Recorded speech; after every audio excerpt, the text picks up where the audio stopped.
Me for the delay. Happy we got the audio back here from yesterday, and now we got the image as well.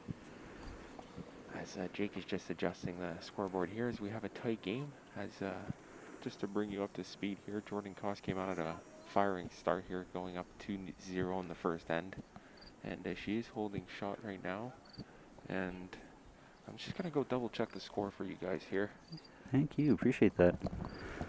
So yeah, as Alex said, we had some technical difficulties. Some of the cables got frayed, so we had to run to go and get those replaced. But I think we are all good to go. As it is 4-3 for Saskatchewan. Jordan Koss, Saskatchewan, playing against Alberta's Joanna Cooper. Joanna Cooper has managed to not let this one get away quickly here as she fought back. As we're only at the beginning of the game here, but I can tell that it's going to be down to the wire here. This is, of course, one of the semifinal matches. All the semifinal matches are going on right now between men and women, so semifinal match numero uno. Winner of this plays for gold. Loser will be duking it out for bronze. So we have Quebec's Anne Morissette over on rink 2 in the other match against, I believe it's Jan Robinson from Alberta. Yep.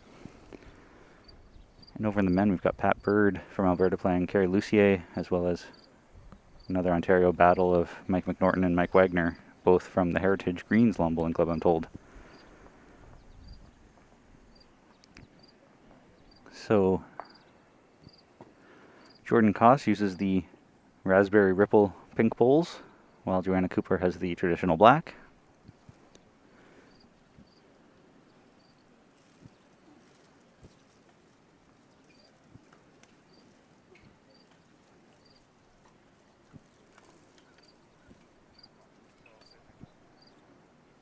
And as always, if you have any questions, comments, or concerns, feel free to pop them in the chat. We're happy to oblige. So the mat is up quite a bit here this end. It looks to be just shy of the hog line, with Jordan Koss's last bowl here to come.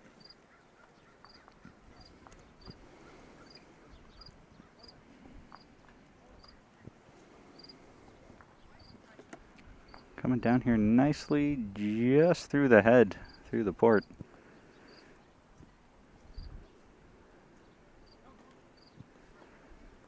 As Jordan Koss is sitting one here from Saskatchewan, as both players are coming down here naturally after they have thrown all 4 bowls. So that will make it 5-3 in this battle to 21, so ends of course do not matter. And a bit different here than pool play, as we have no time limit here in the playoffs. So players are welcome to take as much time as they'd like to get ready. I like how you phrase that. They are welcome to take it. I would prefer they did not, but they are absolutely welcome to. Touche. It is in the rules that they are allowed to take their time. That is true.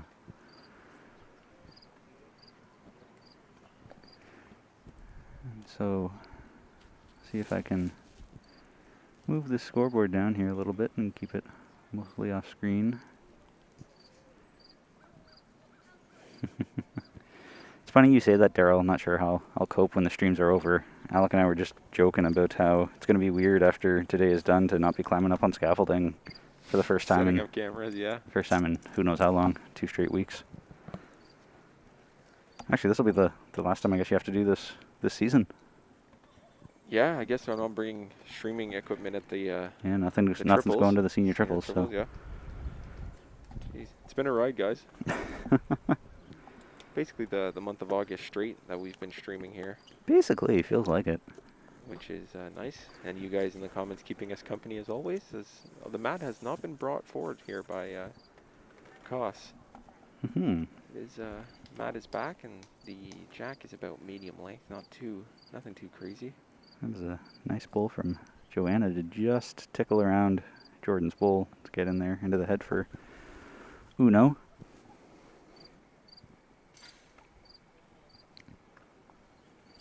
And Jordan is coming up on the inside track. I don't think she gave it enough weight for it to be shot, but it looks like a close measure. So we had athlete bios made for the athletes.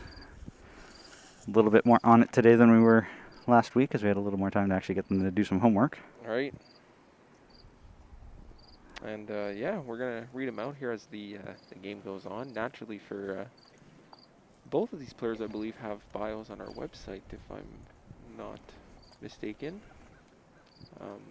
I know for sure that we did update Jordan Costas' bio on our website since she did take the trip over to Birmingham this year to represent Canada in the women's singles. Yeah, her first time ever at the Commonwealth Games, and she was playing singles against a pretty tough field. Yeah, right. And that was a heck of a last bowl there from Jordan. Her third bowl came in and drew the shot clean. That was absolutely beautiful.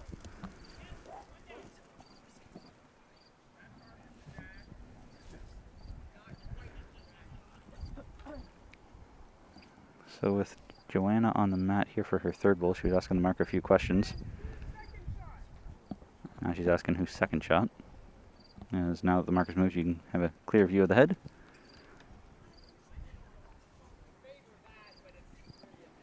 And she does favor Jordan Costas' bowl here, the pink one, but it is a measure, says the scorer.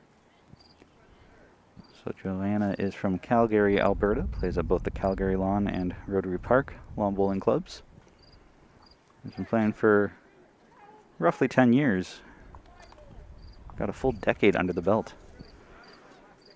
Which would make sense why she's here at the semifinals, as they say it takes 10 years to become an expert in something, to master your craft, and she's hit that 10-year mark. Yeah, 10 years or 10,000 hours, whichever 10,000 hours, that's right, comes yeah. first.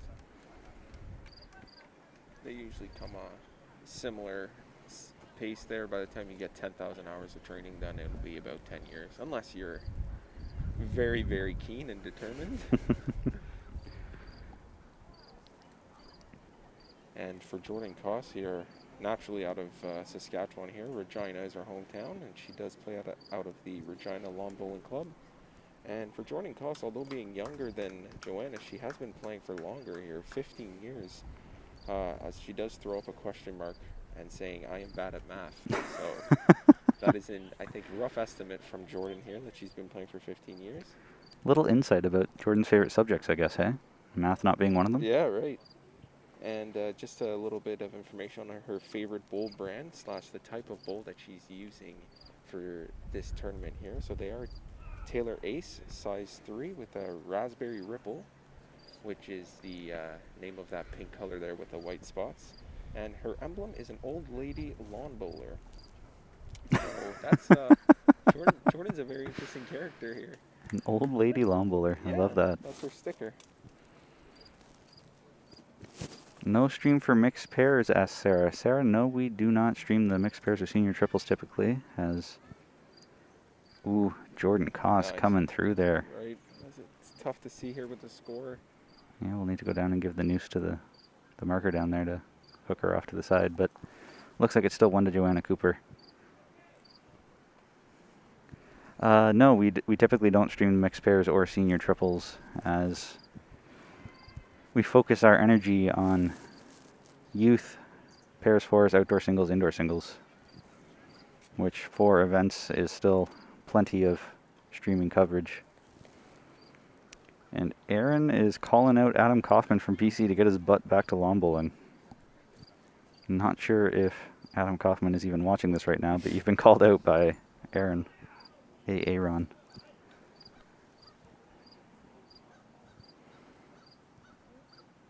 As Joanna throws her bowl here, she is sitting 1. And I think she's playing it very cautious, just hanging out not to the disturb side. the head too much here. So that will make it 5 to 4 then for Jordan over Joanna.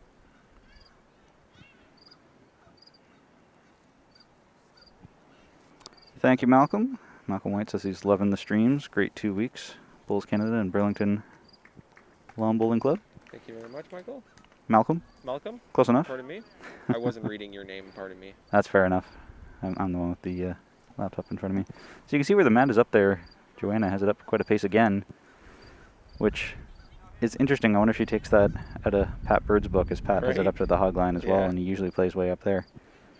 It's not nearly far enough as Pat Bird. He really brings the mat up to its limit, but Joanna did bring the mat up ever so slightly, and kind of a neutral jack here. Neutral meaning medium length. Just looking out across the green, seeing Alberta, Alberta, Alberta on rinks 1, 2, and 3, and then Ontario, Ontario, Ontario on 4, 4, and 3. I'm curious which province will prevail with more medals when all is said and done. The odds are in the favor of, just for sheer numbers, of the two provinces you just mentioned, but don't count Quebec, Saskatchewan out, as they are still well in this semifinals, as even Jordan Koss here from Saskatchewan does have the lead.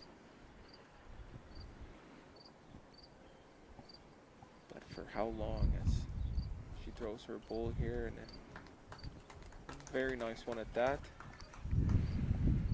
Beautiful opening bowl from Jordan, holy smokes.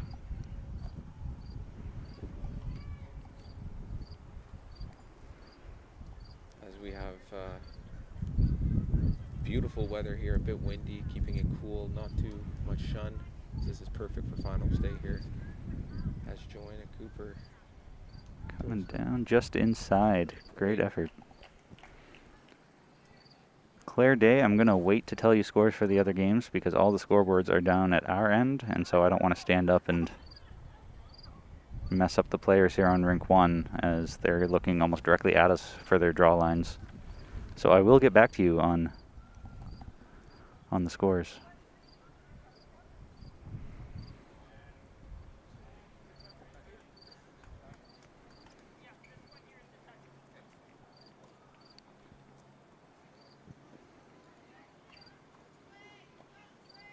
Big thanks, of course, to George Cubis and his crew of merry men, as he calls them.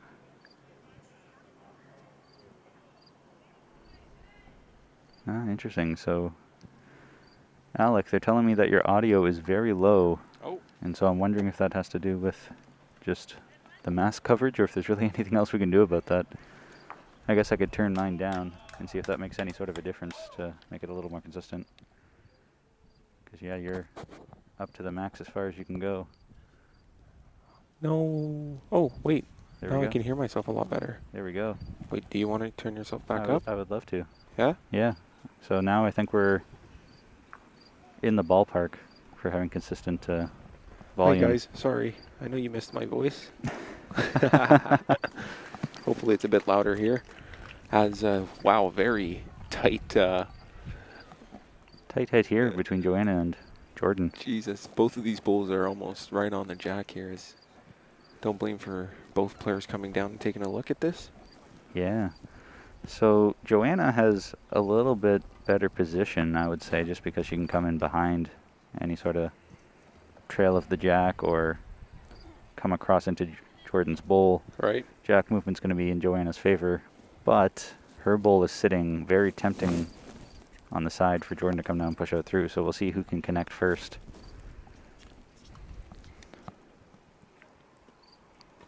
Very consistent bowling from Jordan Koss, as you can see a line of what they call a caterpillar, where you try to bowl the same bowl over and over and over again. But that's sometimes not always the best case scenario if you don't have anything behind, any sort of position. She does elect to go to her backhand here.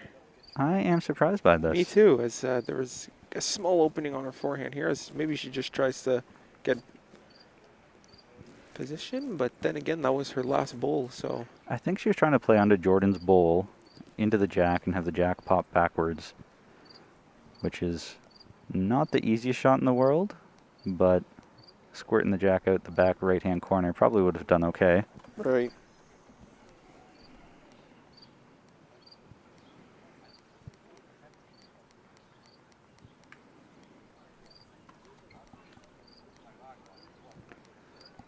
So last ball to come here from Jordan. She has a big opportunity. She could pick up a 3, maybe even a 4 here if she can get Joanna's bowl, but she is well inside, quite narrow.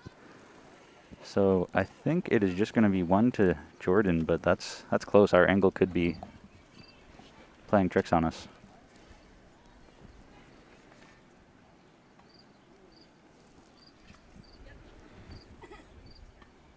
They have already counted since they both took a look and nothing changed from when they were up there, so I suspect. Jordan did look a bit closer, but So I do suspect that, yeah, Yeah. she is holding the jack there. That'll be one for Jordan here. 6-4. Now pop up and take a look at scores. Yep.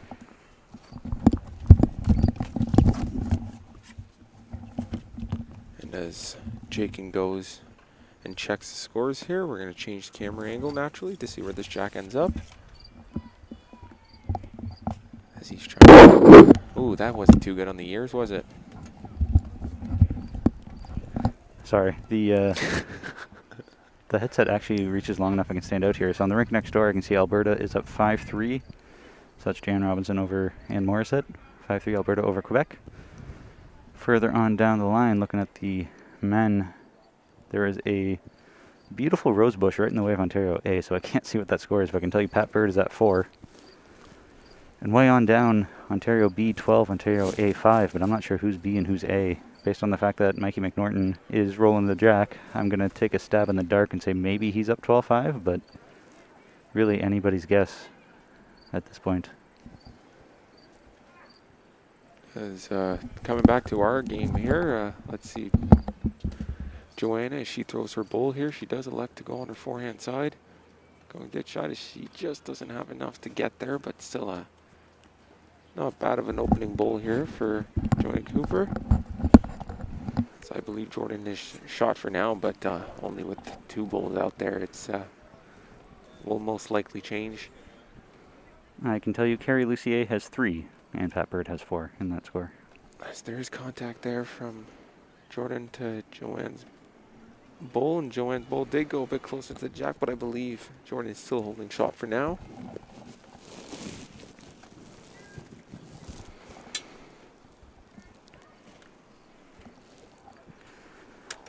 So fun fact about Joanna is that she's a geophysicist, which is a pretty impressive job, and I remember her sharing stories that she was down in Antarctica, down in the South Pole, studying penguins at one point, which is one of the most fascinating things I've ever heard of a long bowler. You don't hear that a lot.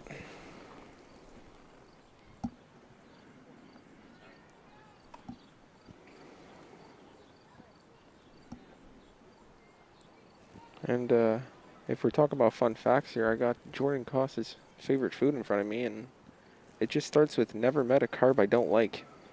So probably something with quinoa. Just kidding, actually, not quinoa. Pepperoni pizza is her favorite food. Good jokes. Couple of questions here in the chat as Jordan Koss makes a beauty of a bowl. With the rain last night, has the green been running slow, and did you actually get rain? I actually don't remember if we got any rain. Last night they played until close to 10 p.m. Yeah, there were some dangerous clouds looming in the horizon and rain all around us, but I don't believe it did rain here. I don't think we got any rain here in Burlington, at least not at the club anyway. Right, and we didn't wake up too late, and it was dry out, so Mm-hmm. if there was rain, it was for a very short period Mm-hmm. in early morning there. So I don't know if the green speed would be affected. And to answer your question, Malcolm, did Mike's game start earlier, or are they just popping big scores? They are just popping big scores as all games started at 10 a.m. Yep. And I like how you asked the Mike's game, as it is Mike versus Mike. Big money on Mike. As very nice bowl here from Saskatchewan. Yeah, Jordan Koss is stringing together a nice little run here. She's holding 3. Everything is in front of the jack, so Joanna's got to work it out for her with her final bowl. She's probably going to need to try and split those 2, or maybe try to come in between to draw it off. That would be a heck of a draw. I'm not sure what she's going to do here, to be honest. I can tell you she's playing a backhand. Yeah, that is a good start here. She is playing the backhand. So she'll be coming down the right-hand side of your screen.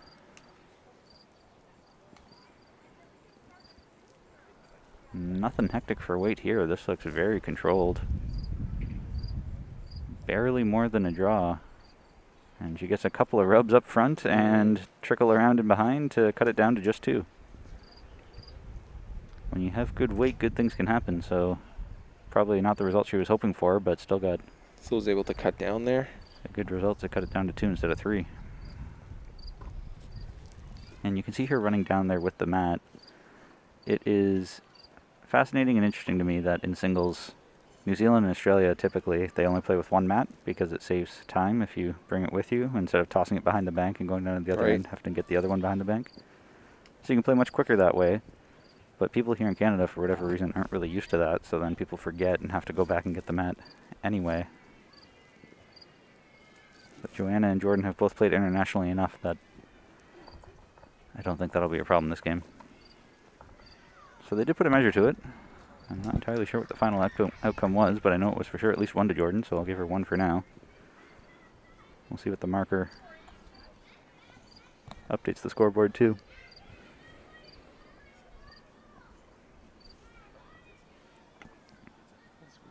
Change the camera angle here. Pardon me as I bring the mic closer to my mouth here as we change the camera angle. There we go. And the jack length has been very consistent here from both players, if I do say so myself. Mm-hmm.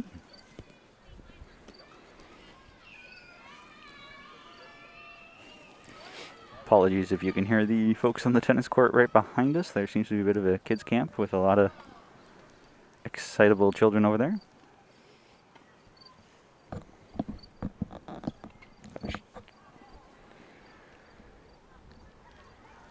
Jordan just goes past the jack here, I would say a good 6-7 feet. Mm-hmm. That is a very heavy opening bowl, and you can see the heads. So next door, Alberta using blue bowls, Quebec using the red ones, and the rink further down after that, Carrie Lucier has the white bowls, and Pat Bird has the darker colored bowls. As here comes Joanna Cooper with her first bowl. It is going to go right on the jack. Bingo. And falls towards it too, as that is a basically a resting toucher, as I believe you call it. Nailed it. Can't ask for much better than that for an opening bowl. Jeez. Here at the Burlington Lawn Bowling Club.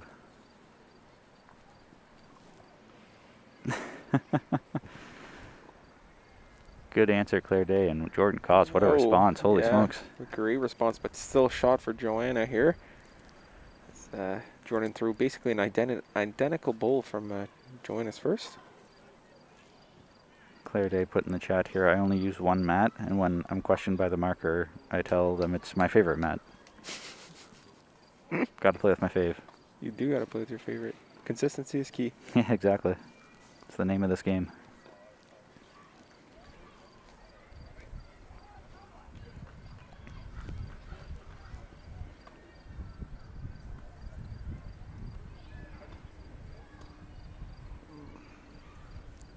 As Joanna is rolling her second bowl here to see if she can replicate her first. I think that is coming up short. I do believe you're right, Jake. She does not want to disturb that one bowl in the head that she has. I would hazard a guess that Jordan's going to be playing with slightly more weight than what she did last time to try and push a bowl. Yes, that is here we go. Coming in quite fast here. Relatively a drive, pumping Johanna into the head onto the jack, spitting out to the right, and Jordan Costa has won after that. That was amusing to watch. Was very amusing to watch. Yeah, she is down one as that worked perfectly for Jordan Koss. See if Joanna has an answer here, as I'm sure she will. Lining up, I believe, for her backhand side.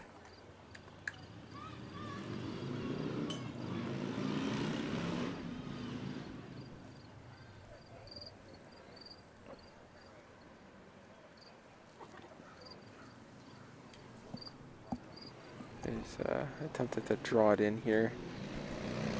Weight seems to be there, a bit heavier than her previous bowl as it just connects with her bowl there right in front of the jack. Was a very nice shot, but I do not believe it was enough to grab shot away from Jordan here.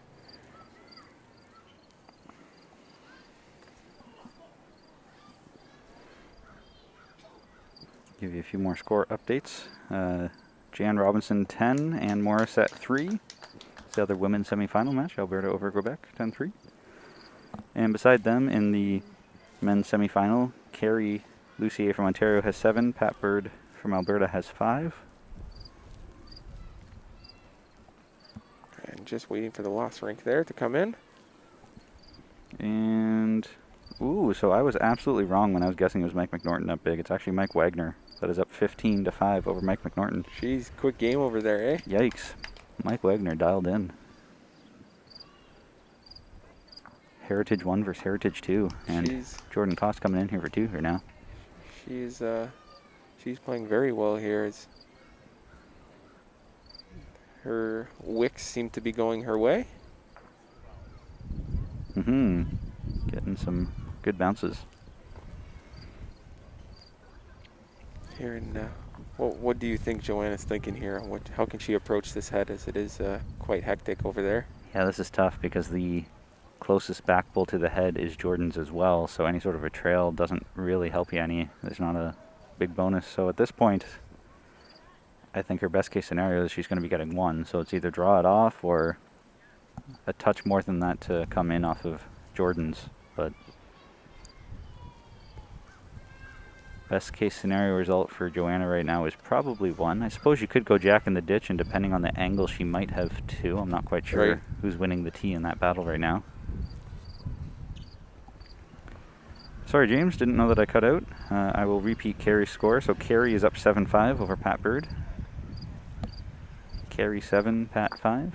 Oof, as that does disturb the head a bit from Joanna, but I don't believe it was enough to grab shot here. But I don't know if she was able to cut down Jordan to just the 1. Jordan's using the fingers. The finger dance. Taking 1 out for sure. Putting a tape from here. Onto the black. Going to the pink. I think she might have got second shot. Maybe we'll see an umpire. Nope. That was hard to tell if that was 2 there for Jordan or just the 1. I'm still not entirely sure what the last end was like as well, whether it was 1 or 2, so we're going to hop up once they update the scoreboard here, as Joanna is going to do us a favor and update the official scoreboard.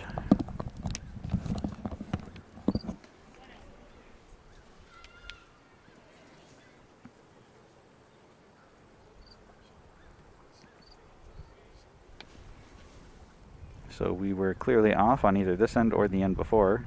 Probably both, I guess. 2 both times, so that'll make it 10-4. So the end right before this one that just ended here was probably 2 for Jordan, as we thought it was just the 1, and another 2 here for Jordan, as she takes a 10-4 lead over Joanna Cooper of Alberta.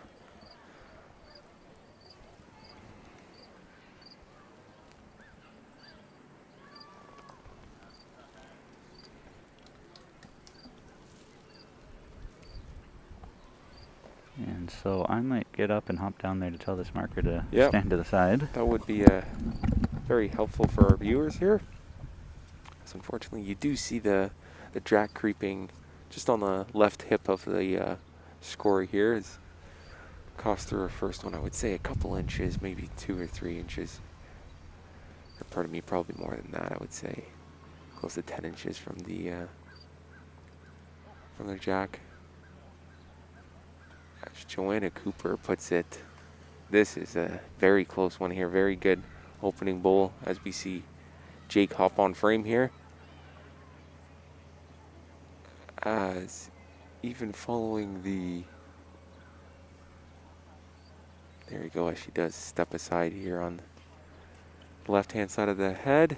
As Jordan throws her second bowl here, it's going to be right on it, I believe, as it is indeed a toucher, pushing the jack a bit more to the right. And I don't know if that pushed it closer to Joanna's bowl than Jordan, as I do not believe so, as it is Jordan with shot here, but only with 1, as Joanna asks the score if she is up or down.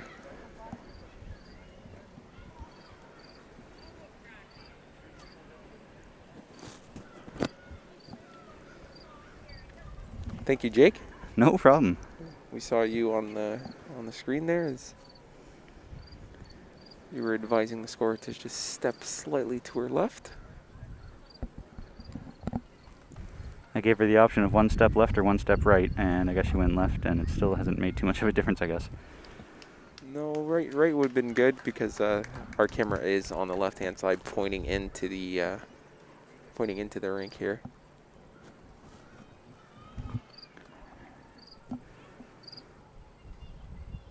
Alrighty. So Joanna grabbed the jack with her last one there and is now holding 1. As Jordan's third bowl comes down, crashing on her short one.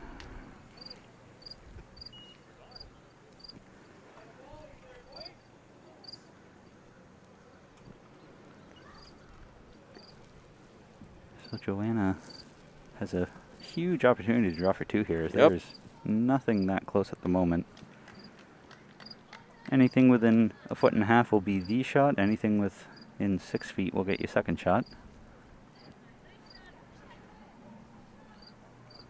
And hanging out there didn't send it, but it might be good enough for 2.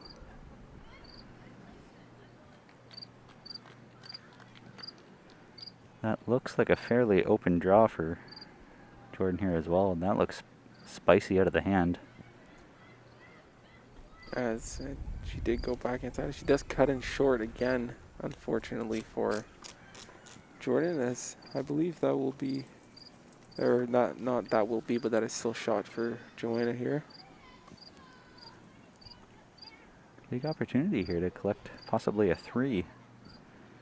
If she can correct her line and wait on her last bowl here to get third shot. Jordan's out of bullets.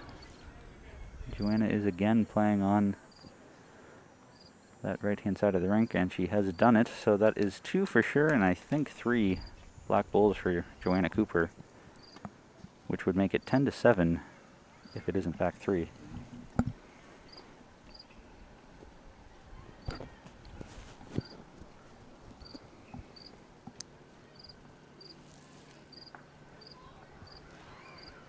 Zero indication from player or marker as to what that is, so I'm going to go out on a limb and say it was 3, and we'll wait for the marker to correct. I would the love to scoreboard. have mics attached to the players. I think that'd be fun to hear their conversation, and then we could hear their score quite clearly. You know, that's actually kind of an interesting comment. Back in 2014, I was mic'd up by CTV Oh, yeah? during a gold medal game, and bowlers don't really talk that much during a singles game, so there Right. was really not much going on, and I was very cognizant of that. So I'd try to like talk to the marker when normally I wouldn't, and try to talk to the player, and they just didn't like it. So Right. Yeah, that is very interesting. a lot of dead air. Which is not what you want as a broadcaster. Yeah, not really. But in theory, it would be good if we could, I don't know, ask them questions from time to time as they're out there on the green right now. Like, obviously not when they're in mid-delivery, but right Most now. important shot. How do you feel right now? Yeah, seriously. I would love to be able to ping Jordan right now. She's standing behind to say what was the score there, since you're not on the mat. And beautiful opening bowl here from Jeez, Joanna. Holy Very smokes. nice, as it will fall towards the jack here. Tammy, did you want to chime in a little bit more on the benefits of self-talk? As it is indeed a toucher as the scorer comes in. Something I learned from our mental health expert way back in the day was the power of self-talk and how much of a difference it can make in your mental state and your performance thereafter. If someone gets a wick and you immediately have a negative attitude of why me, why are they getting lucky, always getting down on yourself. The mental side of this game is something to be reckoned with.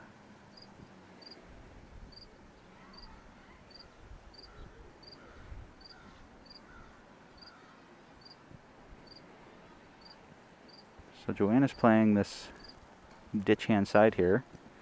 Not that it's really a ditch hand side, as this is formerly rink 2. We're 2 full rinks in from the outside boundary, so this should be a good rink, non-end rink. Jordan, that did look intentional there, as putting one back there, just in case the jack gets moved around.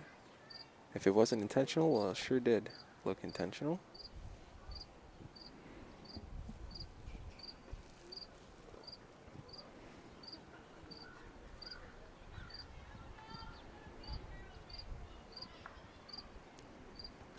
Joanna's coming down here nicely. That looks like a Nice. beautiful bowl. Very nicely here. Round of applause from the folks here. Ah, Tammy, reiterating singles is a quiet game. My self-talk is internal. Did you want to share any trade secrets of what your self-talk is? And That's a wowza. try from Wowza. Jordan. What a hit from Jordan Koss. That was spectacular. And she is just like that from being down 2 to up 1 here. Daryl, I'll take you up on that. He has a couple of lavalier mics. We can mic ourselves up and have an exhibition before the next big event, all trash talking all the time. Perfect. That's all I've ever wanted, Daryl. You were talking about that yesterday, Jake. I believe it was yesterday. It was, yeah. I was talking about how Bulls needs more trash talk. So it is 10-7 in this game, but rink next door, Jan Robinson's up 12-3 over Anne Morissette, so that's Alberta over Quebec. Carrie Lucier is up 7-6 over Pat Bird, so Ontario over Alberta there. And then Mike Wagner up 17-6 over Mike McNorton. Continuing his tear here for Wagner. He is on fire.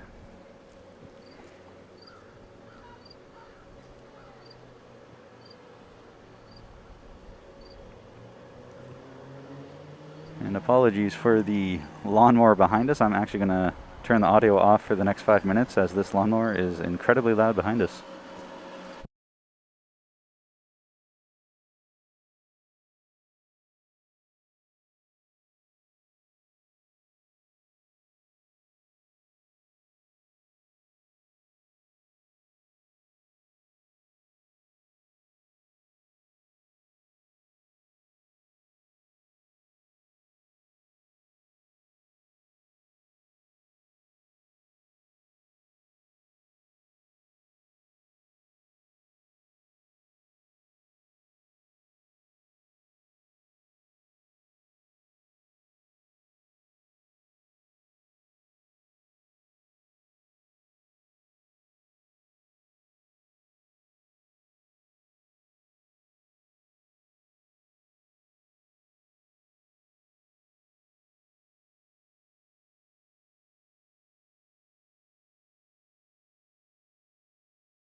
Hello.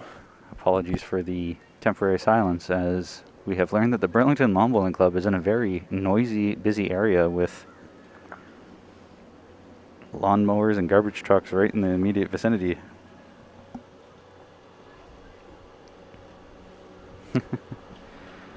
Thank you, Tammy, for sharing what some of your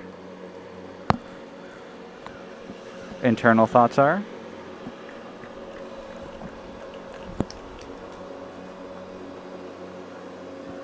As that was one for Joanna Cooper.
And I believe we are permanently back now, as this section of the grass has been cut by the city itself. Yep.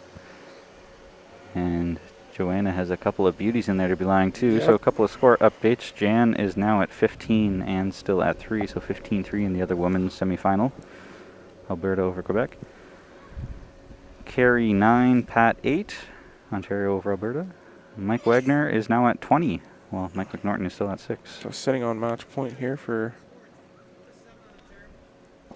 Mike Wagner.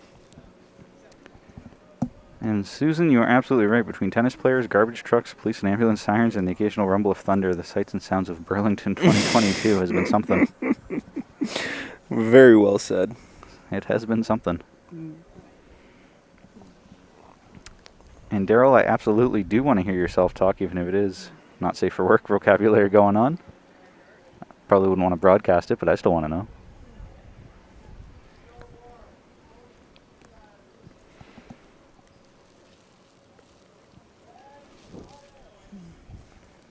As Joanna has a bit of an opportunity to maybe take the lead here in this match. Indeed.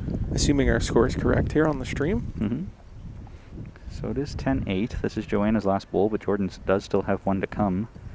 So she could be lying 3 when all is said and done here, putting some pressure on Jordan. Try to take the lead and keep this a close game. She is playing on her forehand, so that'll be the left side of your screen.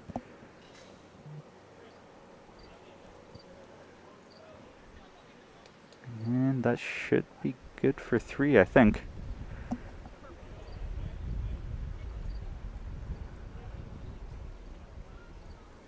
Hoo-hoo-hoo. So down on rink 4, Mikey McNorton, M&M.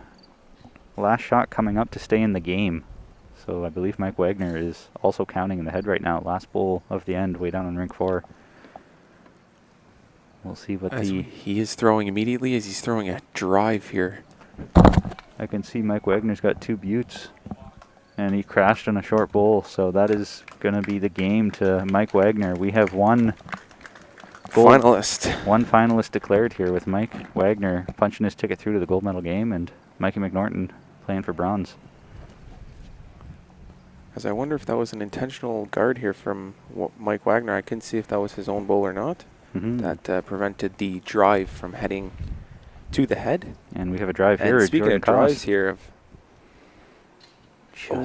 Just misses the head here. So I believe that will be 3, I think. 3, yeah, for Joanna Cooper. That would give Joanna Cooper the lead. And Mike, our trash talk games with Mikes would need a MA rating 100%. I'd still love to hear it though. Getting into the finger measure.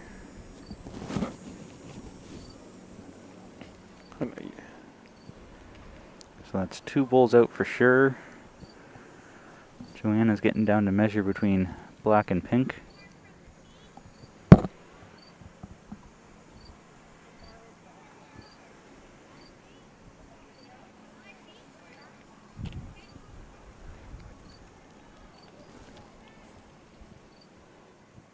And that makes me think it is just the 2, as I think she was tapping the pink bowl. As she does motion 2 to the score here, as I saw George Cubis on the edge of his seat here, ready to jump in if need be on that measure.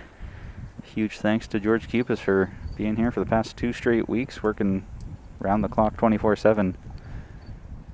And we have been saying thank you to George Cubis a lot here on the stream, but it's never enough as all these umpires go above and beyond here. Mm-hmm. Also give props to, I think today we have Dwayne Hawk from Alberta and Jim Roth as the other umpires on duty. I can see Annie Matthew there with her umpire shirt on, but I don't think she's going to be needed, as we only have 4 games going on at a time. So it is 17-3 for Jan over Ann, as the Alberta Jan Robinson is creeping her way forward towards that gold medal match.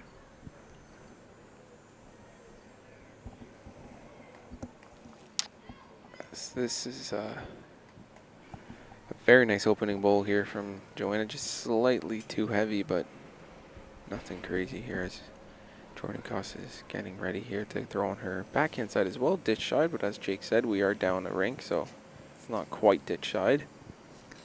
Based on that opening ball from Joanna, I think she's getting the feel for it here now. Right. Especially as Jordan has shown that she is not afraid to throw that drive. It's important to get some bowls back there.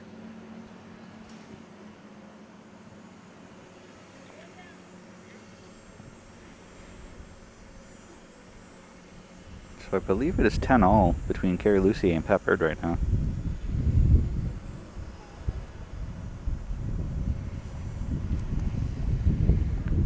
Sarah Van Stein, I'd like to be the commentator for those trash talking games. So how about this for a challenge? Next year at WOBA, Daryl, you bring your mics. Sarah, you come down to be a commentator, and we'll have a private feed for folks who want to listen, and we'll Rated R. Rated R, and we'll charge. It'll be a pay-per-view event. Oh. All funding going to, I don't know, Daryl's choice of what's the best use for bowls.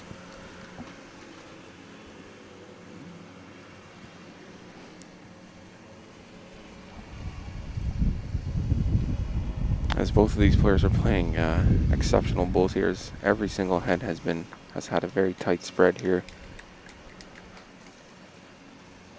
Joanna now onto her backhand, as she's probably looking for a little bit of a trail. Bring the jack back into her two receiving ones, as you can just make them out at the top right of your screen. As she does end up going on the forehand side. She is coming up well short, I believe. Cutting in as well. Not sure if that was meant to be a guard, if that was just a mulligan, but she does grimace her on her last bowl there, so I do not believe that she intended to throw a guard.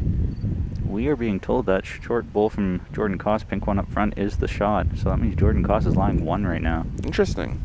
Not what I was expecting from where we're sitting. Now who's second, she's asking, which I would have to imagine is black bowl behind.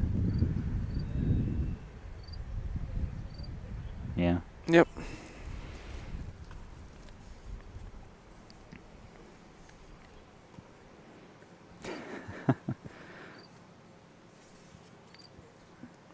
Good comment there, Susan. I agree with you.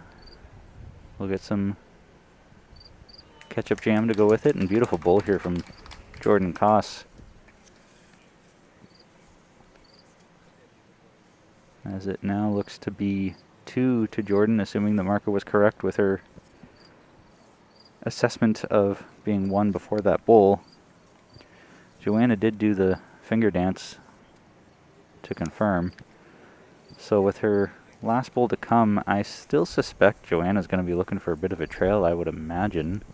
It is wide open to draw. You could just draw 1, but from this angle, any sort of jack movement looks like you could be improving the situation. And it doesn't need to be much, just 6 inches, so a little more than a draw. Right.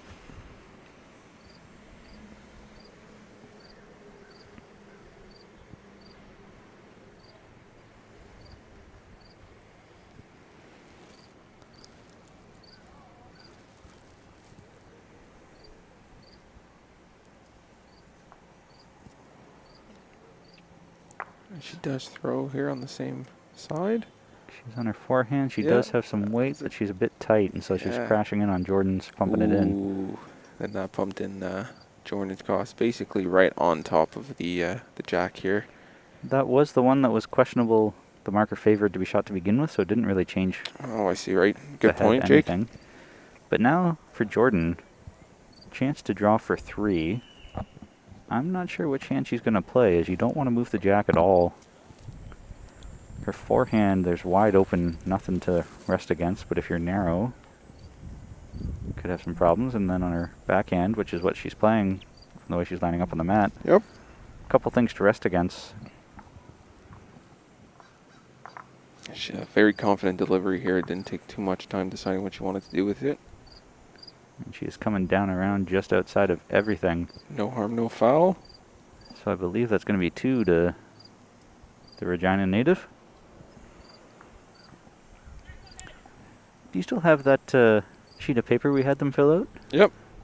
What would you like to know? The keys to success in this game.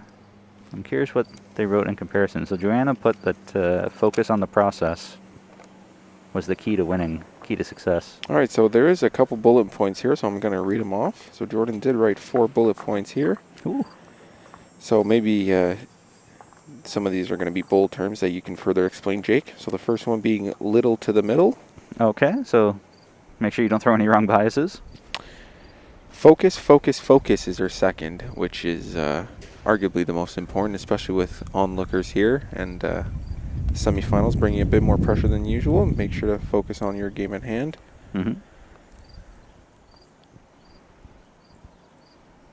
And then she goes, I plan to get in Joanna's head by asking her trivial questions, like, how did you and Pat first meet? Ooh. And then she does make sure to write, just kidding, as I don't believe she will try to get in Joanna's head. And last but not least, not worrying on the score, just focusing on playing and winning each end, which is very similar to Joanna's focus on the process. Mm-hmm. So not worrying about too much of the score here, just going out there and playing your game, try to control the controllables.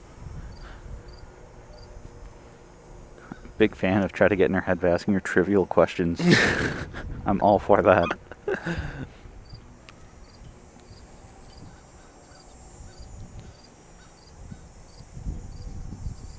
Opening bowl here from Jordan is not bad, just a couple feet past.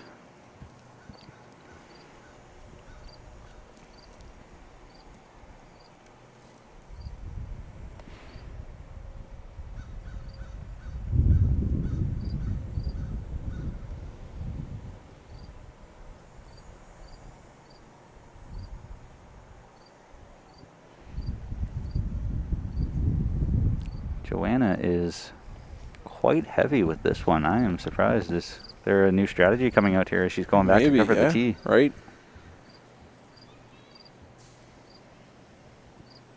Jordan playing a trick on her with keeping the mat back and sort of a medium length jack, I guess. I'm not quite sure. Ooh, there's a nice little wiggle on its way down. Jordan gets a toucher out of it.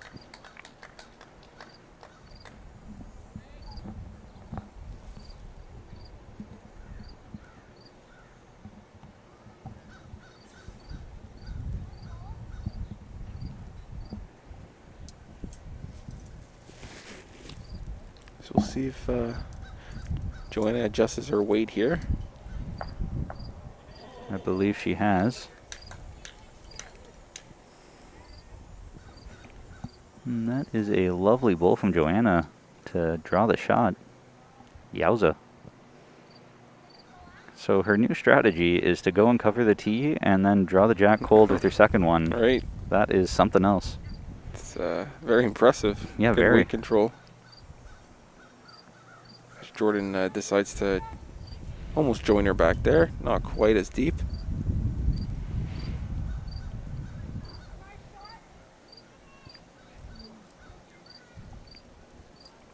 Joanna's asking a few questions of the marker of how far past and am I shot?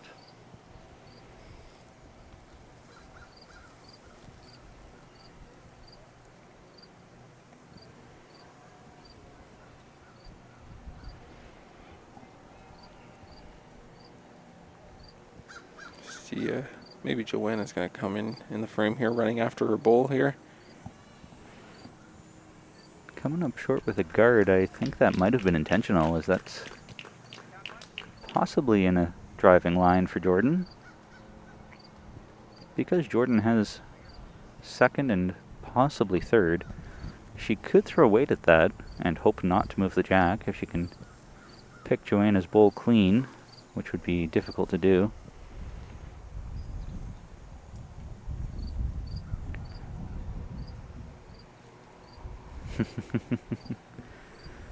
Sarah says Jordan has some good smack talk too, of which Susan says, will Jordan also ask the marker trivial questions? We'll have to ask her after the game if she did.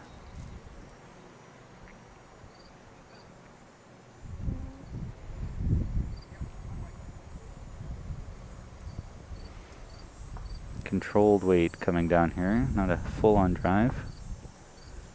Pumping Joanna's back and through.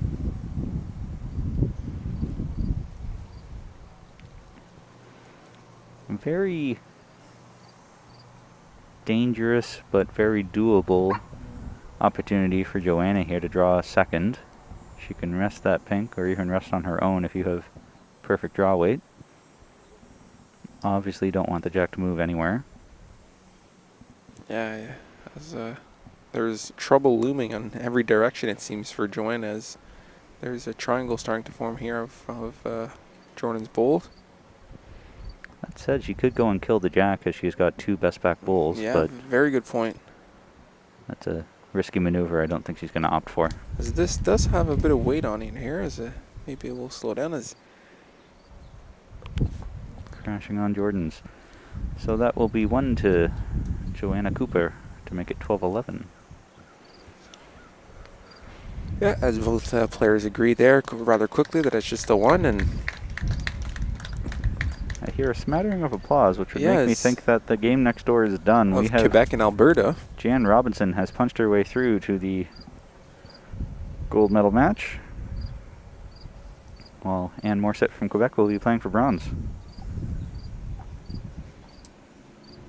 So it looks like Jan just won 21-5 final score.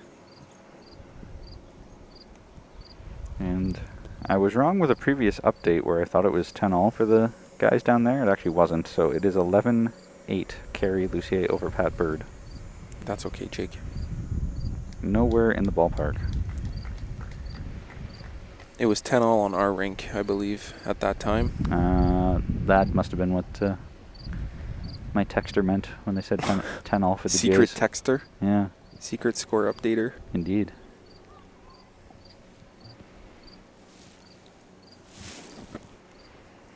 So Joanna has the mat. She has it up a little bit.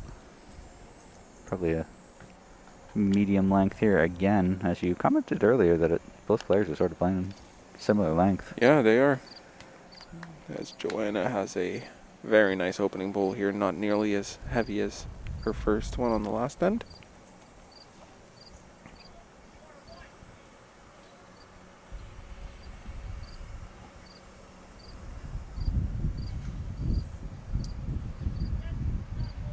We'll see what Jordan's first bowl does. It looks to be tracking nicely just through that port.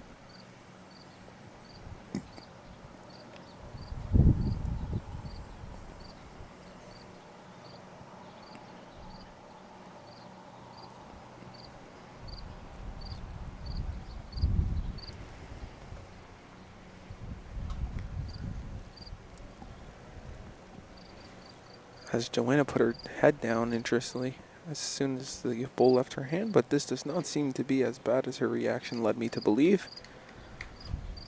That was a toucher as she grazed it on her way through, according to the marker. I didn't think it did, but the marker up there says yes, it did. Marker naturally does have a better angle than we do. Absolutely. I do get that question a lot of how come we can't get a GoPro on the marker to get their view. Oh, like a ref cam. Yeah, exactly. As Jordan draws it in here. Beautiful shot. A round of applause from the fans here at the Burlington Lawn Bowling Club on this beautiful Thursday morning. 11:24 local time in Burlington, but if you are in the area, come on down and catch some excellent caliber bowls going on here as we make our way through the semifinal match, creeping towards the finals. It'll probably, I'd be guessing they'll start sometime around 1, but depends how long these games actually go, as there are no time limits.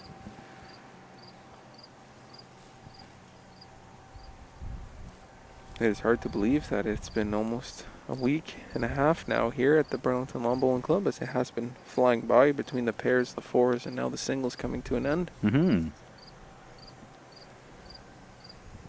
Joanna is chasing this one down. I think she's narrow, but I think you're right, Jake, has come up a bit narrow here.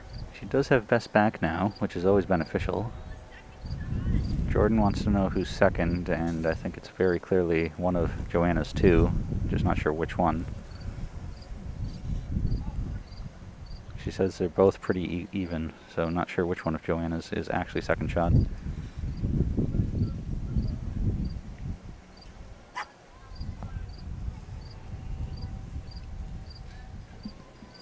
So Jordan is playing down around to to Joanna's back bowl and rests it, so that might be enough to get second shot. If it was a measure between the other two and she just replaced it, I'm not too sure. From this angle, it does look like she is too.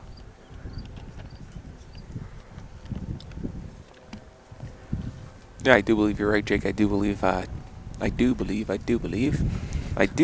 Jordan is sitting 2 here. Last bowl here for Joanna, and she's going back to have a chat with Coach Derek Dillon on the bench, which both of these players do have a coach, with Derek Dillon coaching Alberta and David Kalem coaching Saskatchewan. Both sitting right behind rank number 1 here, not being too invasive, letting their players come to them. Mm-hmm.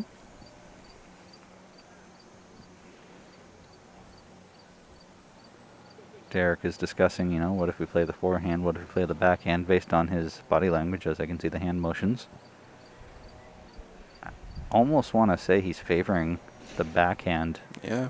Based off of how many times I've seen him do that motion. And based off of the bowl and Joanna's hand, it looks that way too.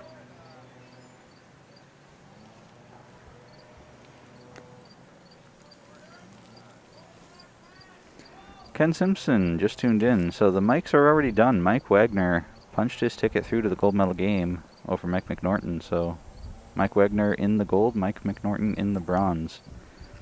I don't recall what the final score was. I think it was something like 21-5.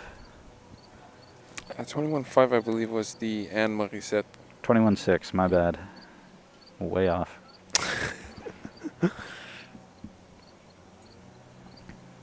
So Joanna is coming down here with a little bit of weight to try and disturb some bowl or jack.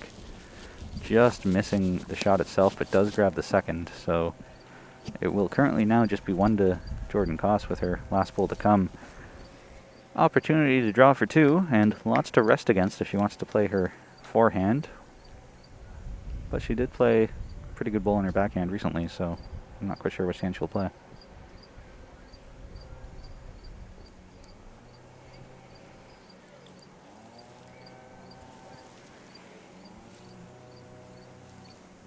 Now, if she does go on a backhand, she does run the risk of pushing that, or trailing that jack towards Joanna's 3 bowls there. Yeah, that would be my biggest fear, but if you have good draw weight, you don't need to worry about it, and I think she has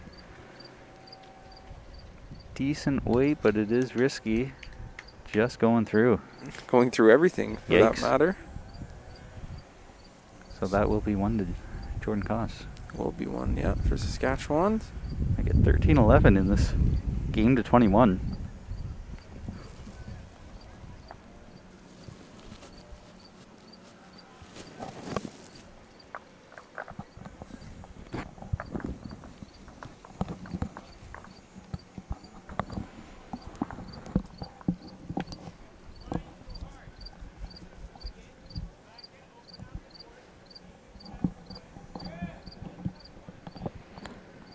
Spectators are starting to trickle in here as we're creeping closer towards end of the semis, beginning of the finals. If anyone is in the area, there are some legends coming down here to watch, as I can see Larry the Legend McClellan walking through the gates right now behind us.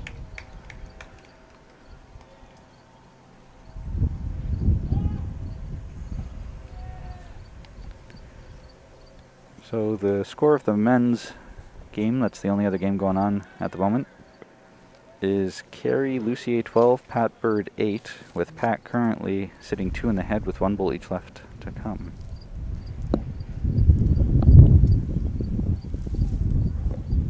Jordan's opening bowl is 3-4 feet through.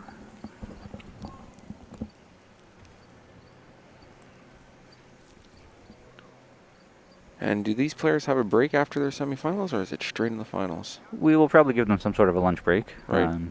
Not sure how long that'll be, probably 30 minutes or so. So that should be plenty to grab a bite before we start trials. This was the only game they've played so far, so it's just this game and then the finals, so only 2 games today. Short and sweet. As Jordan's looking to adjust her weight, and she has done so.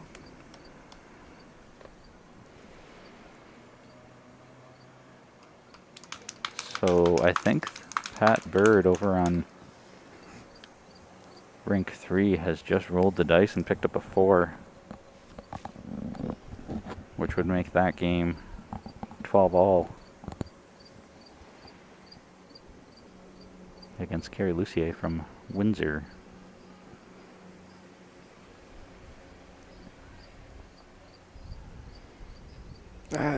This is a very nice bowl here from Joanna, as we have applause from both the crowd and her coach, Derek.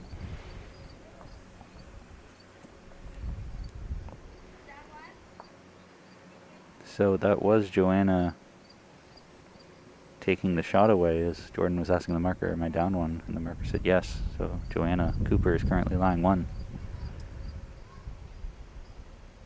Jordan Koss is coming down and tracking nicely. Will it finish in time? Not sure that it did. I still favor Joanna at the moment.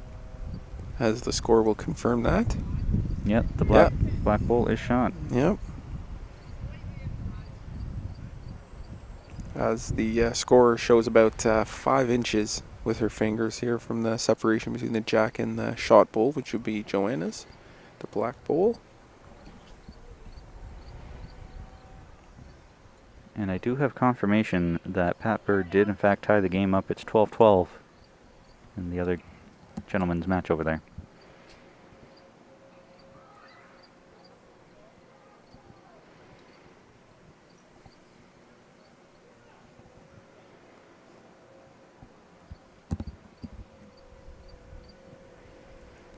And Joanna has come up well short with this last one. I'm not sure if that was an intentional guard or not.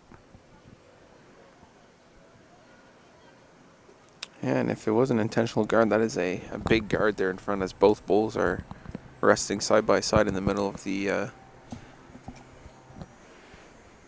what do you call the center line? Is there a word for the center line? Nope, just the center line. Oh, just the center line. So right on the center line, there's 2 bowls there from Joanna Cooper, as it does put up kind of a wall there in front of Jordan Koss's line of sight.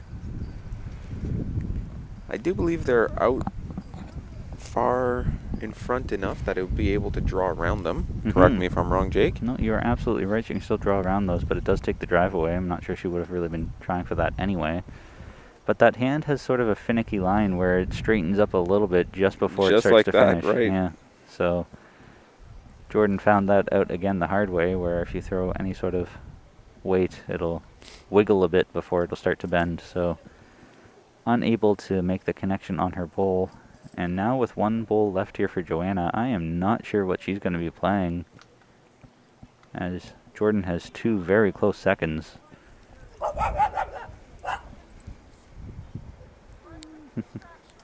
As it's always the small dogs, eh? That bark is there's some communicating between the duggos in the background. Mm-hmm. And Joanna is setting up to throw her bowl here, as I believe she's still sitting 1. Mm-hmm.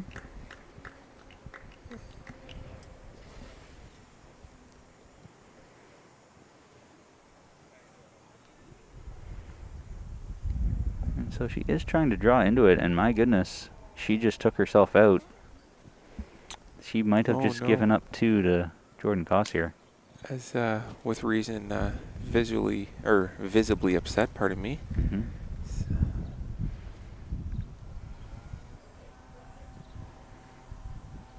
As it seems that Jordan Koss almost feels bad saying 1 or 2 for me. She grimaces herself. And yeah, I think that was 2. So 2 for Jordan. That's an unfortunate break here for Joanna. Indeed. But it is the semifinals of the Canadian Championship, and you do need to take risks. Mm-hmm. It's just unfortunately that one didn't pay off for Joanna here. It's funny you say check for coyotes, Sarah. I actually saw on the news this morning that there was a coyote in Burlington responsible for like 3 bitings or attacks, I guess. Oh, really? Eh? But it's finally been eliminated.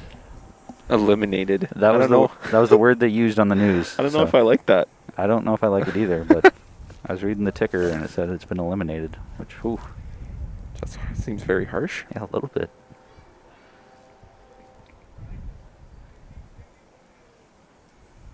So Jordan rolling down on her backhand to again 2-3 feet past the jack, right back to the center line.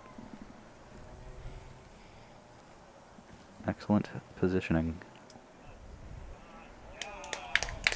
Smattering of applause as Pat Bird just rolls a toucher.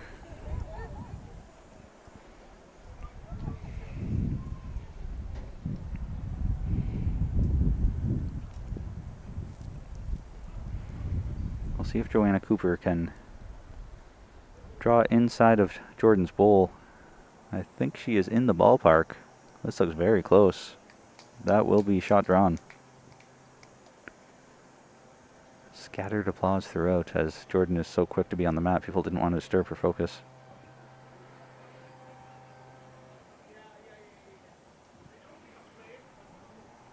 This looks quick again. I think she's up to the weight. Quick, yeah.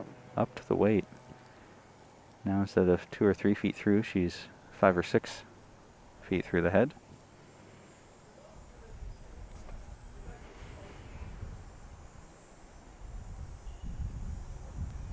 And I believe it was just a 1 for Jordan on the last end there. As opposed to the 2.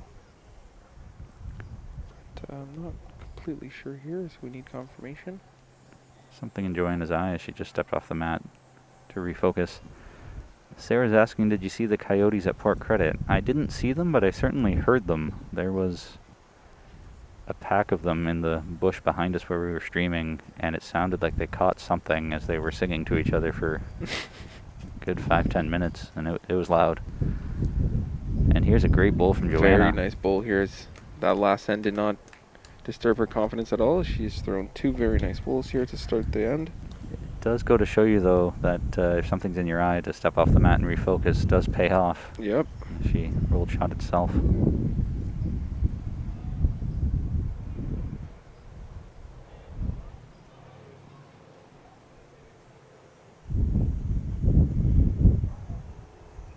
And Jordan is coming up short. Still, all these bowls just about on the center line, though.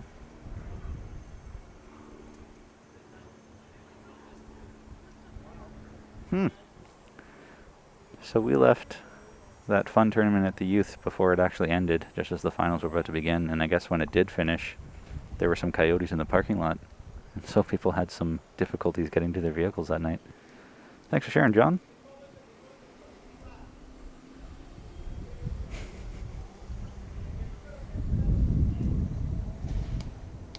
Joanna is locked and loaded here. Yeah, Look at I this. was just going to say, very consistent bowling here.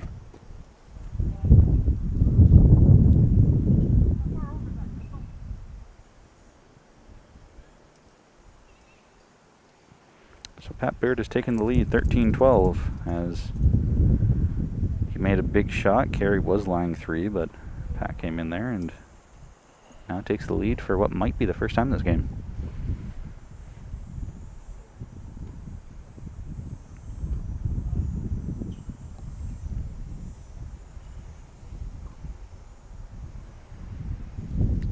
What do you think Jordan's going to be doing with her last bowl here? I was just going to ask you here. This is a very unique spread here around the jack, and it's very busy as well, as she does have a bit of weight on there, but it's still a draw in, I believe, on her backhand side.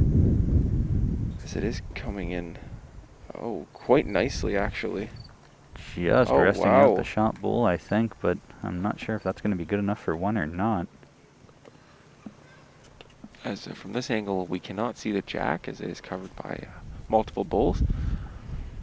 From where we're sitting on the camera, you can kind of see it there up at the right, just above the marker's shoulder, but I wouldn't want to guess on who shot here confidently enough. This is where we need some of those PTZ cameras where we can zoom in and get the exact dimensions. Let's see what Joanna has in store for us here. She is set up on the mat here, looking to deliver. As now she is set up on the mat. Pardon me, she was off. Couple of swings of the arm before stepping up and getting into a semi-crouch position to deliver her bowl. playing the backhand here as well. Probably looking to roll Jordan through, I would imagine, as there's an opportunity for 4 if she makes it, but she's coming up short.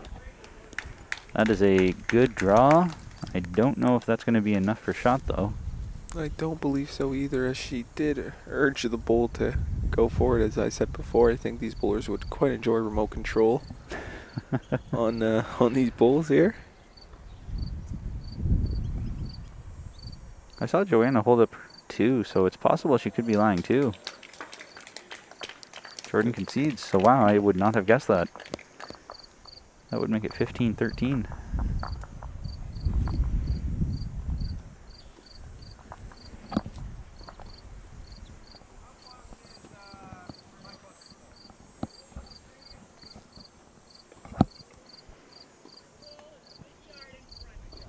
Looking over at the men's game, even though Pat Bird just took the lead for the first time in a while, if not the first time this game, Carrie Lucier not phased. I see 2 white bulls. Yep, right beside the jack right there. on the jack.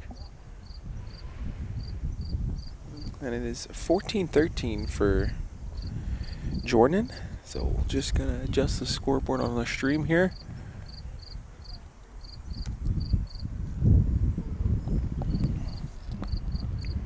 Not sure where I gave Jordan an extra shot as I'm scrolling back through. It was 13-11. I guess I gave her 2 instead of 1. Now you know. Now I know, yeah.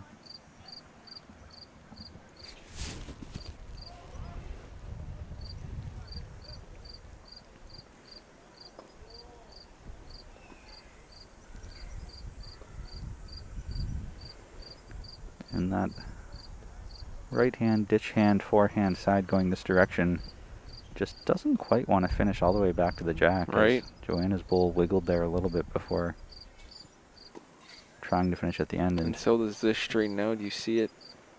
Jordan's trying, but still just not quite able to get back to the center line. It's close.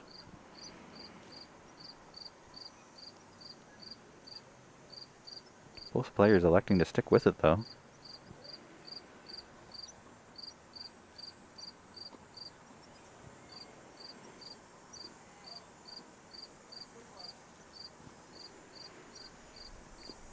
As this is a narrower line, but still going to come up wide as that really straightens out over there. Yeah, just where it finished, you could start to see it wiggle. It didn't want to come in, so there's some sort of a little patch there that seems to mess with the bowl. But regardless, both players are going that side still. Yeah, Jordan, I think, has figured it out here. This is the inside track, and it's going to shoot across a little bit, but it's still an excellent shot.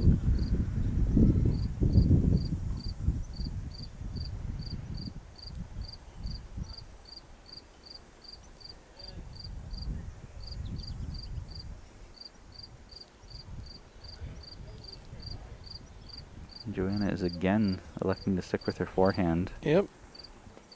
This looks like a narrower track, but also looks like she might have upped the weight a touch. Right, so which might cause it to straighten out as it did. Crashing into her last bull. Opportunity here for Jordan to really put some pressure on. She's currently holding 2. If she can yeah. draw down and maybe tuck the jack behind a little more, could make it a very tough 3 for Joanna. And Jordan is coming up short. I don't know if that's in the count or not. I don't think so. I would expect Joanna to walk down and take a look at this, but she's not. She's just lining up behind it, making up her mind and ready to go. Still electing to go on her forehand, I believe, as there is room here, as we can see from the booth here. She has changed her position on the mat dramatically here, though.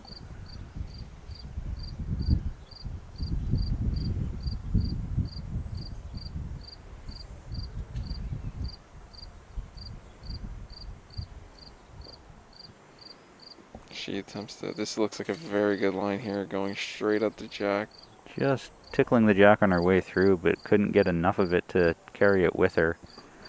So even though it was a good shot, good effort, still going to be 2, and it might even be 3 now for Jordan.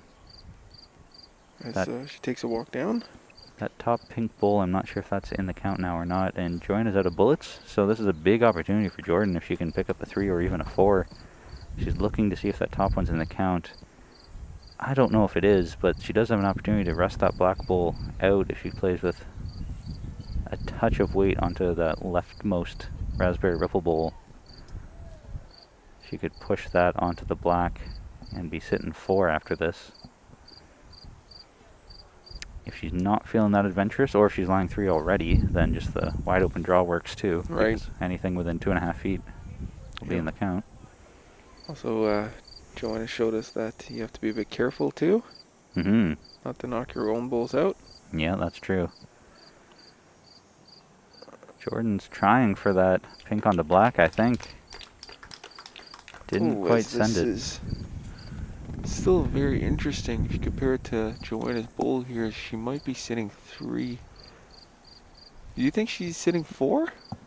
I don't know. I don't think so from this camera angle. I don't think that top pink one is in. Right.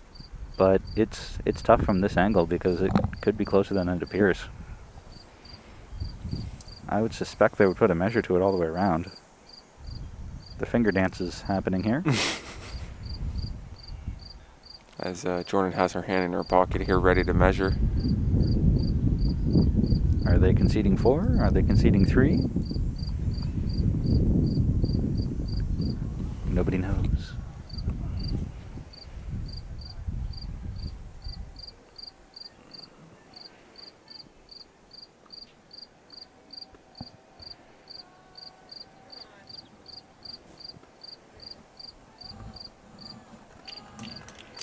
Carrie just made a beautiful trail over on the next rink to be lying 2, with Pat Bird's last bowl to come.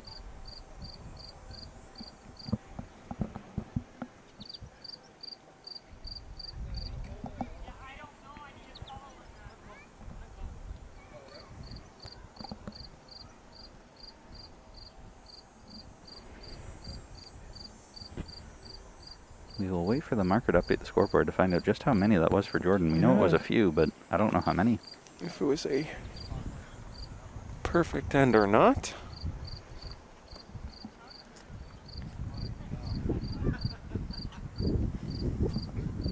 Opening bowl here from Jordan as she tickles the jack on her way through. I don't know if the marker saw it as she was doing the scoreboard. I don't believe the marker did see it.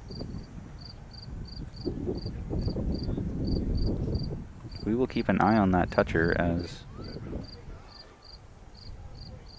But we were informed of the rules, Jake, that if the toucher is not marked before the next bowl comes to rest, it is no longer a toucher. But I think that only applies in team games where it's the team's responsibility. Because when it's the marker that's supposed to be doing it, as this is a beautiful shot here from Joanna as well. As it is 17-13 for Saskatchewan. So that was a 3 there. 1, 2, 3. And Joanna has drawn the shot with her last one.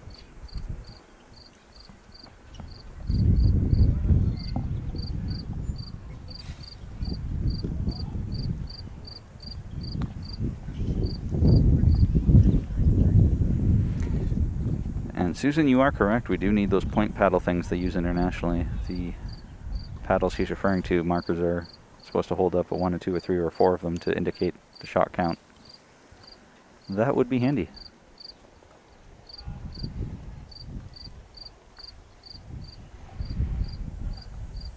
I heard some ahs next door, which makes me think I saw some white bulls around the jack and none at Pat's, and I suspect that Pat took himself out. It was tied 13-13 in that game, but Carrie Lucier now has the lead.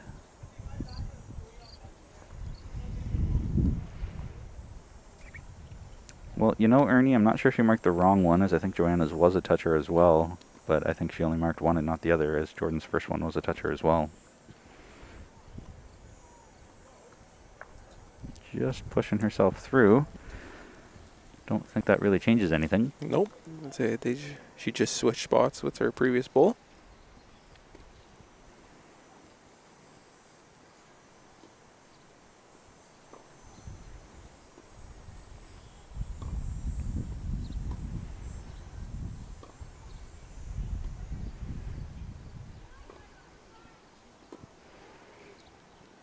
See what Joanna does here with bull number 3. This is coming in nice as it does make contact with Jordan's bull. Unfortunately, there, as this was a perfect weighted bull.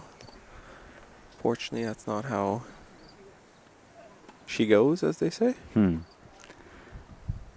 I'm curious what Jordan's going to do here with her last bull, because she could draw it off. She could play some weight and try and push that black bull out and score a few. As she's at 17 right now, she's just looking for 4 to try to finish this game, but also doesn't want to give up any to let Joanna crawl back in.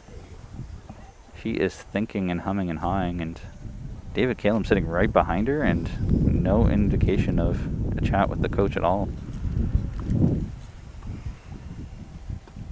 She is playing some weight on her backhand side. That is looking narrow to me, but might get a fortuitous bounce. Oof, just about. Crashed and burned on one of Joanna's and shot it through the head. But now it is, I believe, 1 bull to Joanna Cooper with her last one to come.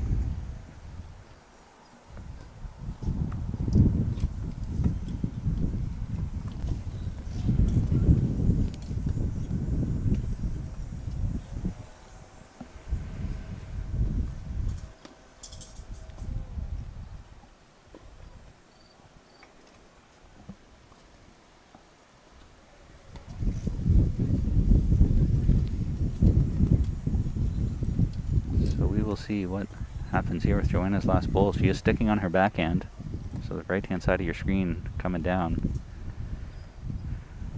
I would have to imagine it's just a draw that she's going for. Right, as that's what it looks like.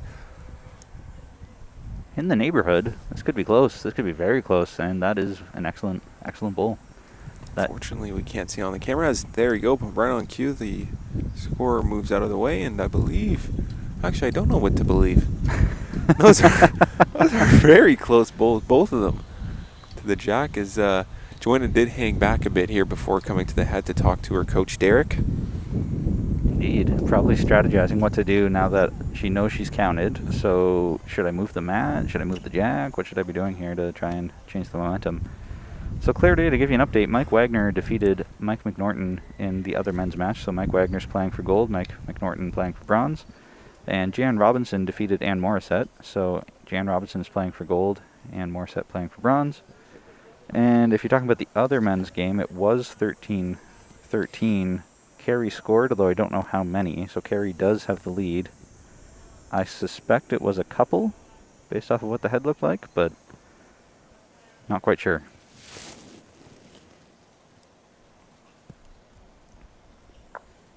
Do you think that was a 1 or a 2 here? Neither player is going to be able to update the scoreboard right now, so your guess, good sir. Jeez, I don't like being this in this situation. They did throw out the measure for that second one, but my view was blocked by one of those bulls. I'm going to put a tentative 1 for now, as that pink one of Jordan Koss was very close to the jack as well. So Joanna Cooper has the mat up just shy of the hog line, and Jordan is walking up right away to see how far she is from the hog line, and is going to call an umpire measure. So we'll get George Cubis out here with his long tape, and I suspect there'll be Jim Roth coming over to help him out. As Joanna Cooper and Pat Bird had very similar mats here, going up all the way up. I can see down at that end Pat Bird has drawn a couple, so it looks like Pat has 2 there, which could just tie things back up at 15 possibly, assuming that Kerry had 2 the end before.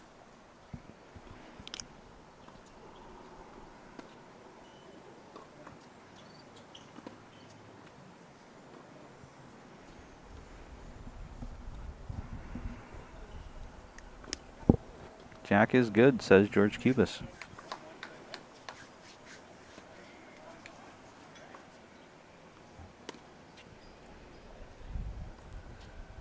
And it's nice for the umpires as well here, being in the finals day.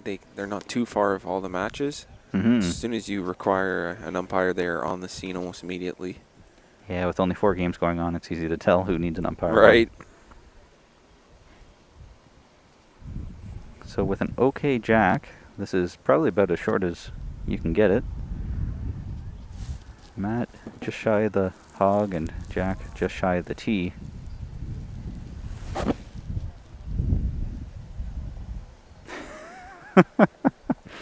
Shane, you're a man after my own heart. Cheering for George since he's the only BC rep left in the tournament. Well, go George. On that note. I do remember seeing a group of people go to a professional sports game wearing referee shirts, and they were just there to cheer for the referees. That's funny. Absolutely love that.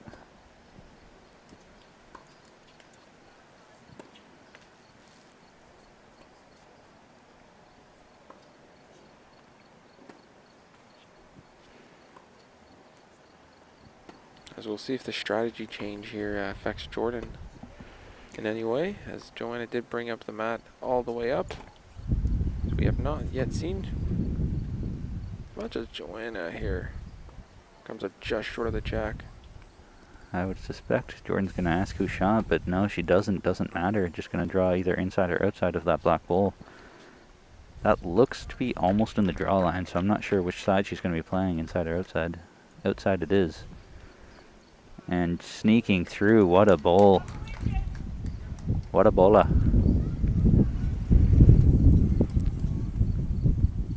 So Joanna is now asking, is it 1 or 2? Nope, she's asking how far short of the jacket is. Never mind.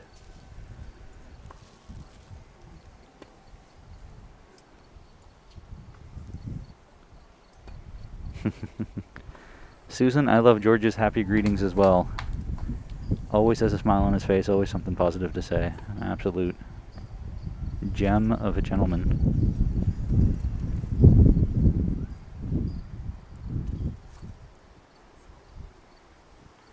So Joanna is now playing on her backhand, which both players have been trying to master the forehand coming this way for the longest time, so I'm not quite sure what caused the switch now. And she is hanging out there with great weight just on the high side.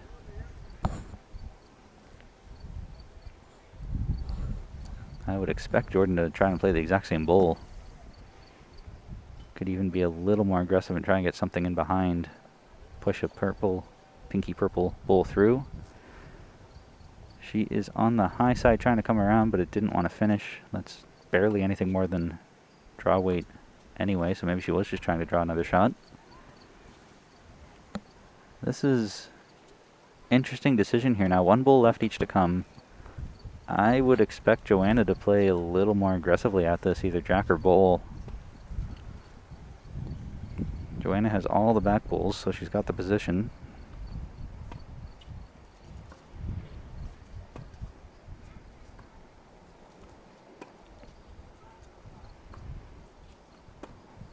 We will see what Joanna does. She's playing on her backhand again, so that'll be the right-hand side of your screen coming down. And she finally takes her place on the mat. She does so many test swings, practice swings, that I never know when she's actually going to deliver and whether it's going to be a drive or a draw. Most people do practice swings when they're about to throw a drive, but she does so many all the time anyway. Jordan's bowl just fell down, but it didn't matter. As Joanna's coming hot, but nearly missing out. Going through the head. Jordan's doing the finger dance here to see whether it's 1 or 2. I think there's a good opportunity here that Jordan could actually put this game to bed this end if she makes the perfect trail. Yeah, you are right. She could get the perfect trail to secure the win. We'll see if she's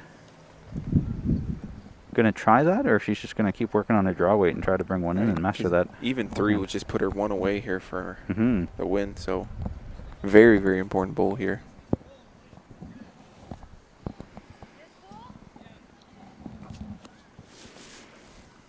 So Carrie Lucier is up 16-15 over Pat Bird, for anyone who was interested. And here comes Jordan's bowl here, creeping on the outside here, but it seems a bit too heavy. Sailing through. I'm not quite sure what she was trying to play with that. With that kind of weight, I'm confused what she was going for there. Maybe just one that got away from her here. Could be. As it is 1 for sure, as we thought. And a very decisive 2 or 3. Or just the one? I'm only putting up one for now just because I don't know whether it was 2 or 3, so we will Right. for sure give her one anyway. As the mat comes way back to close to the tee where Jordan likes it. And as a side note, Joanna Cooper wrote on her sheet here, "Thanks to my family and friends for their support," as her final bullet point on the player profiles we had them fill out.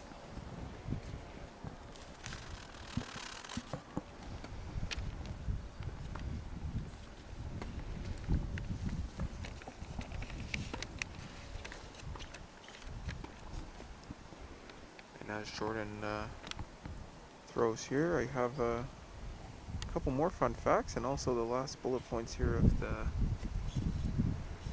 little sheet I have here. She throws one that is a bit as she throws one here that is a bit long here with a bit too much weight. So fun fact here, she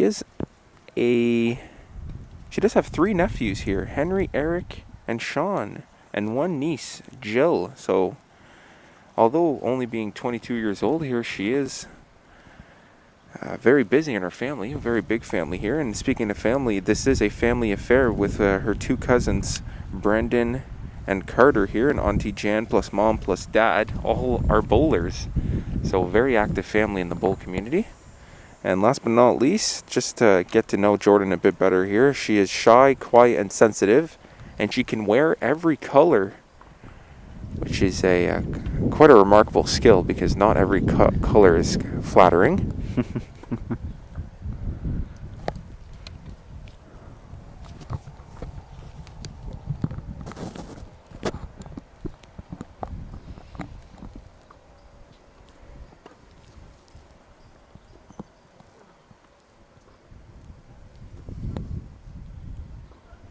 And I wonder if the mat being placed back here is taking a toll on these players, as all bowls are a bit deep here. And as I say that, Joanna throws her bowl quite short.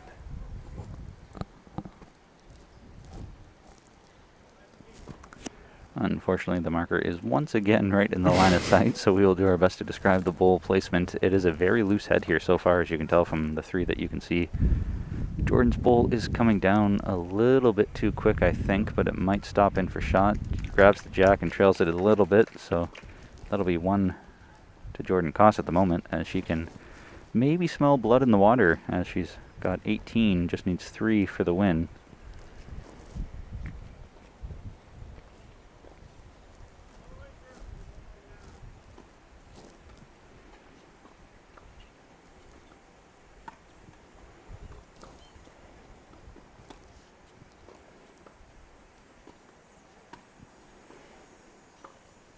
Joanna is chasing this bowl down. This has really nice weight here. Just on the high side, but that's a great second shot. So she has finished just about a bowl behind the head where Jordan Koss is touching the jack still. And as Jordan Koss is walking towards the head here, just a little update on Carey's game. So he picks up a 1 here, making it 17-15 for Carey on another tight match here on the men's side. Mm-hmm.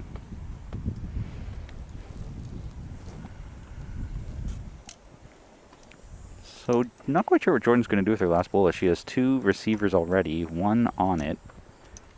I would think maybe another bowl in the head, but you don't really want to build the head too much bigger.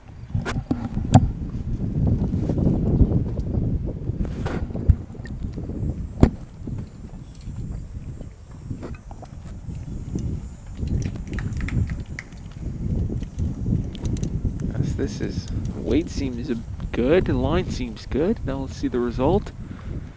Ho, ho, ho. As she sneaks in where I didn't think was possible. What a bowl. In between, I believe, Joanne's bowl and the jack. Just rested out Joanna's second shot, so now that will be 2 for Jordan Koss. As you can see where she rested out that black bowl now.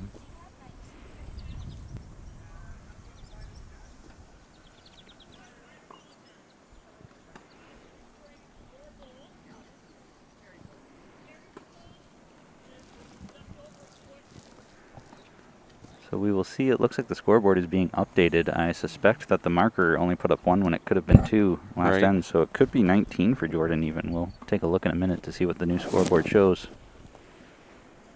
Has no discussion this time with her coach Derek. No, For Joanna.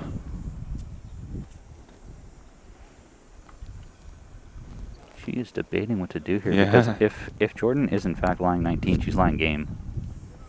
And so I think she is looking around, coming back down to the head to take a look. Yeah, and I do not blame her, as maybe she's looking towards Derek here for some guidance. She is, and Derek was over there watching Pat's game, so now Derek is coming down and they're going to have a little chat. This is tough. So Jordan is in fact at 19. The marker has updated the scoreboard here now to say it's 19-14. So Jordan's lying game right now, So and also has all the position in the world at the back. So this is tough. a very big bowl here, understandably so. She does take a minute to talk to her coach, see the different plan of attack here.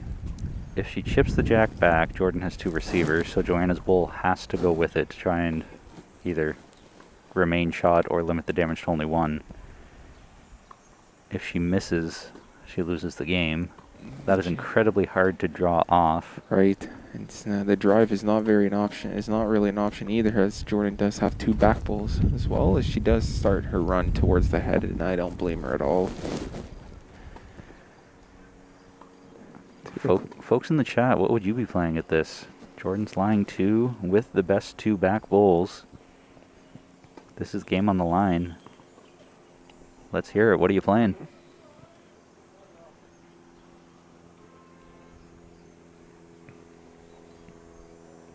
The cold hard draw is always an option, but outdrawing basically 2 touchers is not the easiest thing in the Right. world. She is playing her 4-hand side, so that'll be the left side of your screen coming down. There's a biggest bowl of this tournament here coming up for Joanna. Yeah, this is it. All or nothing here.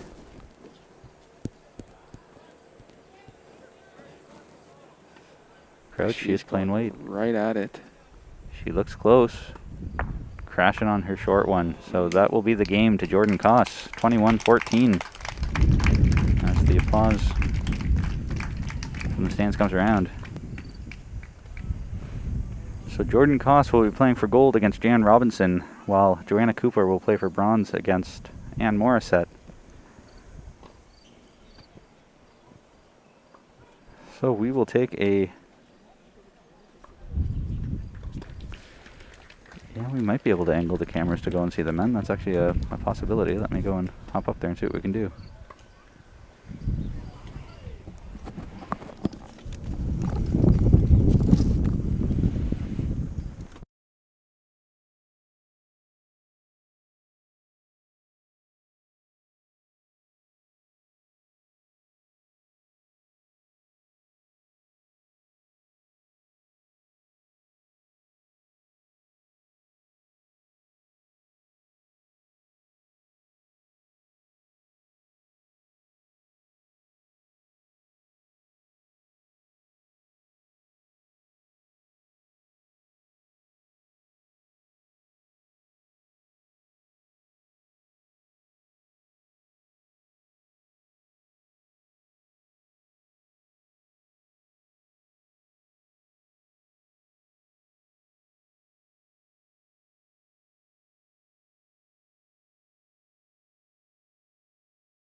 So we will be bringing you a little bit of side action here as Kerry Lucier White Bulls Ontario is up 17-16 over Pat Bird in this other semifinal match that seems to be going the distance. Yeah, to say the least. They've been trading shots all of this morning.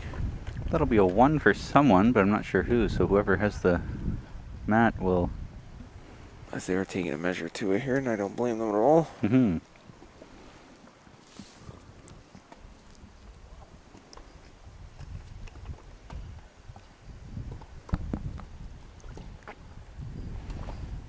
Taking a measure around here, can't quite see as Pat's standing right in the way of our side angle camera, which was not really set up to be streaming Rink 4. Well, we work with what we have. Yep.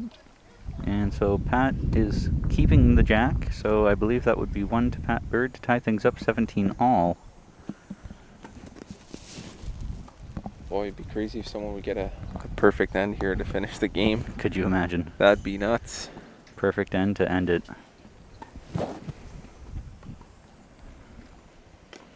So Pat has elected not to bring the mat up to the hog line the way he typically does. I'm surprised by that. Not that we've really been watching a whole lot of that game, but that's usually the Pat Bird strategy of mat to the hog, jack to the tee.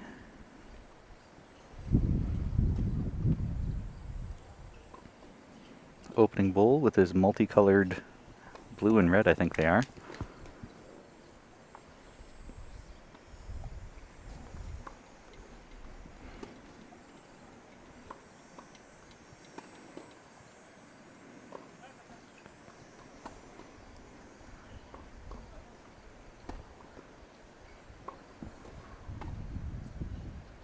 Here comes Kerry with his first bowl at the end.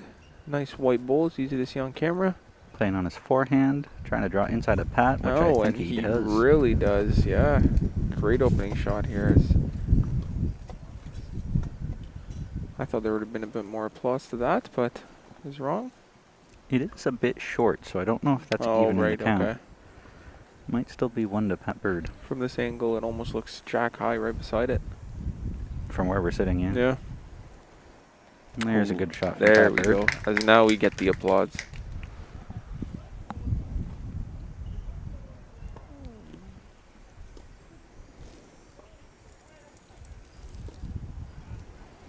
So the winner of this game will play Mike Wagner from Ontario for gold and the chance to represent Canada at the 2023 World Bulls Champion and Champions event. While the loser will be playing Mikey McNorton for bronze. And as soon as his match finished there, Mikey McNorton there went in the back and sat and has been watching this game ever since, so it's good to see that he's either scouting or supporting, either or.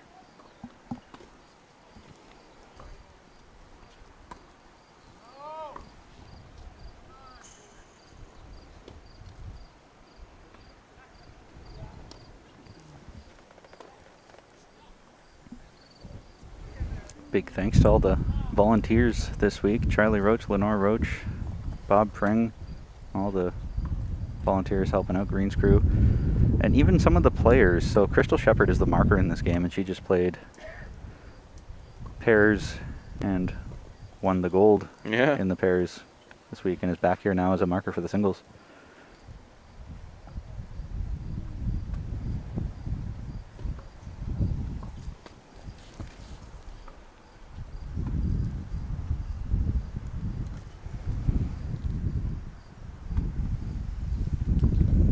Kerry went halfway up here, and as soon as he saw, I think he saw something he liked and went right back to the mat.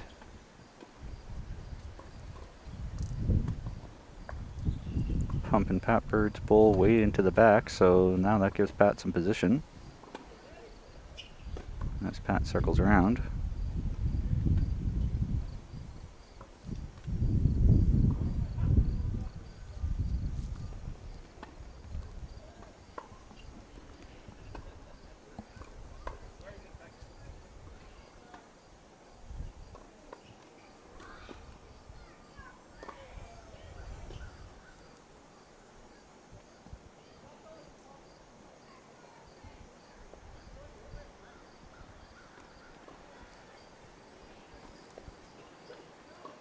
see what Pat decides to do here. As I'm not sure who's holding, actually. I favor Pat. Okay. Based off of the result of this bowl, I think Pat favors Pat as well. Right, not to disturb anything. We'll see who gets the mat or the jack afterwards, but there's still one to come from Carey. Crystal's unsure about second shot.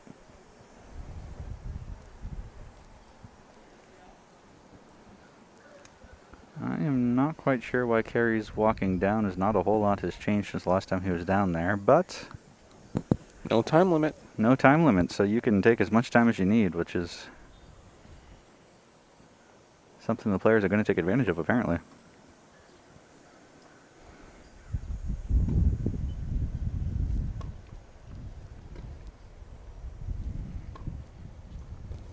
So after this event is done, we are heading to Windsor for the Para Bowls Championships, 11 to 14 of September, followed by the Mixed Pairs Championships, September 14 to 18, and then Victoria LBC out in BC for September 21 to 25, the Senior Triples, and then wrapping things up October 24 to 29 at the PIBC in Vancouver for the Indoor Singles.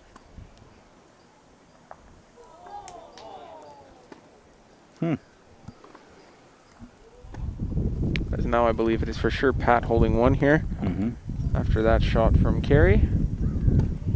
As he holds up the number one. Confirmed by Pat, I believe. Or it will be confirmed by Pat.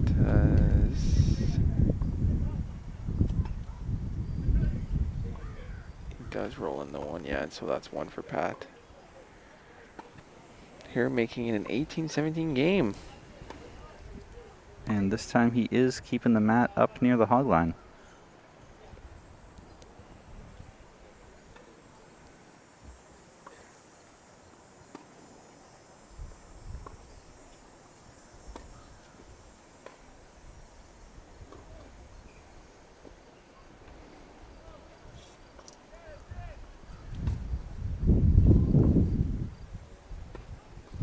Change the camera angle here. Apologies for the tilt. It's a little leany, but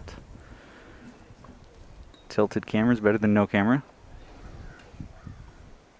That was a pretty good opening bowl from Pat Bird, as there's a smattering of applause.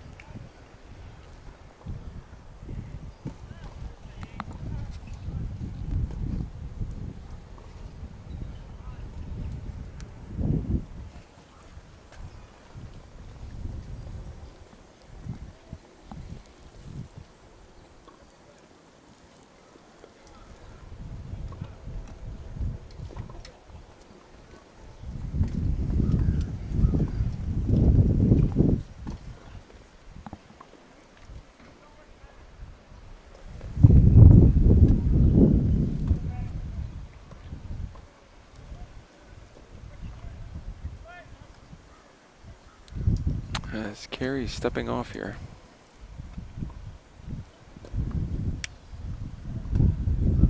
I assume this is probably a washroom break, so we'll have a short delay. Which I do recall seeing Pat take one earlier, so this is the second time in this 2 hour and 23-minute match so far that players have needed a break. Are you able to call breaks like that in tennis? So you have, in between sets, you can step off and go to the restroom, but that's limited to 10 minutes. And you have one medical timeout, which entitles you to however long you need. The physio comes onto the court and assesses your damage, quote unquote. So you have one of those per game. And yeah, so they're very strict on time in tennis, especially you have a serving clock, which is only 25 seconds. So yeah, not a lot of time wasted. And then you have a 1 minute break in between each two games. So each second game on the changeover there, you have a minute break sitting down. So it is very timed for that matter. Hmm. But then again, a match could go for 7 hours still, right? As the Right. match could be close and Could be back and forth, right? naturally long. Yeah. I think that's something I would like to implement in bowls, is that you get 1 3-minute break per game to use however you see fit, if it needs to be coaching, if it's a washroom, if it's whatever you need. Right. But don't get to take as many breaks as you need, as this is a very lengthy game here. You are welcome, Shane. Happy to give you longer coverage. So initially I was forecasting that we would be able to start the gold medal match at 1 p.m. That is clearly not going to be the case, Right. as this game is still going on at 12:25. Yep.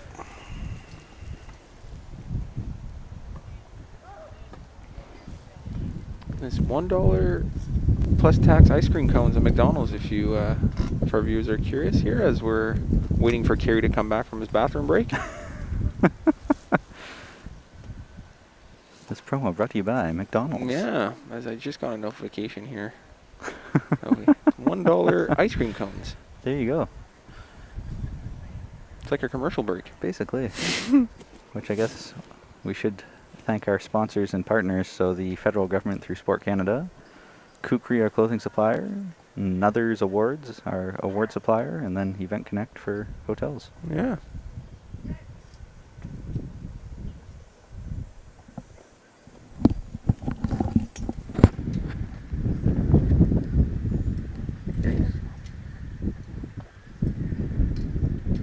Yeah, so this tent might be coming down on us here in a minute. I might need to stop the audio.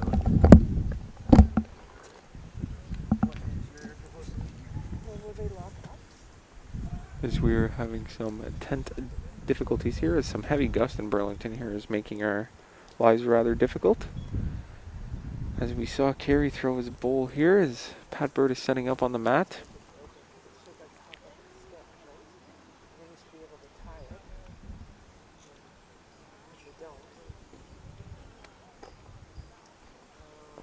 And here comes Pat Bird here from Alberta.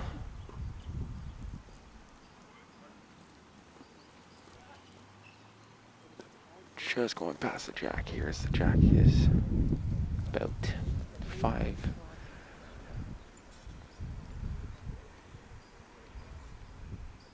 Away.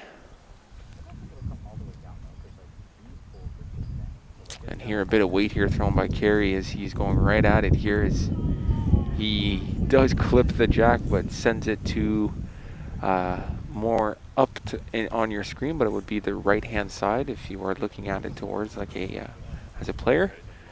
Knocks it over to the right hand side of the rink here, as let's see if Pat Bird changes hands to attempt to get closer to that jack.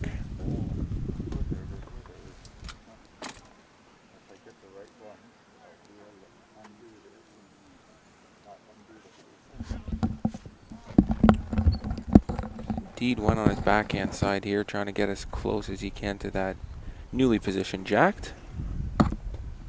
As we have some expert volunteers here tying down the tent that is above us, as it is a very windy day here and our tent's just about blown away. So thank you to President Ken Maitland, Charlie Roach, and I'm not quite sure this other gentleman's name, but all three of them for keeping the tent secure so we're not getting collapsed on.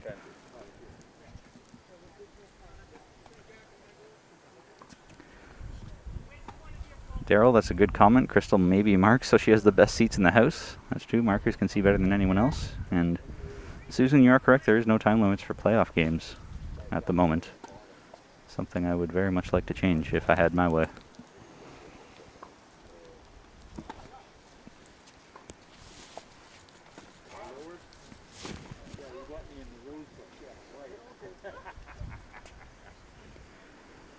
Hard to tell from this angle who is shot. I would favor Pat Bird, but...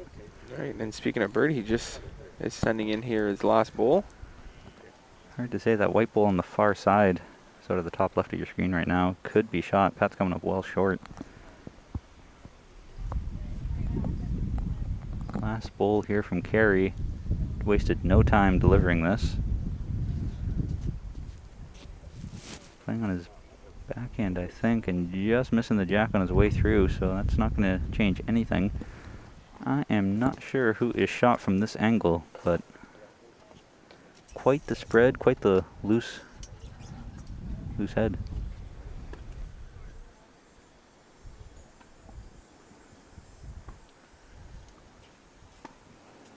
Not surprised that they're putting a measure to it.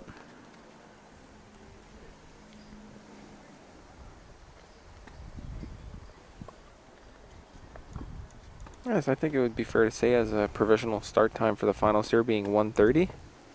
That is not confirmed though naturally. It is 12:30 here depending on how long this match goes. Then we'll go from there to assess the situation. The situation.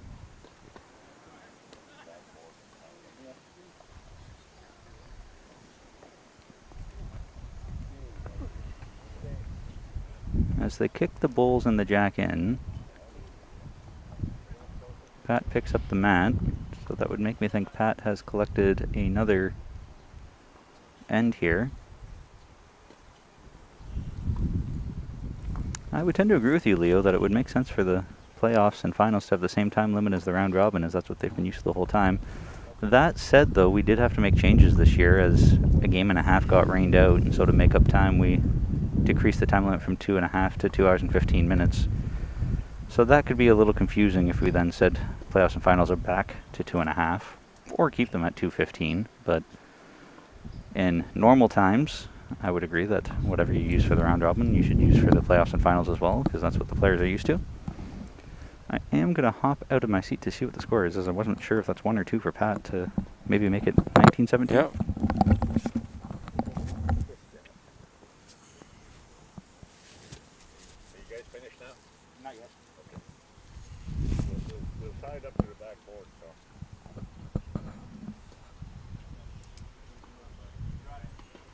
And I do not know if they did update the scoreboard here, as we see Jake is coming in here trying to see, and verdict. So it says 18-17 on their scoreboard, but I'm pretty sure that's because they didn't update it. So I am fairly certain that it's at least 19-17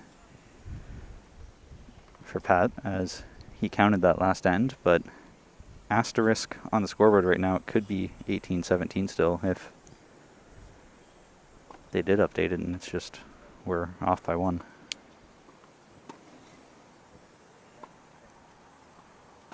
It is 19-17 for Pat. If I can trust my trusted source There we go. of our texter.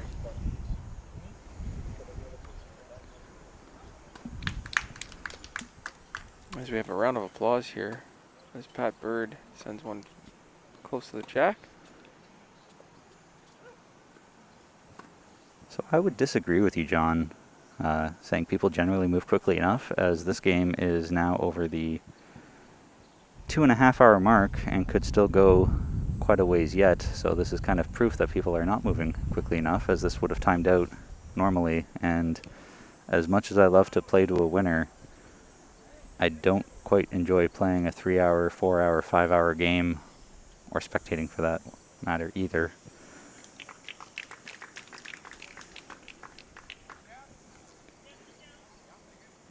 In my humble opinion, 2 hours and 30 minutes is more than enough time to play a singles game to 21, and if you need that whole time limit, it should be a 21-20 game.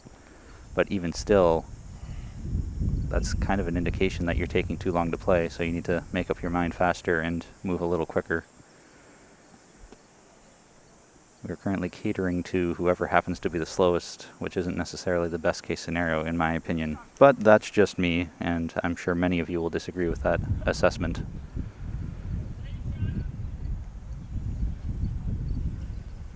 As the score does indicate that Pat Bird is shot here with his red and blue bowls. As we see the white bowl of Kerry here coming in.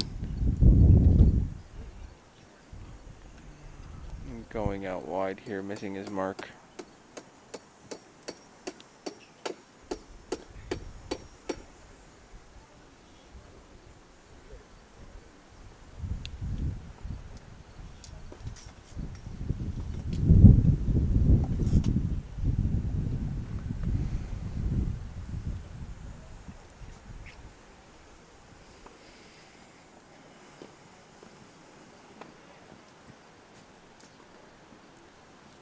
And I believe right now Pat Bird is lying game, if I'm not mistaken. Depending on I don't think that so. second shot, no? I think that white bull off to the side is shot, as I heard Crystal say white bull's counting one. Oh, So okay, that would okay. make My mistake. Carey lying one. But Pat has an opportunity to trail here for an opportunity to be lying game, and he is just on the inside, as that is exactly what he was going for. He was looking to trail the jack back to his receivers. As Carey looks to add on to his tally here. Potentially making it a 19-19 game. Potentially, if he can draw with his last one, yeah.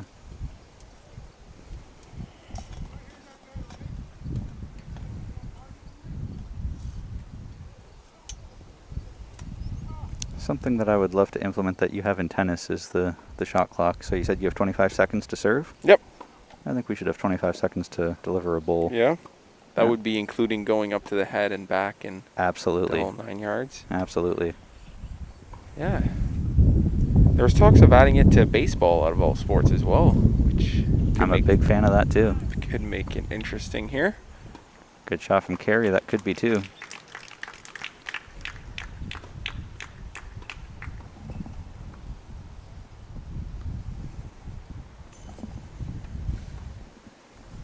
And now that I think of it, I think I induced our viewers in error here. Just speaking of tennis, I do believe you only have one bathroom break. So 1 10-minute bathroom break and 1 medical timeout.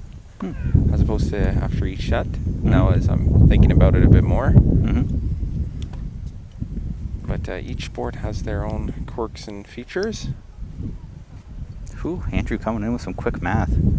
A 20 to 21 game, all single points, is 320 bowls. So at 2 hours, that is 20-second clock.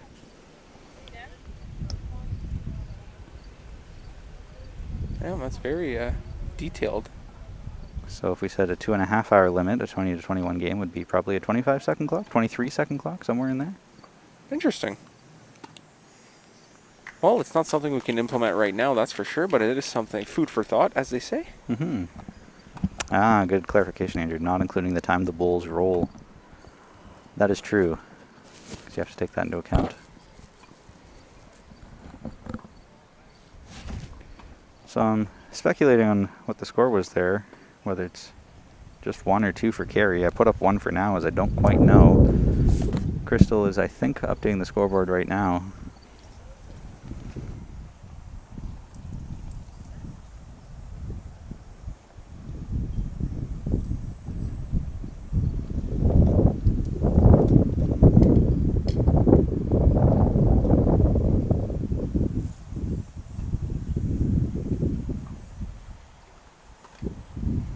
So Carey has 1 on, 1 behind. Pat has 1 behind.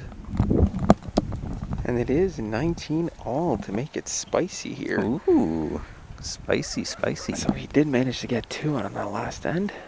So the first to 2, as Carey is currently lying 2.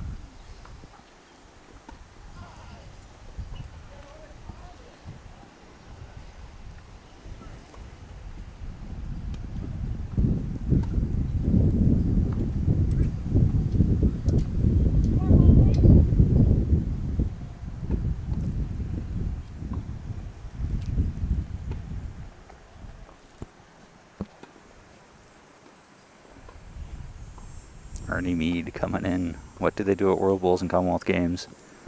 Well, at World Bowls and Com Games, I believe the time limit is 2 hours and 15 minutes. I don't recall if they had time limits for finals or not, but I think they did because everything is being broadcast to TV, and so they need to know a set start, set end time. So I believe they kept time limits in there as well, but also Com Games.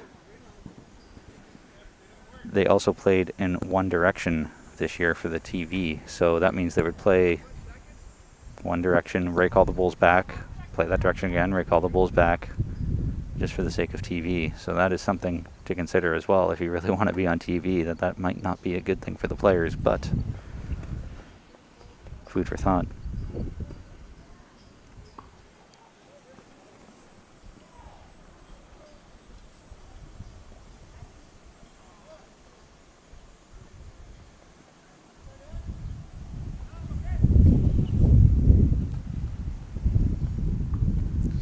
See if Pat can draw off shot. He is just rubbing the inside of his bowl, and I think that could be good for one. It's definitely second shot if it's not the shot.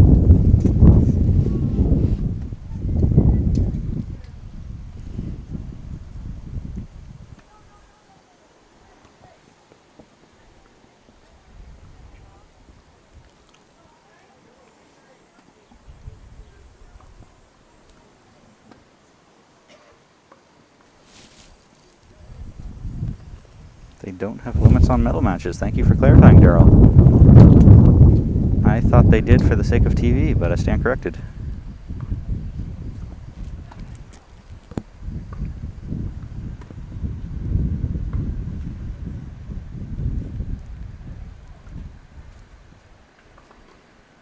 As Kerry talking to his coach here quite briefly, walking back to the mat here to deliver his last bowl.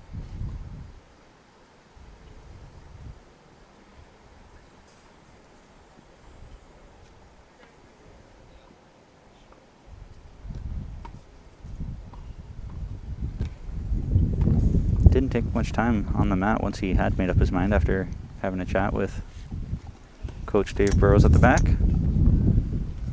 Coming up well short. I'm not sure if that was an intentional guard or not.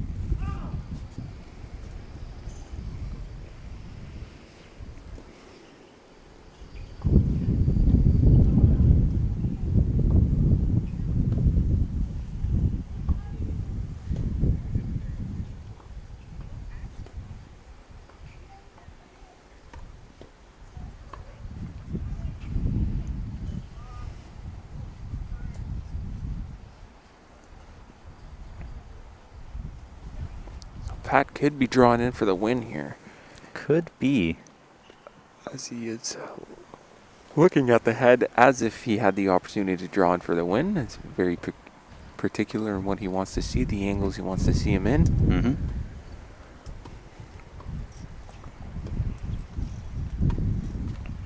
And going back to have a chat with Coach Derek, Yeah. probably.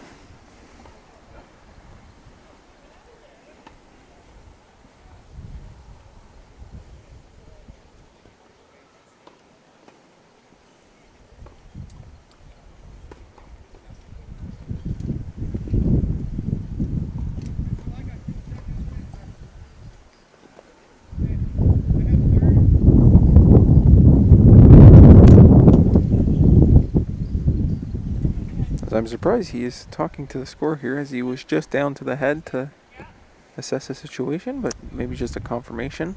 Yeah, that is extra confusing.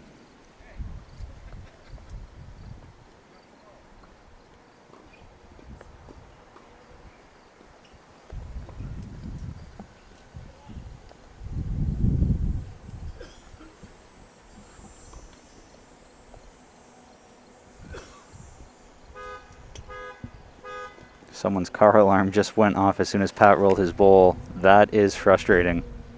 Yikes. Yikes. What a time for that alarm to go off just as he was delivering his bowl. Whew. Unfortunate. I heard Kerry say one white there, so I think Kerry Yeah, I thinks did it's say his. that too.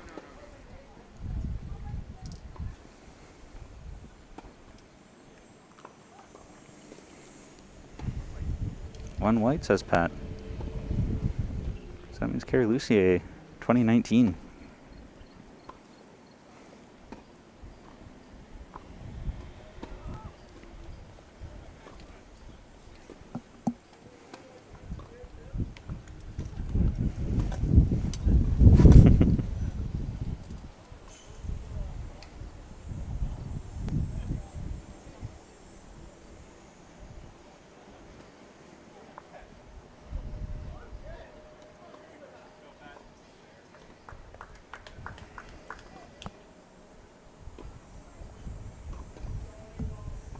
As you can see, Kerry has the mat way back on the tee just about.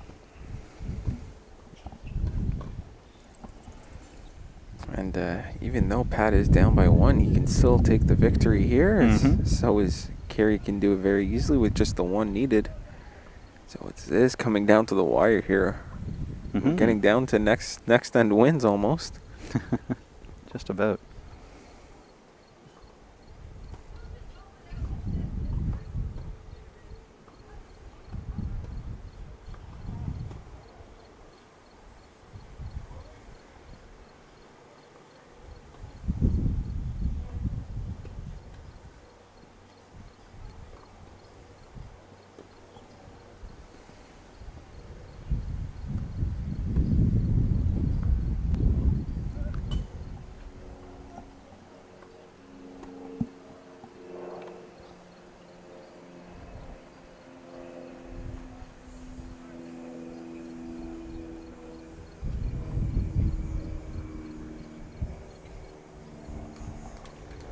Pretty good opening bowl there from Pat. That should be shot, I would think.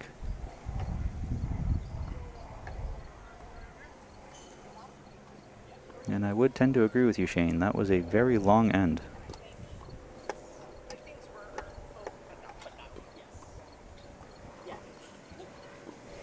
Carey looks to counter, and that looks to be okay weight, but not coming in, and it's actually leaning against the bias. Yeah, it is.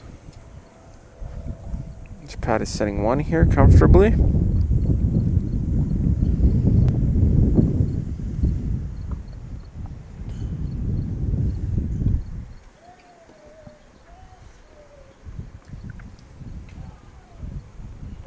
This Pat underthrows it here or puts up a guard, either or. He comes up well short of the jack here. Ooh, Lawrence Leadham. Spicy take. I think finger measuring should be banned. It's still a measure which only should be done when all bowls are completed. Anyone agree with me? Interesting take. Hot take. That is interesting. I said it in the previous stream though. I sometimes I don't understand why after all four bowls had been thrown and both the players are at the head here, how they finger measure as opposed to just going straight for the straight for the numerical measure here, as you are allowed to bring that out. So I'm not sure whether there's discussion beforehand with the fingers and trying to get that done. I agree 10,000% with that statement, Alec, and because of that, that would make me want to ban the finger measure just because. Just because of that. Just because it seems absolutely ridiculous that you use that when you have a measure at your disposal once all the bowls are done. But I'd also go one step further and say that players shouldn't have a measure to begin with anyway. Ooh, interesting. Now we're getting spicy. In almost any other sport, at a high level, at a national championship, you don't call your own fouls, you don't call your own balls and strikes, you don't call your own whatever. So how come we get to measure our own shots? So an umpire per rink then? Sure. Or an umpire per every other rink. Right. It would need a lot more, and I'm sure that's not very feasible for most events, most clubs, but in an ideal world? In an ideal world, yeah, absolutely.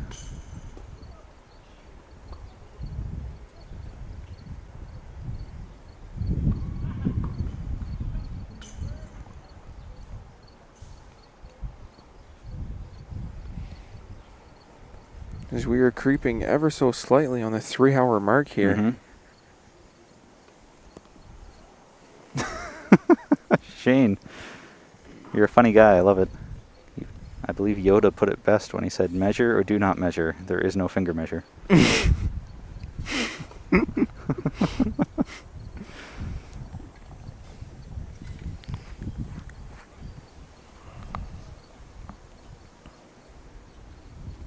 So Carey's final bowl here.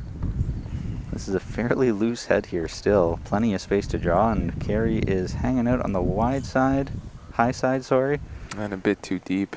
And a bit too deep. So if Pat Bird is lying one, he just needs to draw. I don't fully know what there is to look at here as he walks down to examine the head.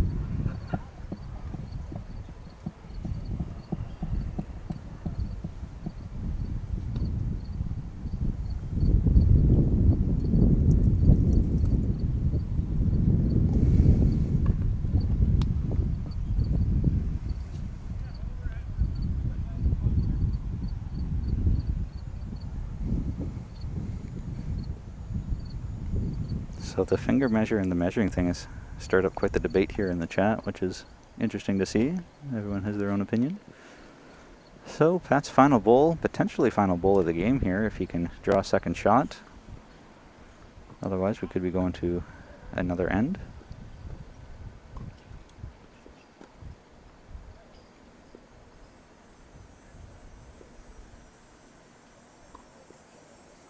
This looks a little quick to me. Yeah, it does look quick. Crashing into Carey's bowl. Ooh. I don't think that was enough to really change anything, so I think we're 20-20.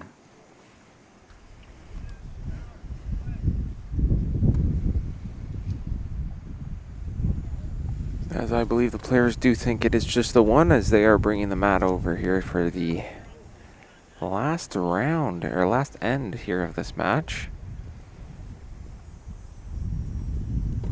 Having a look. Tie game. And yes, it is very windy here, Jason, in Burlington. They've had to re-tie down our tent like 3 different ways because it keeps blowing away.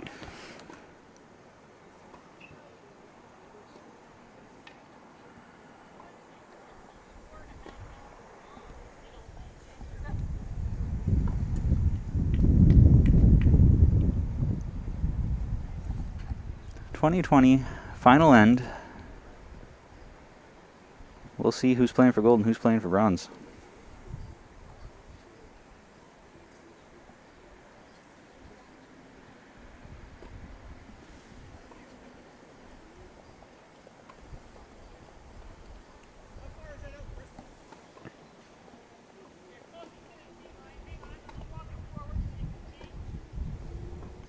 Carey's asking how far up is that? 1, 2, 3, 4, 5.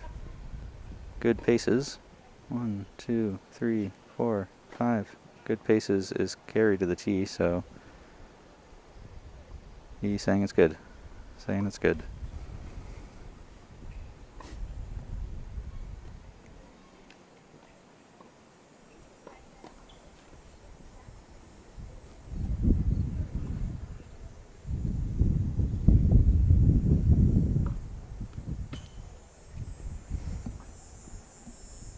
First bowl from Pat Burr here, looking good. Oh no, coming up a bit short here, yeah. Well, oh, I lost short actually. Sorry, pardon me. I thought it looked good out of the hand. So Jason, you bring up a good point. It's not necessarily the last end. If we have an equidistance, they both get 0 points and we do it again. Very good point. Which is rare to happen, but it is possible. And Shane has a meeting with his boss in 10 minutes and he's thinking, will they finish this end in time? Great question. Shane, you better call in late, says Sarah Van Stein. Apologies for the wind, it is gusty. Shot drawn by Carey. Jake apologizing for something completely out of his control. Typical Canadian, you know? I'm the type of person at the grocery store, when someone walks into you, I'm the one that says sorry. Sorry, yeah. You're not moving, get bumped. Oh, sorry, Yeah. I was in your way.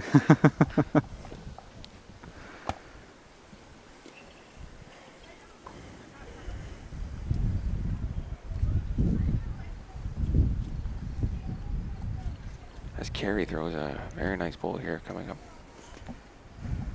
Oh, and I believe Pat Bird will Carey's bull through here, just missing Carey's bull out wide, but I do believe Carey's still running shot here, but a very close measure.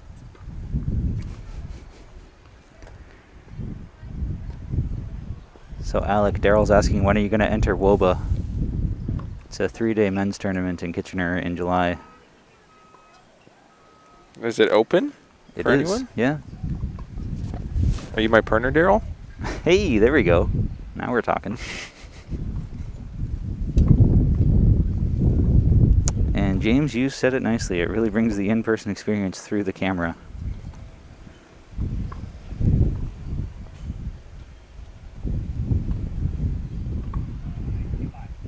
And Pat is crashing on Carey, so that'll be 1 to Carey at the moment, I believe, if my eyes are any good from this end. Yeah, that no, we're at. you're absolutely right, Jake. It's Carey comfortably shot here, no measure needed.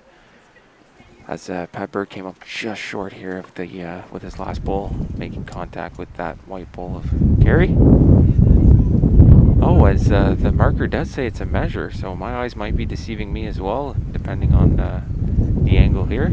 Side angle view.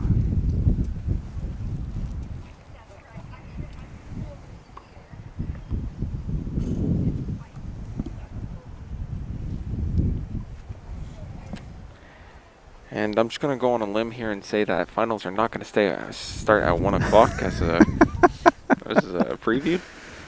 Yeah, that is a good guess. We might be closer to 1:45.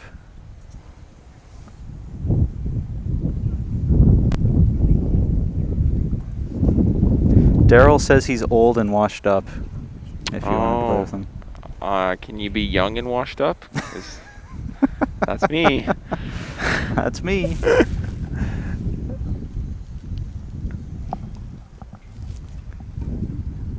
So Carey is stepping to the mat here now.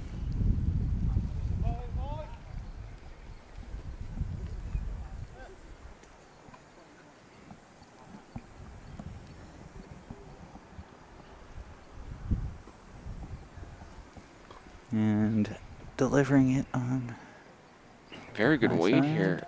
Pumping Pat oh, no. in. As he pumped Pat like right in there, giving Pat the shot. And One bowl left each. I don't really know what Pat is using the finger measure for here, but one bowl left for both players. I would assume that with Pat being shot now that he will play a position bowl around and behind, but I could be wrong. Maybe he'll play a guard. as yeah, I didn't know Carey had one more bowl, thankfully, because that would have just handed over the game to Pat.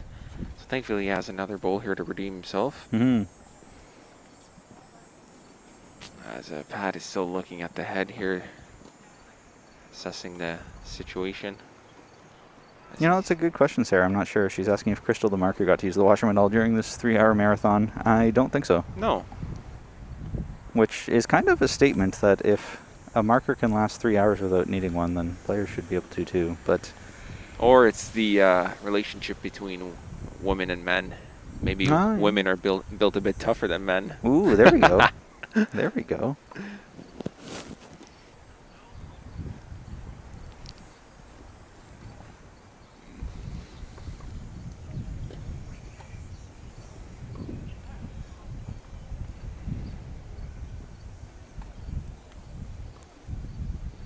So Pat is going back a second time to talk to Derek to talk about what to do.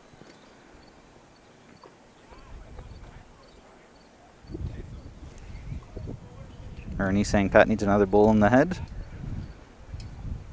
That's not a terrible take.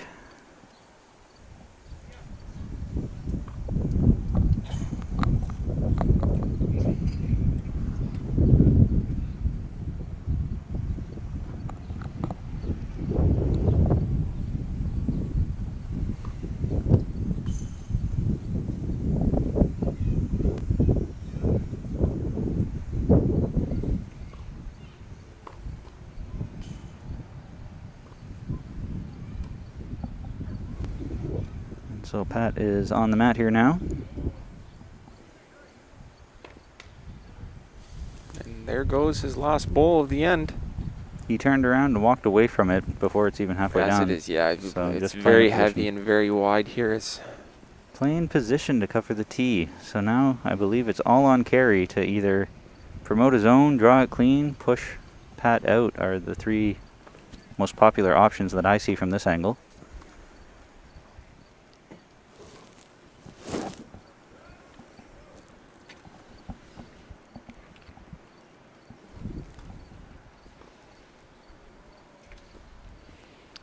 And here comes Carey here, setting up for his last bowl as he delivers it with confidence. Playing on his forehand, I think. Coming down. Just a nudge, he says. And he gets it and flops the wrong way. I don't know who got that. Gets it and flops the wrong way. This is going to come down to a measure, probably. As they do shake hands here after this 2-hour and 59-minute match. So Shane, you're on time for your boss's meeting. Ding, ding, ding. I do not know who won that game. The way that Carey picked up his bowls and left, I suspect it's Pat. Yeah, and I'm just trying to read the facial expressions here.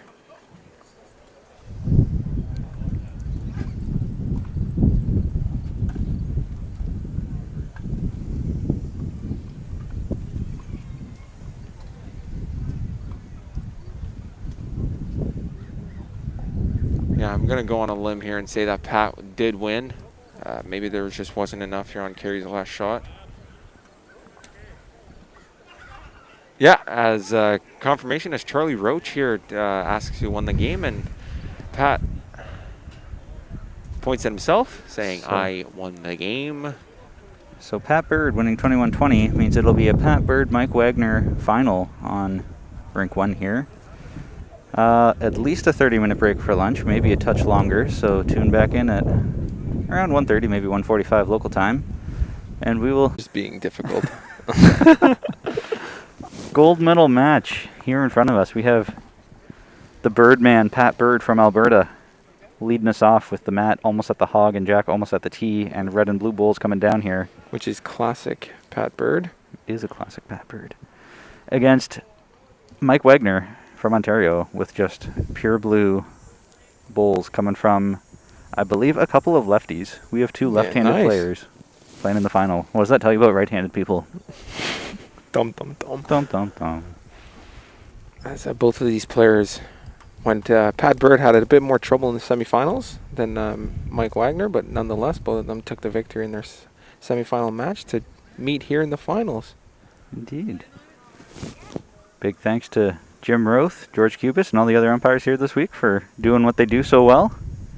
It's been a pleasure having them here to keep the players in line and measure all those measures. I think Pat's got a bug circling around him as he's just doing a nice little hula dance down there.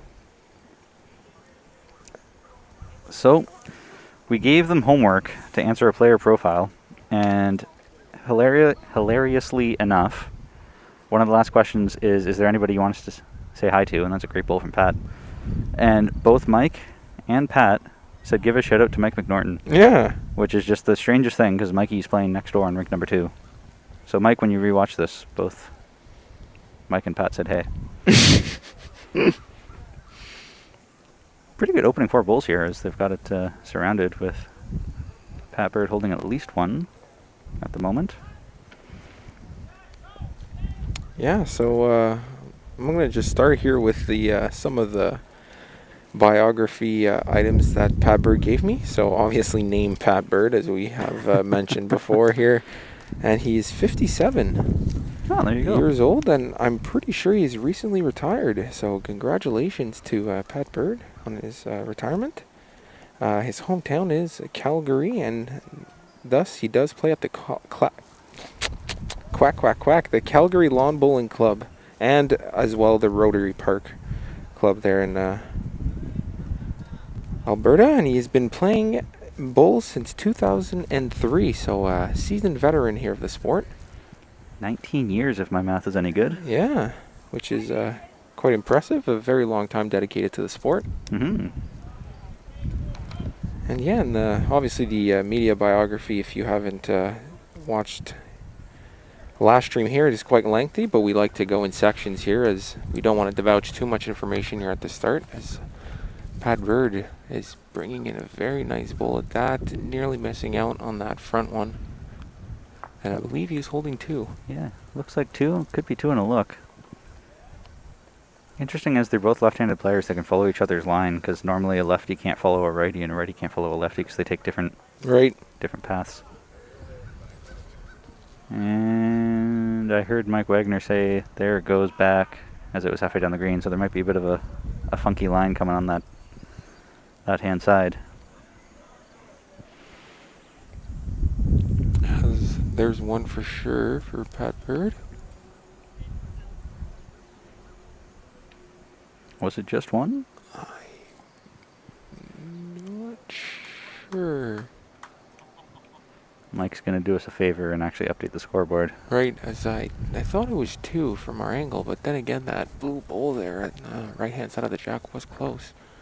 As we change the camera angle here. Surprisingly, Pat started off with the mat at almost, not quite the hog line, but he brought it up. And then this end, it is back quite a bit. Interesting tactic. It was a trifecta. Beautiful. So good start here for Pat, is getting a few off the hop there. Might settle on some nerves that he might have from the finals. Pat, of course, has played in the finals many times before. Right. So he's a seasoned vet here. I'm actually not sure if Mike Wegner's ever played in this final. Maybe he has, and I just don't recall. Any of you on the stream, if you want to do your research, John Siteman, then let me know if Mike Wegner's ever played in the singles final before. And a good-looking crowd here for this final as I look to the right of the green. Mm-hmm. Stands are filled up. People brought their own lawn chairs even. And the thing that's really nice here with the singles is all metal matches here are on one green, Mm-hmm. making it very nice for spectators. And so both players' opening bowls here are past the jack, which does not surprise me, as Pat Bird's been playing tricks with length on second end here already, from having mat up to mat back.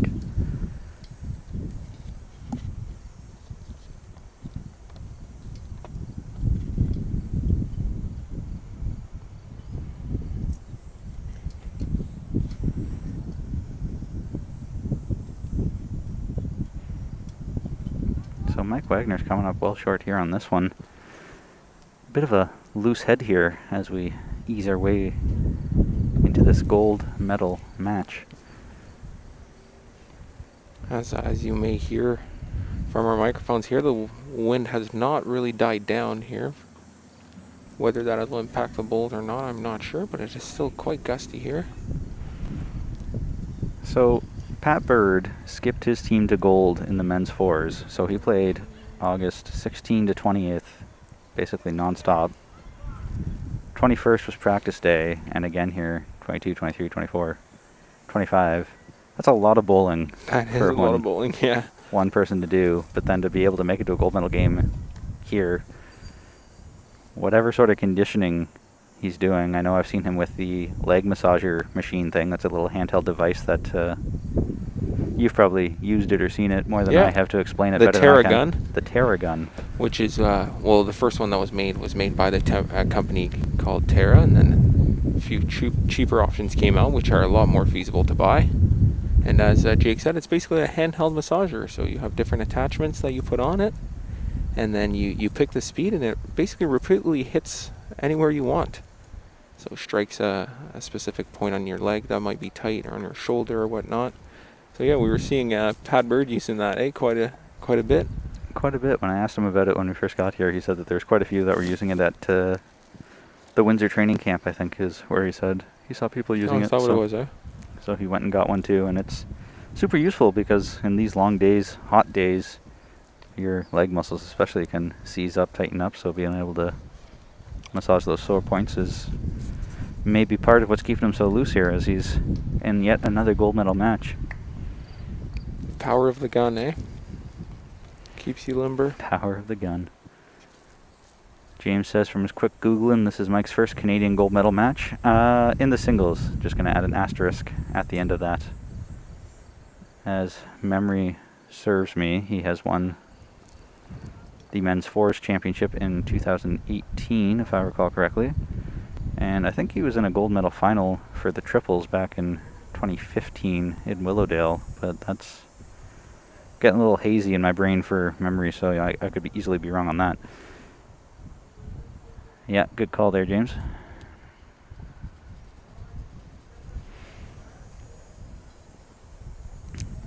Thanks, Daryl, for the shout-out. Commentating is, in fact, tiring work. You would know better than most, as you've done this as much as anybody else in the country, I would imagine. Oh, and he said you too. Thank you, Daryl. He did. He did. Thank you very much. I appreciate it. It's what we do it for. I'm not sure if we'll have any more enlightening conversations as we did yesterday morning, but we'll do our best. Especially with it being the final, maybe taking it a bit more serious is advised. Yeah, that's probably a good point. So I'm not quite sure if Mike picked up one or more there. I've thrown one on the scoreboard as he took the jack and started, and we will hop up later to confirm. Maybe every other end will pop up just to confirm our score is factual. As it was just the one for Mike.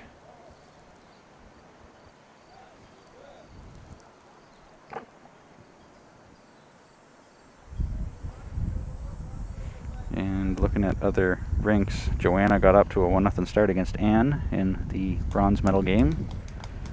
Jordan got off to a 2-1 start over Jan in the other gold medal game. And It is now M&M Meat Shop, Mike Yeah. McNorton, up 4-3 over Kerry Lucier. M&M Meat Shop. The Canadian/American/Canadian again, Michael McNorton. And from the sounds of it, he's going to be a permanent Canadian here for a bit. I do not envy his current tax situation of having to pay full taxes in both Canada and the US. Sounds absolutely terrible, but anyway, go corner Mike later to ask him about that. Currently, it looks like one for the Birdman. As he is using those red and blue arrow bowls. Arrow groove, to be precise, with a size of 3.5. 3.5. I didn't know Arrow did half sizes. That is strange. Maybe a special request just for Pat. Yeah, maybe. I wouldn't put it past him. What a draw. Pat Bird, ladies and gentlemen. I'm curious if he will lose any measures because Mike Wagner's using Taylor Ace's size 4, so he is Ooh, interesting. 0.5 size higher. How many measures can you win? Would that be a difference? And is that an actual factor in the measuring as the size of the bowl? The bigger your bowl, the more slight advantage you have? I mean, I don't know if you could factually prove it, but in theory, a bigger bowl would mean you have a Right. better chance of winning the measure. But Right, more surface area naturally. yeah.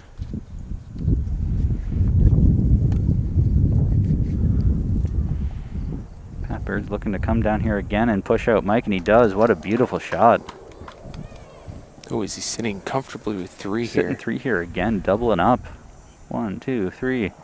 Off to a 6-1 start. He is just stepping on the jugular.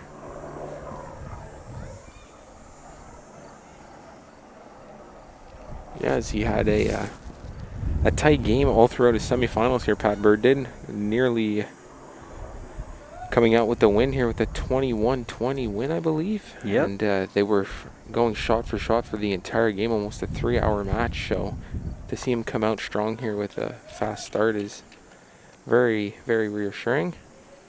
That he is not tired out from that semifinal match. Or from his quarterfinal match where it was, I think, 21-20 against Brandon. Or Carter Watson as well, so. No exaggeration when we said he has played a lot of bowls here in the Yeah. last week and a half. Seriously. I could make the same argument for Mike Wagner possibly being tired, though, as his quarterfinal match against Keenan Lau was also 21-20. Keenan caught a tough break. Last bowl throwing a drive, rebounding jack to lose the game, but good bowls all around. And the women's finals here is 2-2. So they're trading shot for shot, not as much as a lopsided game or opening few ends here that we're seeing.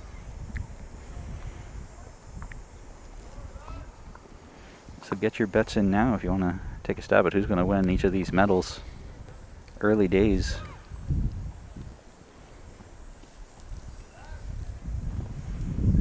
So Pat Bird is immediately sticking with the non-ditch hand.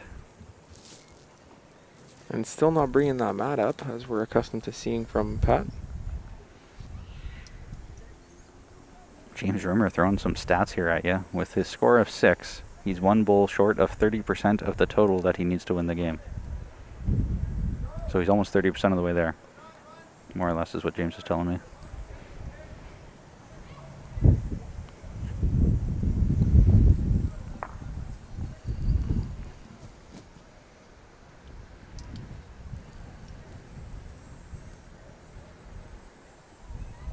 Pretty similar bowl from Pat.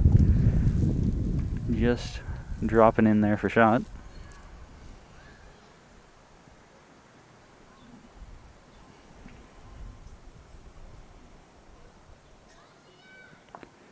Mike Wagner playing the other hand, looking to grab the jack, He's and he going does. right on it, but Jack hunting works. One for Mike Wagner at the moment.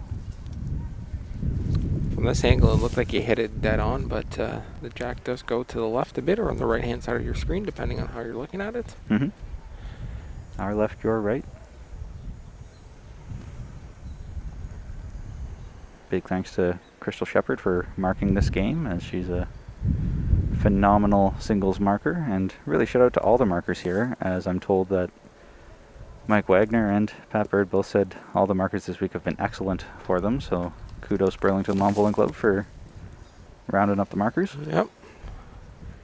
And shout out to Bob Pring for keeping them organized. He's been running around nonstop. Oh yeah, has he ever? And he also handcrafted wooden rings for the gold medalists of the pairs fours, and I'm guessing he did so for the singles as well, which is a neat little addition for winning gold.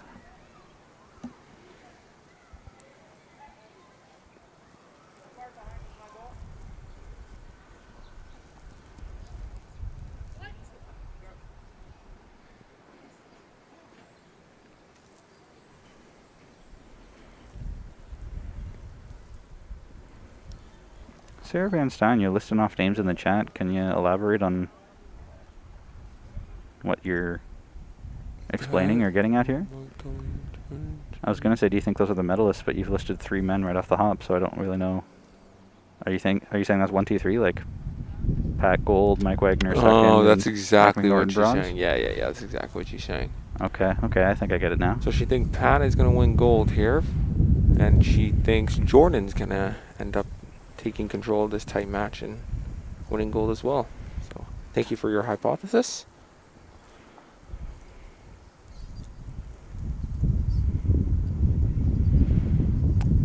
So, 4 all for Eminem and Carey. 2 all for Jordan and Jan, and 2 for Quebec over 1 for Alberta in the women's bronze. Well, there's an interesting thought, Daryl. If you could give a gold medal for a clean delivery, Mike Wagner is at the top of the list. Interesting. That's an interesting suggestion. Who has the best delivery? You raise a good point, though. Mike Wagner does have a very nice delivery. I don't think I've ever seen him bounce a bowl.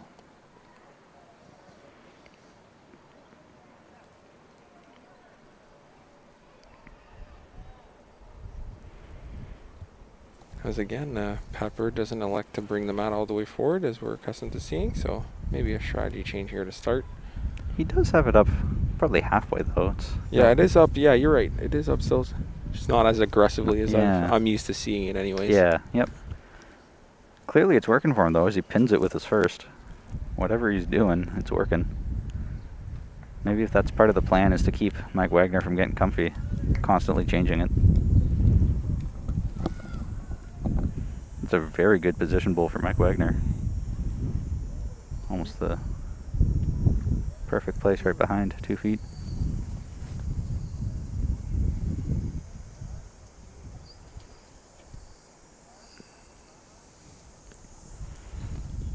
I don't believe you like that. Sorry to cut you off, Jake. I was just going to say Pat was looking down at his feet and sort of swung his arm But, and didn't like it, but I don't know what's not to like about that. Seriously. What That the? is exactly the same bowl as he threw his first shot, which was a near toucher. What the? What the is right. So clearly can't read Pat Bird's reactions as... Oh, as he's going right at it here. Ooh, good connection, Mike Wagner. Probably expected a better result, but you got one out, so can't be too upset with that. It is rare to see Mike Wagner throwing drives. He is usually the calm, cool, collected, I will always draw no matter what type of guy, so... Finals of the Canadian Championship, I guess. Indeed. He's 1 for 1 anyway, so... So far shooting 100%.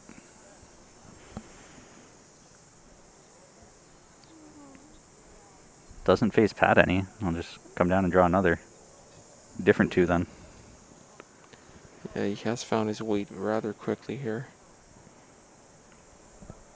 So Mike Wagner electing to draw the drive and draw. How good are you? How good are you, Mike And Wagner? that good, he says to Jake. Oh, okay. Enough said.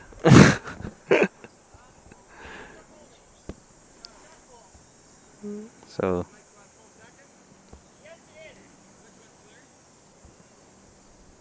Pat is putting Crystal through the ringer here with questions. And she is obliging with little to no hesitation. My shot is Mike second. Who's third? He will know every detail of the set here soon. As he looks to add on his points tally here as he is shot. Clapped his hand that time and turning around and looking away. Yeah, I believe this will come up a bit short here. So this one is different if I'm trying to read his body language. Confusing.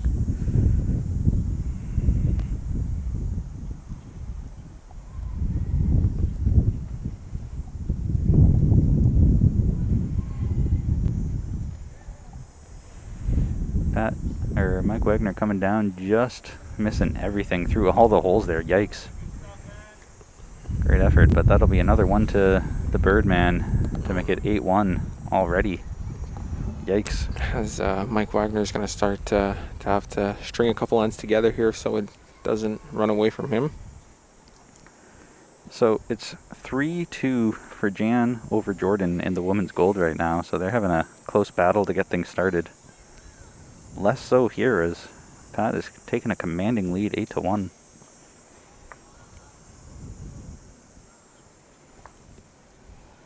And where will the mat go this time? So I'm leaving it on this camera angle just because I'm very curious. Right. Kept it back, brought it up more, brought it back, and back on the tee we go. So he is just hopping around all over the place. Keeping Mike on his toes. Indeed. Keeping us on our toes. That too. It's clearly working. I shouldn't even really say clearly working, though. Mike's still been playing fairly well. I mean, he's... Yeah, right. It's not like he's 10 miles away. He's right there in there with Pat. He's playing well enough to have the lead in this game, but just Pat has been playing lights out here. And we are playing a minimum length jack here as the mat is almost on the tee. And the jack is a little bit over the hog line, so we're not going to have a umpire called, but it will be short. Short bowls.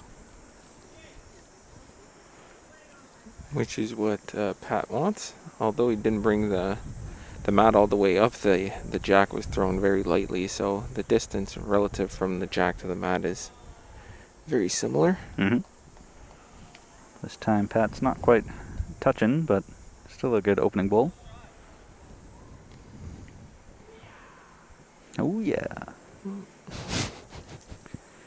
Good effort here from Mike Wagner coming down and not wanting to finish, but that should be numero That uno. did fall towards the jack, or is that jack high yet, or No, not it's quite? still short of the jack, but it's a good shot bowl anyway.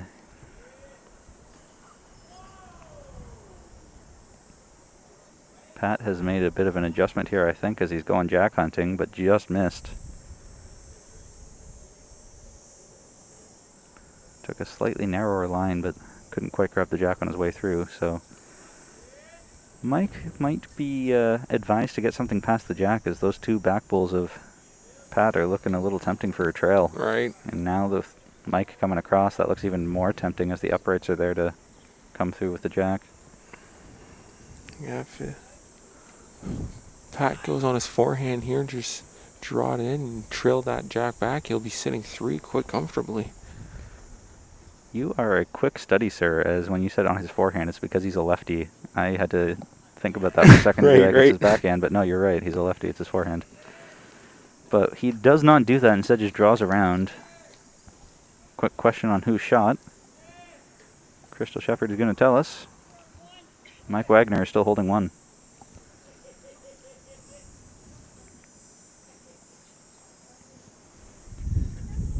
I still think that Mike would be advised to get something past the jack, and this looks narrow. Not sure if it's even going to be there. It'll crash on his. If I'm Pat Bird, I'm tempted to play some weight, whatever you need to hold Right. it, and just grab the jack or bull.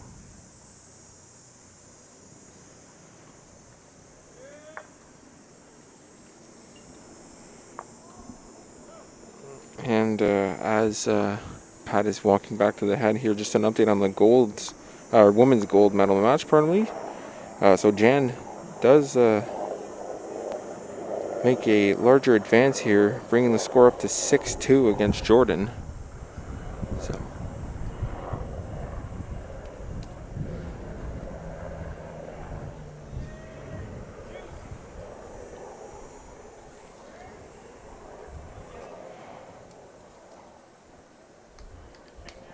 It's been a phenomenal couple of weeks of bowls here at the Burlington Lawn Bowling Club, and can't say thanks enough to Charlie Roach, Lenore Roach, and the whole volunteer crew for putting on 2 straight great weeks of lawn bowls.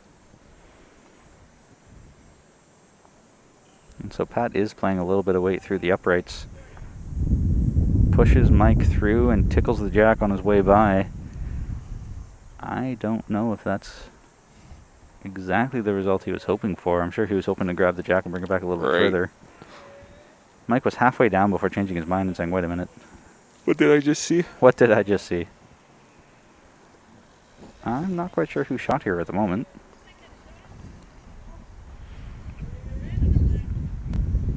Either way, based off of Mike's previous 3 bowls, I would have to imagine he's just looking to draw. Doesn't need to alter his weight much, or line much for that matter either. Subtle adjustments.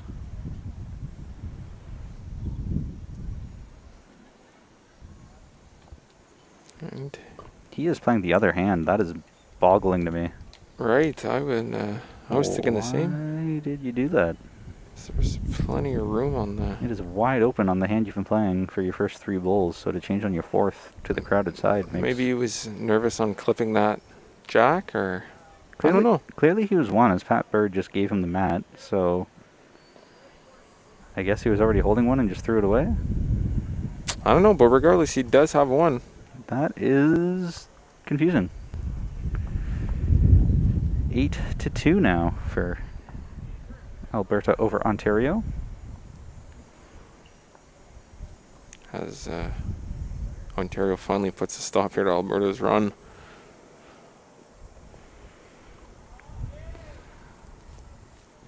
So we said Jan's up 6-2 over Jordan. Yep. Ann's up 3-1 over Joanna. And Michelangelo McNorton is up 8-4 over Carey. I think Mike Wagner just threw the jack either in the ditch or out of bounds. Sorry, as I was looking at my phone to get the score updates. No, he did, yes.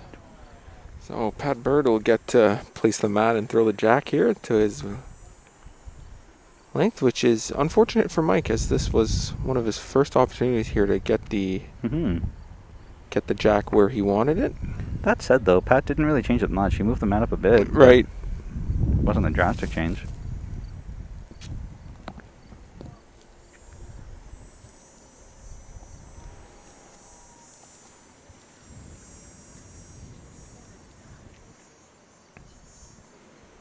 We'll see if Mike's opening bowl can adjust to this slight change in length that Pat set it at. So it's 4 feet, 5 feet, still going almost 6 feet past the jack.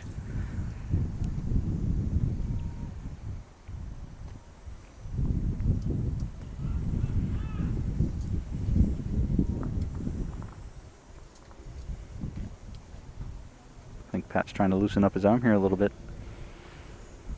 Giving it 1, 2, 3, 4 swings. Not sure if you can see him on the top of your screen. I guess you can.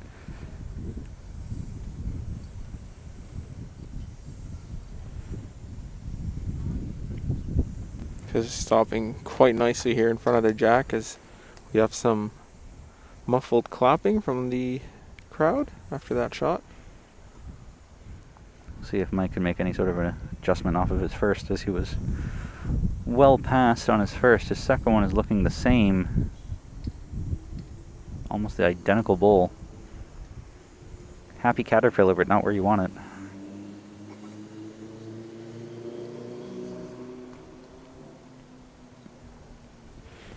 I mean, Mike did put in his biography media sheet here that the key to success in this game is consistency. I don't know if that's the consistency he was hoping for, Right. but he did nail it. Pat Bird's tucking one in behind. Yep. So that is 2 now. First and second shot both belong to Pat Bird here. See if Mike adjusts his weight here to get into. This looks closer, in the neighborhood. Just missing the jack and just missing. Oof. Grabbed a piece of that bowl, but I don't think that's going to be shot. Pat's asking. It is still one shot for Pat Bird. Ah, she.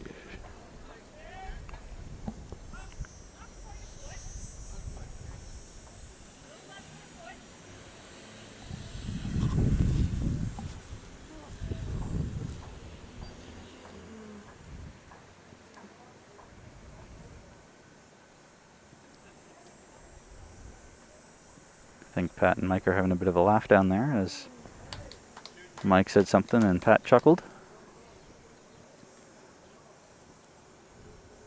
I don't think Pat can make up his mind for what he wants to do here. As Yeah, it he's doesn't seem like it. taking a long time and humming and hawing.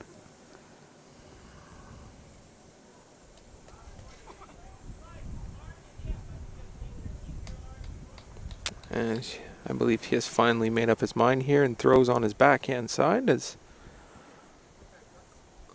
here comes the bowl here as it's slowing down nicely as it just clips the jack. Not sure if that was the right side he wanted. Don't think it changes much. I still suspect it's going to be one to Pat in that front one. Yeah, no change. I could see some weight coming here from Mike Wagner, but nothing drastic. Just into the head. I think he's trying to just sneak in between their both bowls as he just nicks the outside there, unfortunately. A good wick on the inside of Pat Bird's bowl there would have been very good for him. Susan Hill looking for an update on other games here. We've got Jan up 8-2 over Jordan in women's gold. Anne from Quebec is up 5-1 over Joanna in the bronze. And Michael is up 9-4 over Carey in the men's bronze.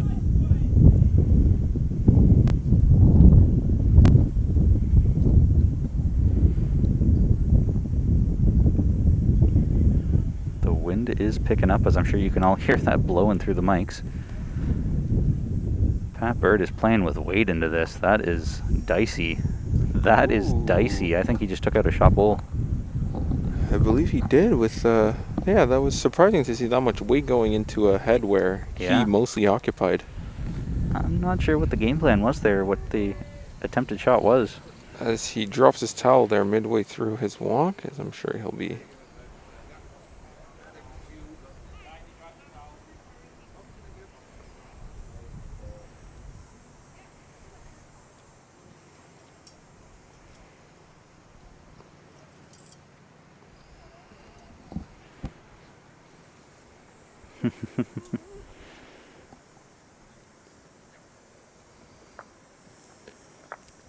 That is a strange scenario. Mike Wagner measured and picked it up before Pat was even down here to observe, but it's one for Pat Bird, so that'll make it 9-2. Those are two guys that trust themselves, I believe. Yeah, I guess so.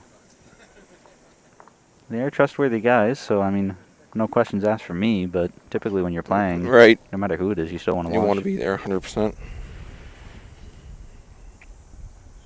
See where Pat placed the mat there. Are we sticking with short ends?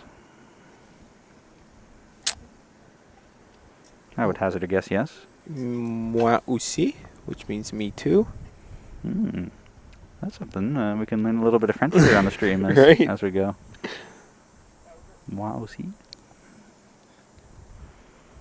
As I'm just looking at the weather here, and it does say 70% thunderstorms at 3 o'clock, which is in half an hour. But looking around us, there's seems to be blue skies, so maybe it's going to go around us. And by maybe, I do mean I really, really hope so. It would be a shame to have it thunderstorm here in the finals.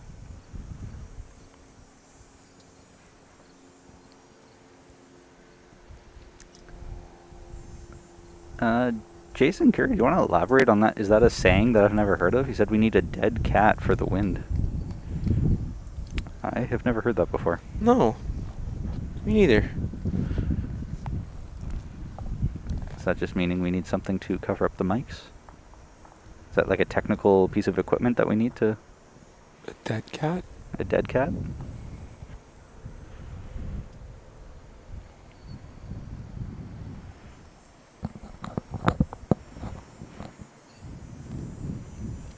So usually when you play singles, the conventional logic is that you pick one hand and play it the whole game. Right.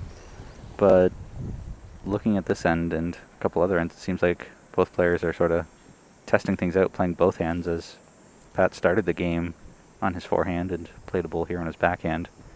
When it's wide open like this, you can play either hand you want.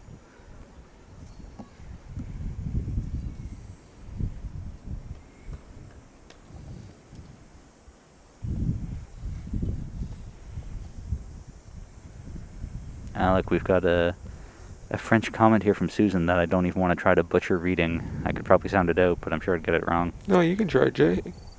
Bien joué, les gars.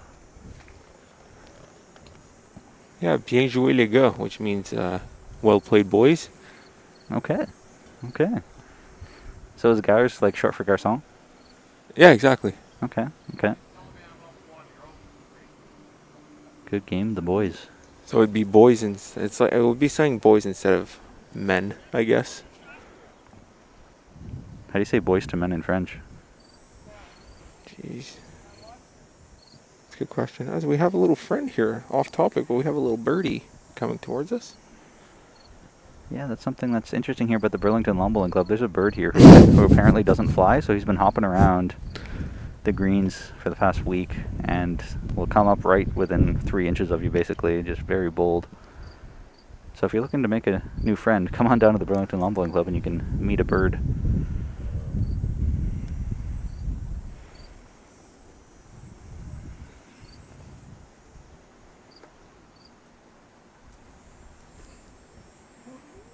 So M&M Meat Shop is up 11-4 over Kerry Lucier, and Jordan picks up a deuce to start closing the gap, 4-8 for Jan.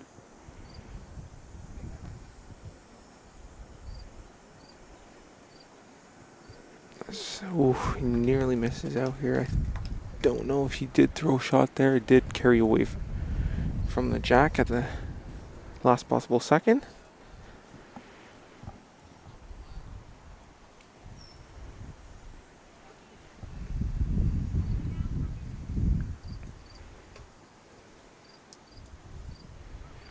Mike's coming up narrow and heavy through the head there with his last one. He's kicking them in already. How many is he conceding?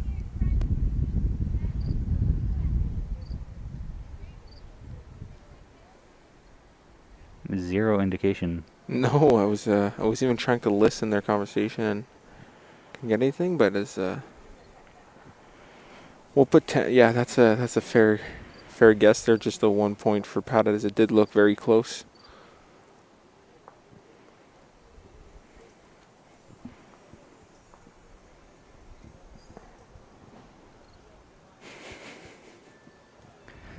So I found out that Shane doesn't like Boys to Men, as a couple of people in the chat were trying to guess what it is in French, as I asked that earlier, and Right. Shane's saying let's call None of the Road for any Boys to Men references.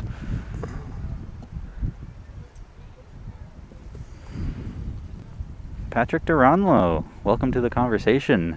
Everyone's favorite Quebecois bowler. Great opening bowl there from Pat Bird. Hope you're on a speedy road to recovery, as David James Smith told me you're recovering from an injury.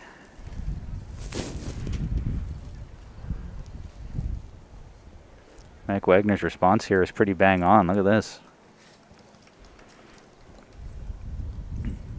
Opening bowls from either player, less than a foot each. Not bad. It is the finals after all.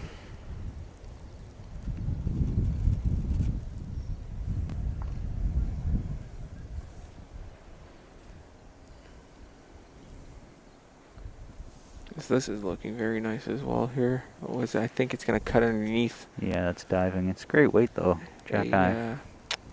I'm missing the word here. Not a sharp line, but a narrow line. Narrow line. There you go.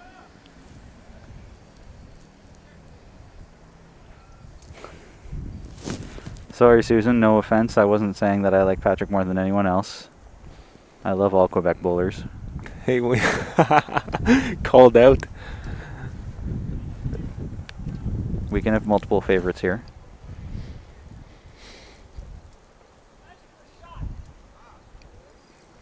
Measure for shot as the score tells Pat Bird.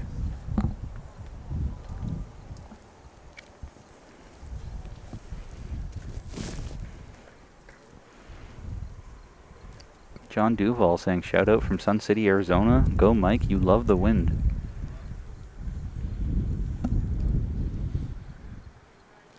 Well, if he loves the wind, then he'll love it right now, as it is quite gusty here at Burlington. I don't know if that was a sarcastic comment or not. I really hope Mike does like the wind, or else he'd be treading it out there right now. Interesting time to call on your coach, as Pat is standing behind to talk to Derek. And Mike is having a quick word with Dave Burrows back there too. I think they're having more of a laugh than anything strategical, but interesting. And I've commented on this before, that in bowls we just shout out what we're going to do so your opponents can hear it. But looking at Derek and Pat talking, Mike is right there so you can hear every single thing they're saying.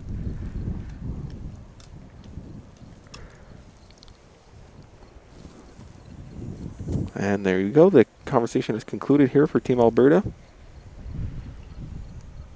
Derek, of course, is the head coach for Alberta and is also one of our 3 regional coaches. We have Derek Dillon, Mary Wright in BC, and Tammy Foster-Vino in Nova Scotia to help us work with up-and-coming talent.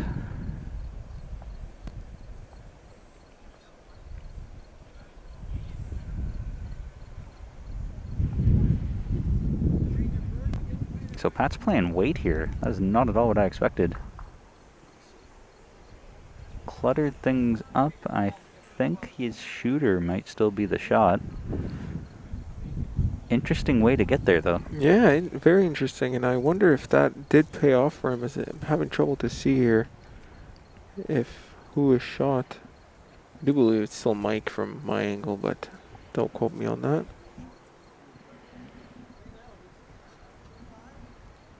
Mike's coming up inside, so leaving the door open for Pat still, as now he's asking who is shot. Crystal's taking a good look. With her friend, Tweety Bird. The bird is out there, and she's forcing it away. There he goes. We'll see if he comes back. You can still see him on the bottom right bit of the screen there. You can see its tail. There he goes.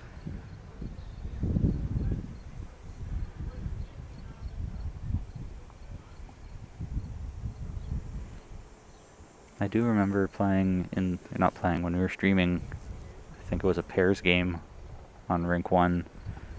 The bird was in the middle of the rink halfway down. We commented on it then that it could be a bit of a distraction. Pat is coming up just inside. That could be second. Tough I don't to think say, so. I don't think so. The camera makes it look like it's just outside. Right. Mike's last bowl probably looking to either promote himself or come just inside. He looks on the high side to me, so I'd say promote himself is his most likely option here. Oh, that's an unfortunate result.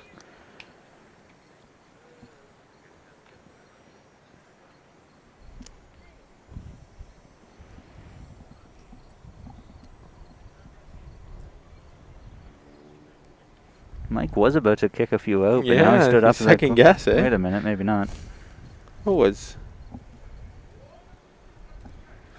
Doing the finger dance. Kicking out from shot means that it's the scoring bowl? Yes. So if Mike kicks out any of Pat's bowls, then he's conceding and saying, yeah, that one is shot, so I'm going to take it out. Okay. You typically only do that of ones that you're for sure giving away a point, basically.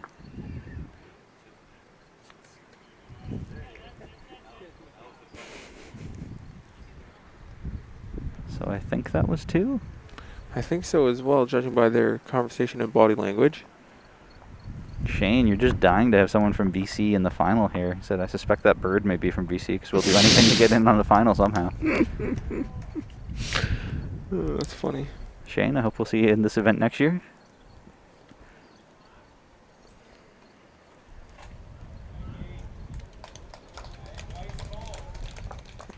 Round of applause for M&M Meat Shop over there on rink 2.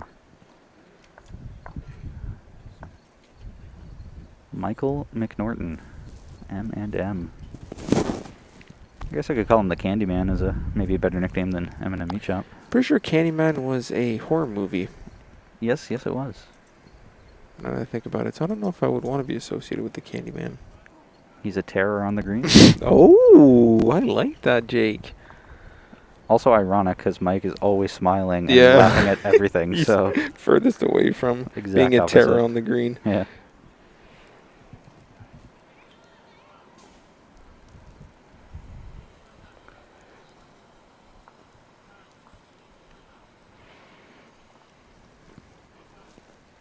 And an okay opening bowl, nothing to write home about. We've seen a lot better from these guys, or I should say these guys, but from Pat anyways as his opening bowl, but still nothing too bad. Yeah, that was pretty narrow, and also interesting that he's playing his forehand again. So again, flip-flopping sides. They just can't make up their mind which hand they want to play.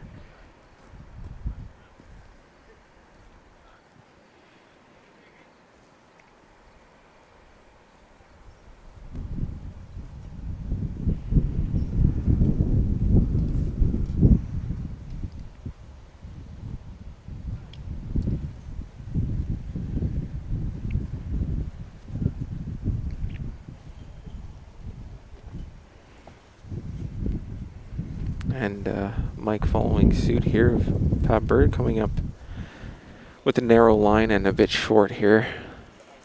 Now we see Pat Bird is a very similar line here. It's narrow and going out wide, which is, I wonder if it's something in the green here happening for these guys. Yeah, maybe.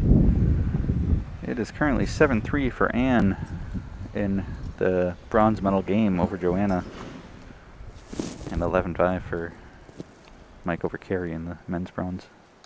There's a good bowl. From There Mike we Wagner. go. That's what we come to expect here at the finals.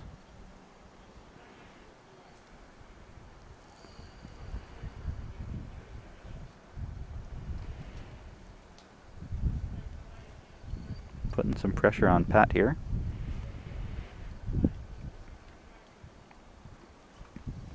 Pat's got a pretty good response, trailing the jack past.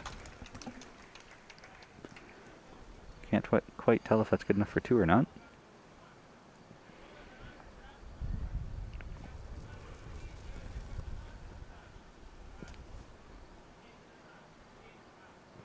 Oh, as this has some pace on it here, as this looks to be a drive.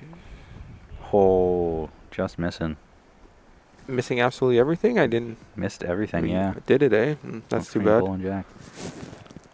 Didn't miss by much either, which is tough. So I'm not sure how you would rate drives, as Mike Wagner was 1 for 1 before. Now he's 1 for 2 on connecting, but I mean, he missed by about an inch.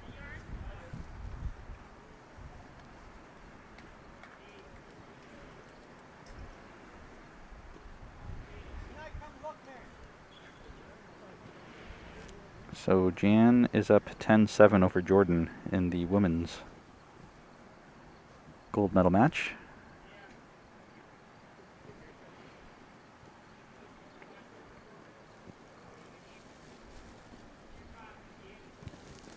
There's a saying. Susan's got it. Bowls love holes.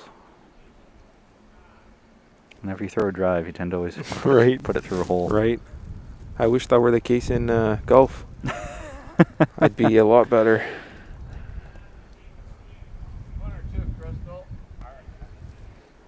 Asking if it's 1 or 2. 1. 2, 3. So down 3 Down 3. for. This is Mike asking the score. So Pat Bird up 3. Correct.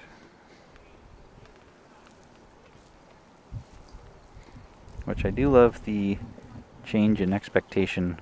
It used to be that World Bowls stated that the marker can only answer basically yes or no questions. And so if you asked, am I down 2, the marker would have to say yes or no more or less, which made it very confusing and kind of difficult. Yeah, that would make it difficult. Being able to give a sort of a little bit additional information saves a whole lot of time.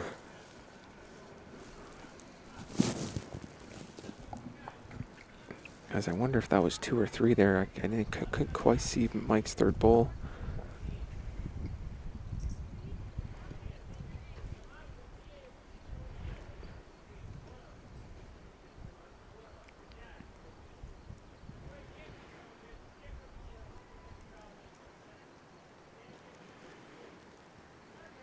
I suspect it was 3.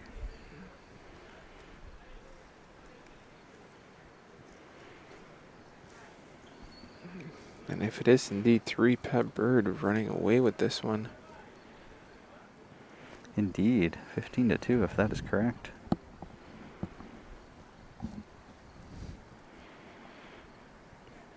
Susan, sounds like you hit a hole on the left and a hole on the right and then told George to go buy me a lotto ticket. Did George comply?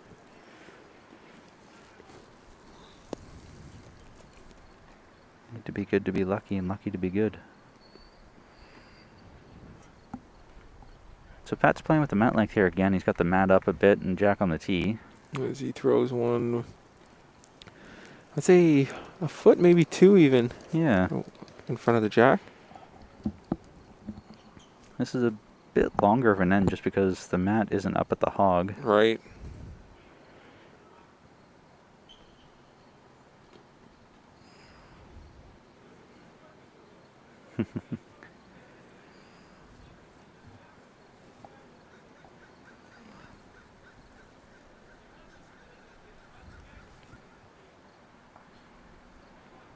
I cannot tell with Pat's body language whether he likes these bulls or not, 'cause he did that before. And it went right on the Jack, It was eh? right on the Jack, and so he did it again. And goes he's right on the Jack. Right on the Jack, basically. Yeah, So don't look to Pat if you want to know how his bowling is, because he won't tell you.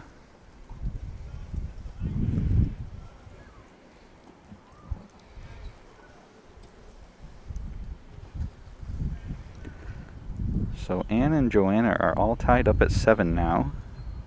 Still 10-7 Jan over Jordan.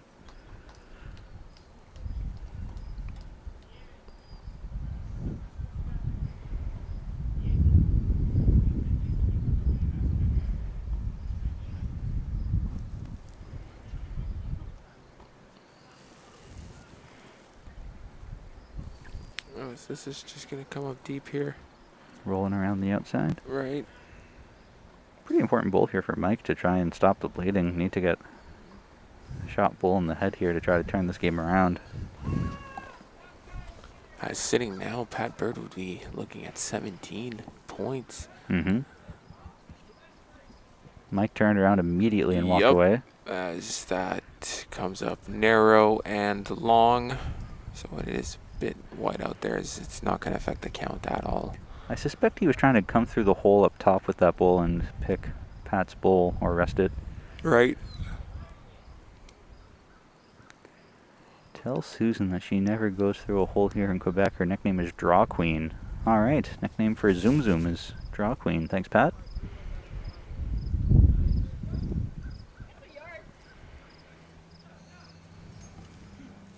As the score does indicate to Pat Bird that he is up by 2. He attempts to draw one in here to make it 3 or throw up a block or a safety net back there. I think he's going right for it here. He is looking to draw another, I suspect. And I believe he did, but that's very close with that top blue ball.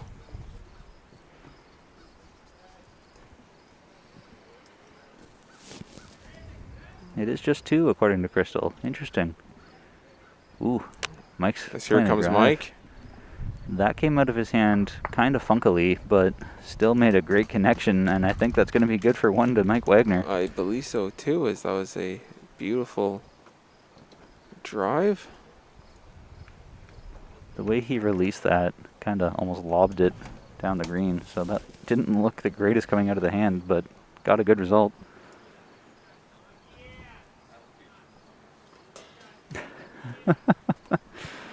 I overheard Mike just say, "That'll teach you for putting them so close."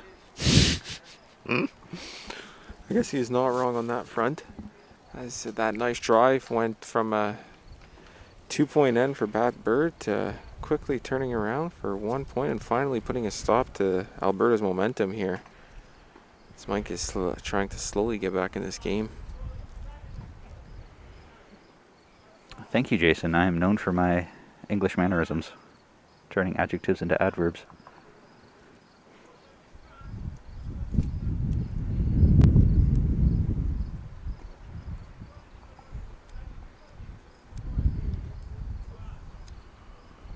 Not surprisingly, now that Mike has the mat, he has stretched it right out. Not quite tee to tee, but it's still way longer than they've been playing before.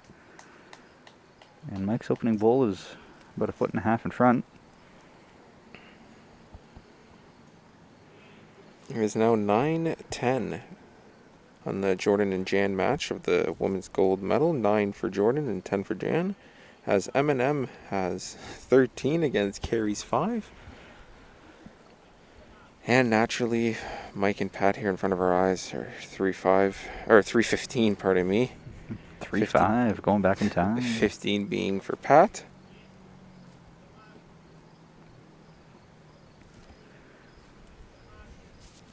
So Pat Bird's coming down. Looks like both of these players are almost equidistant in front. One on the left, one on the right. Throwing up blockers to start this end. Mike onto his backhand. Coming in around behind. Pretty good place. A little heavy though.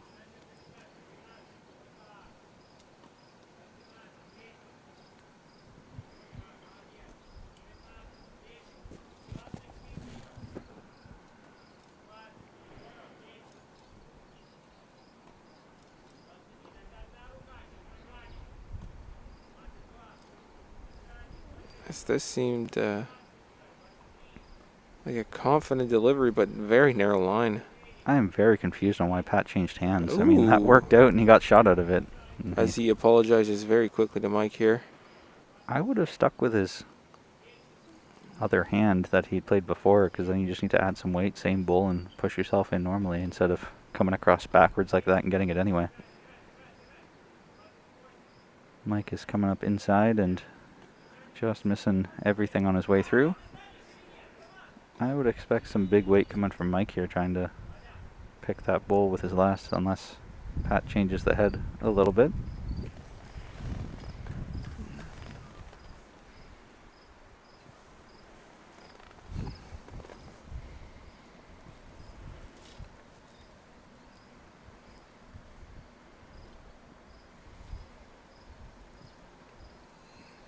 Here he comes. Is that a different hand from his last bowl? I forget now. Yeah, so he has switched all three times. Back to his forehand. For this Forehand, one. backhand, forehand. Interesting. I'm not sure why he switched with his second and then to go back with his third is counterintuitive to me, but hey, when you're up 15-3, who am I to criticize? Right. As Mike wants it to go right a bit, but again, released it very narrow here. Mm-hmm. And he just loses it there on the left going wide. Going narrow. Yeah, he is well past everything. So big opportunity here for Pat to pick up a couple. Currently holding one. Opportunity to draw for two. Mike Wagner's out of bullets, so this is just a freebie, more or less, for Right. Pat Bird. And it was on a bit of a mistake there that he wicked his own bull towards the jack. Mm-hmm. sticking on his forehand this time, though, so at least he's being consistent. Right. Coming down, this looks quick to me. That is spicy. Going all the way down to the very back. So it'll be just the one here for Pat Bird, as that brings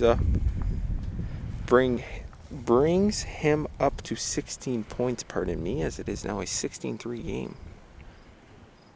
As it is the race to 21 points here, no time limit, as it is the final match of the tournament.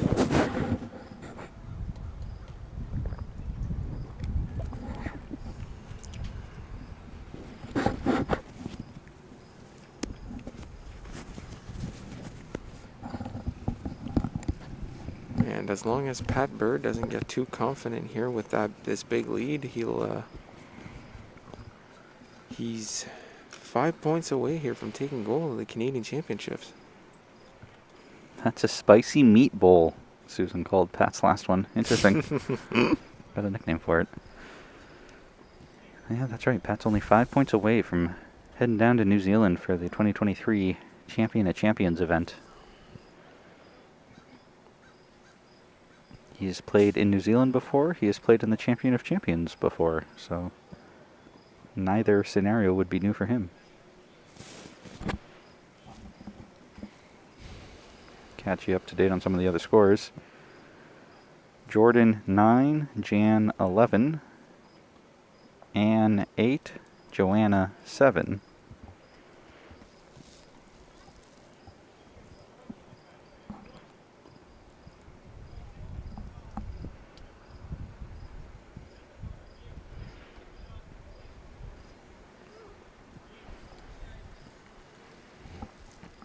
This mic goes a bit too heavy here.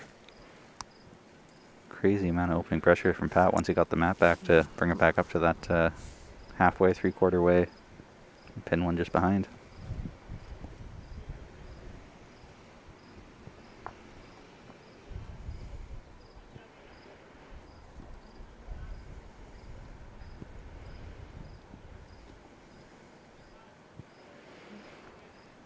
Pat's second bowl is also second shot. Right, putting it in between his own bowl and Mike's first bowl.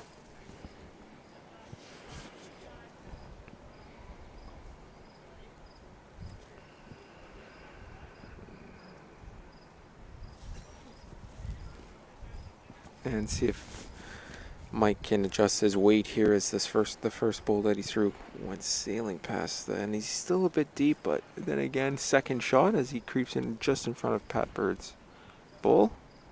Mike's in a tough spot right now because usually in singles, drawing second shot is a good strategy. Just always try to draw second. But when Pat's pouring it on with a first one like that and being down 16-3, you can't really afford to give up a one. Like, you don't really want to be just settling for second shot. So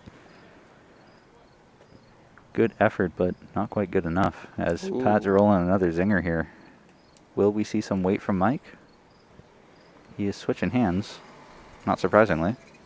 That last one finished perfectly in his draw line. See, likes to not go for the drive just yet. We are seeing switching hands, coming up narrow. A little over draw weight, but not by much, about a foot through.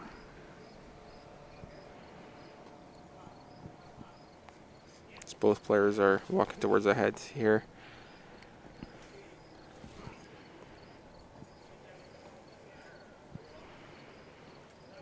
One and a look, I would say, for Pat right now. He is one to come.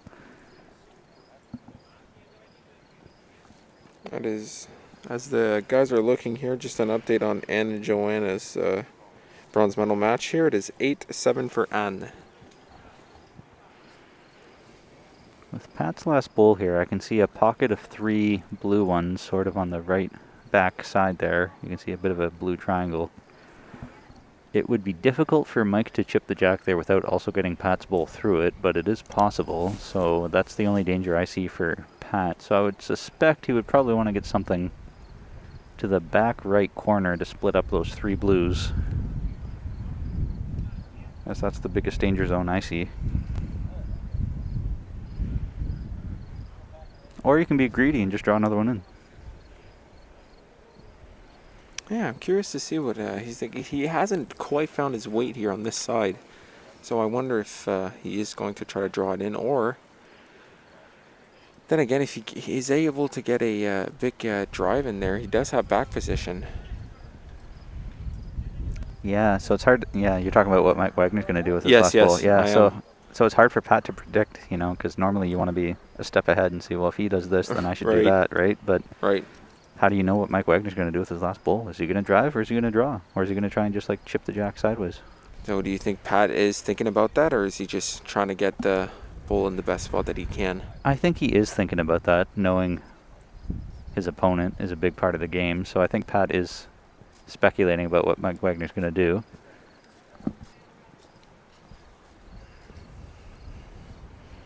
Pat is onto his backhand, so that'll be coming down the left-hand side of the green, which would lead me to believe is just a draw. Or maybe a draw to the tee. Yeah, it is a draw to the tee, I believe, as this is going to carry way back there. So draw to the tee. So Interesting. protecting against that drive then, Jake? Yeah, I guess so.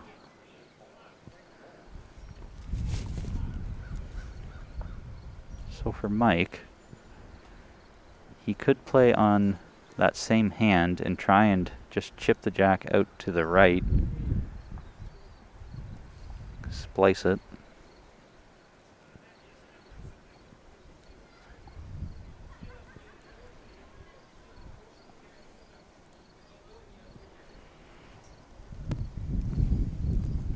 Looks like he is playing that hand. Left-hand side of your screen coming down. This does not have the weight I was expecting it. This is the weight I was expecting for a little splice, Oh. and that is unfortunate result, as he might have just dropped a 2 instead of a 1. So the guys are heading over here.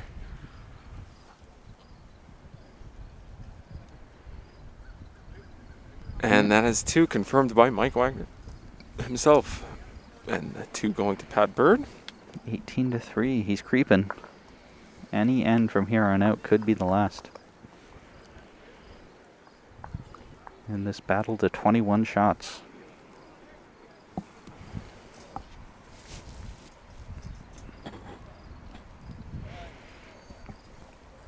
So it's 11-10 for Jan over Jordan right now.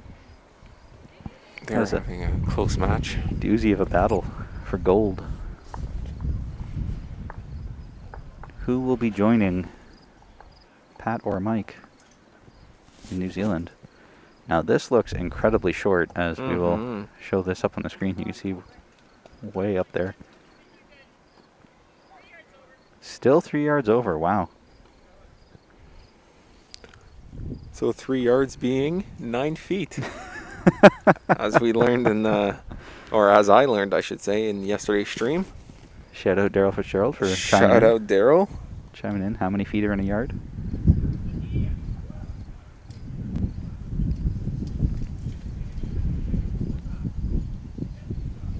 Pat's opening bowl here, electing to go on the left-hand side of the rink. I guess that's probably right on your TV monitor.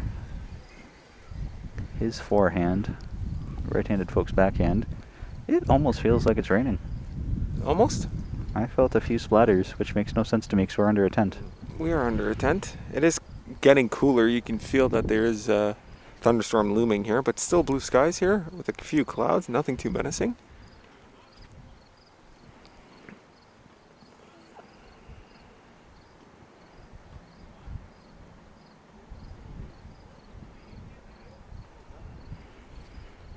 So both players struggling with how short this short jack is, as Pat finally puts one a little bit closer. That is very far away on the screen to be able to see in the top left corner. Good question, Jason. I'll leave that to the chat room to answer you. Does anyone know why singles is played to a score while teams play a set number of ends? Great question. I have absolutely no idea.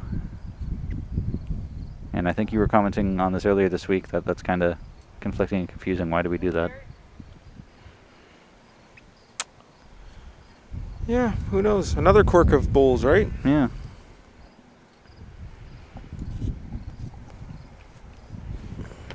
myself am a fan of consistency, so I think I would prefer it be consistent all the way around, either always points or always ends, but combo is strange to me. Yeah, I do like the points. It makes it very entertaining here. Speaking of entertaining, oof, Pat Burgo's just right in between those two bowls here.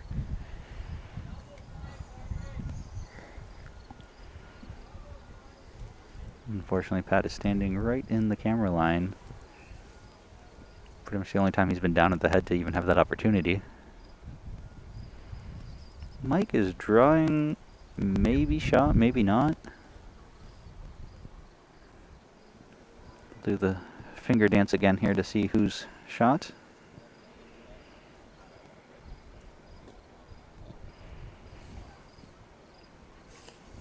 (18 to 3). It has been the Pat Bird show so far in this gold medal game.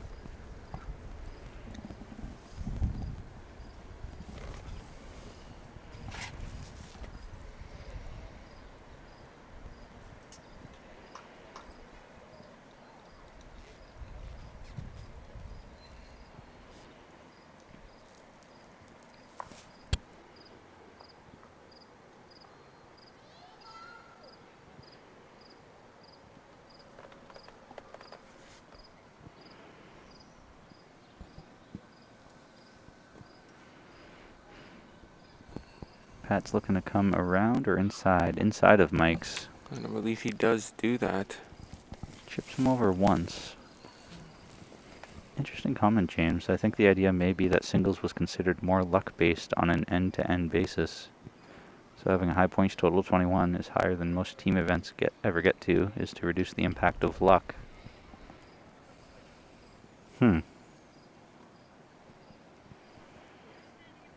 Yeah, sets play is definitely a thing too.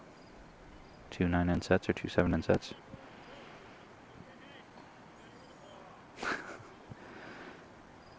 Exactly, Patrick. Yeah, very well said, Patrick. Especially as a newcomer to the sport, I can relate to that statement. Why indeed.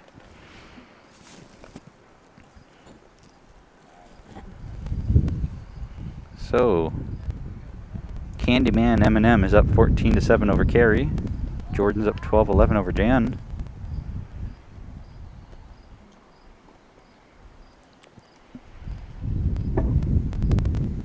Kaboom, as I just heard, I think Carey Lucier throw a drive that hit the discboard. As this does not look like it has a lot of pace, but then again, the jack is very short here. That is true, but no, you're correct. That's No, coming up you're right. way short. Way short. So Pat Bird is holding the mat, would lead me to believe Pat Bird is going to count. As we have seen a lot here of Pat bringing the mat to the other end.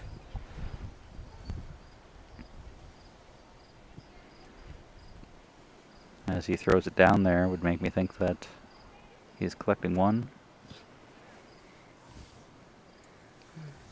Hard to tell from the camera as it, It's so head far is away. very far away. It's almost closer to us than it is to the camera. It is, you're right.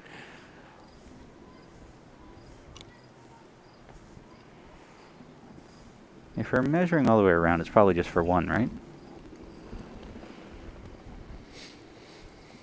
I would like to assume so.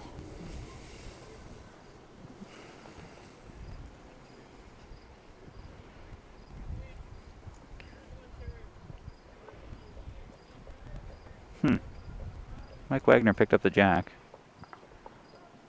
which would make me think it's One for Mike. Yeah, I one believe for so. Mike. Huh. And he is stopping Pat's momentum here.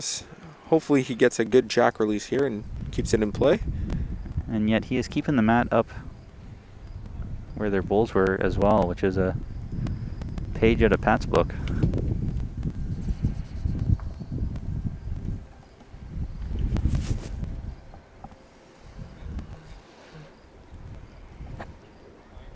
So it is 9 Joanna, 8 Anne. So the bronze medal game for the women is also a barn burner.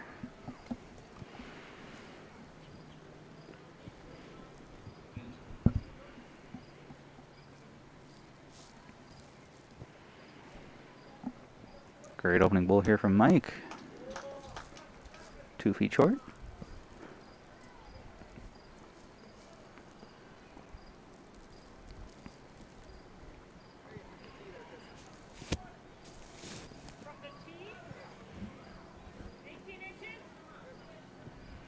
Very precise guess here from the scorer. She says the first bowl of Mike is 18 inches from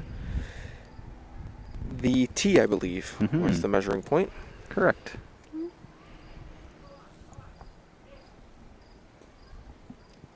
So Pat Bird is following Mike Wagner down, playing the same hand. As in, they're both lefties. And beating them. Bingo.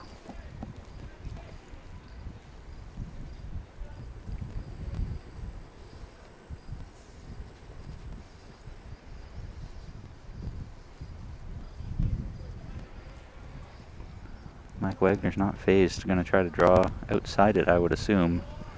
Kiss in off of his. It is coming quite fast here. It has to catch something as it does, but I don't believe the count has changed. Nope.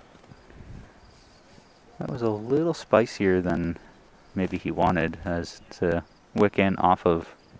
That would have been a little too quick. But it has forced Pat Bird onto his backhand now.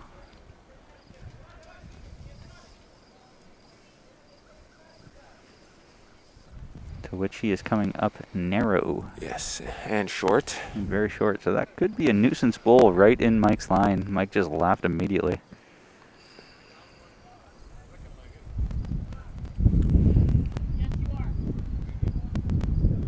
So yeah, it is 1 to Pat Bird right now.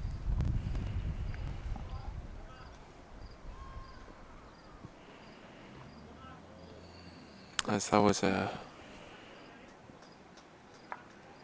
as Pat Bird's strategy is helping him here, as he did throw a nuisance bowl, as Shake said, impeding the line of Mike, forcing him to go to his backhand, which he was not as comfortable with. Chipping Pat into the jack, so now Mike's got 3 seconds, it looks like, with Pat's third to come. I would have to think he would need something else in the head. Second shot. Ben Rockman, nice to have you with us. Looking for the score in Kerry versus the Candyman. So Mikey McNorton is up 15-7 over Kerry Lucier.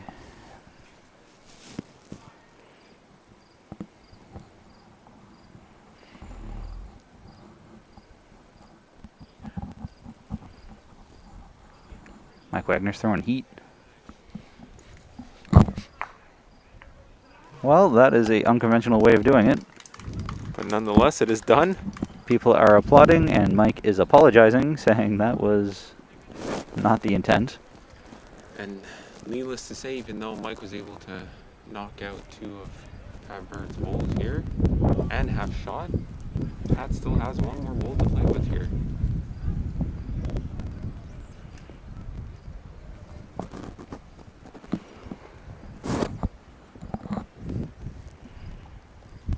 So Pat has 1 more to play.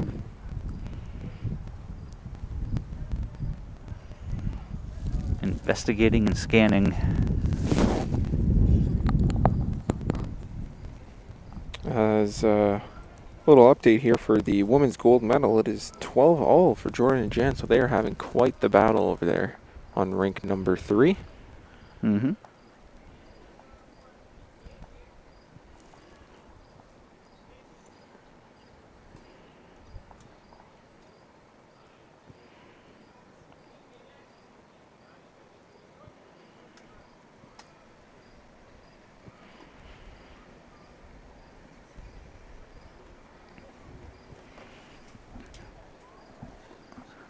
So it looks like it's currently 2 shots for Mike Wagner right now, if what I'm seeing is correct. Big bull here from Pat Bird, see if he can outdraw it. Jack is off your screen, but it's probably 2.5, almost 3 feet away from Mike's bowl. So there's plenty of opportunity to outdraw this for Pat. His weight looks good. Will it stop in time? Will he grab the jack? Just chipping the jack. That should be one to Pat Bird, I believe. Yes, that was a very nice shot from Pat indeed, as you hear the applause here from the crowd.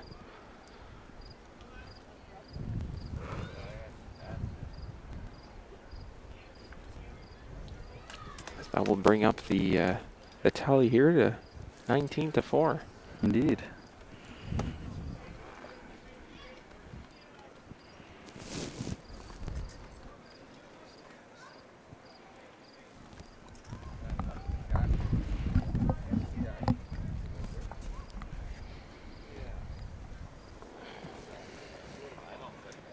So Pat Bird is looking for 2, an elusive 2.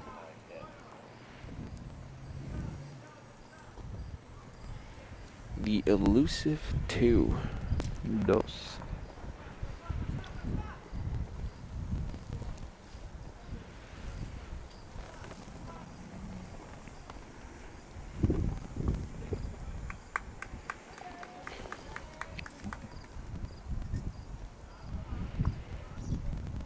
Playing another short here with Matt close to the tee, Jack close to the hog. It'll make it a little harder for the folks at home watching to be able to see that head, as it's going to be miles away from the camera.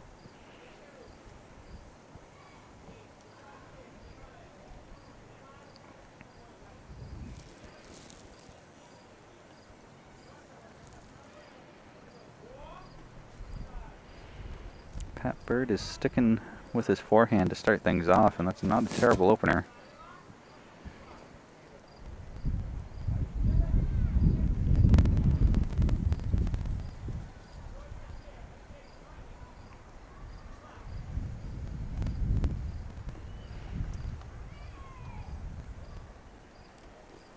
As Jake is checking if there's rainfall.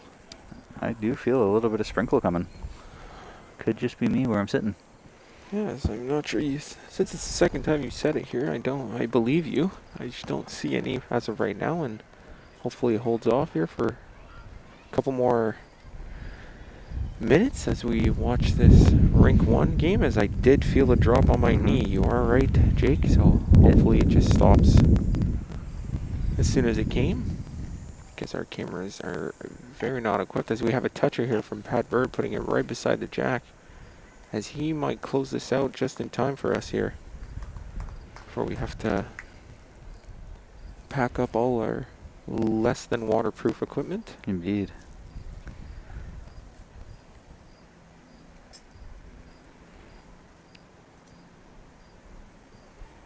Susan's asking for score updates. I don't have anything to tell you besides 9-8 Joanna over Ann, 15-7 Mike over Carrie, and 12-all for Jordan and Jan. So nothing's really changed since the last time we went around the horn for scores.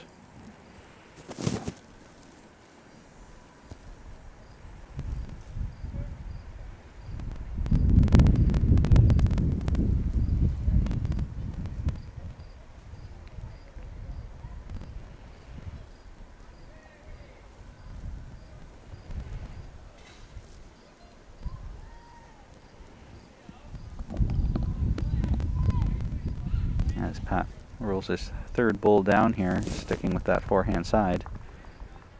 Will it come back in time? As it is creeping. Maybe. Could be second shot. Precarious position for Wagner, as you can't afford to give up 2, you lose the game. You don't even really want to give up 1, because Right. you can't give up any more mistakes. And so Mike Wagner's coming there in it here. is. There we go. Great shot from Mike Wagner here. Saving grace, and Pat Bird's going to go down and take a look.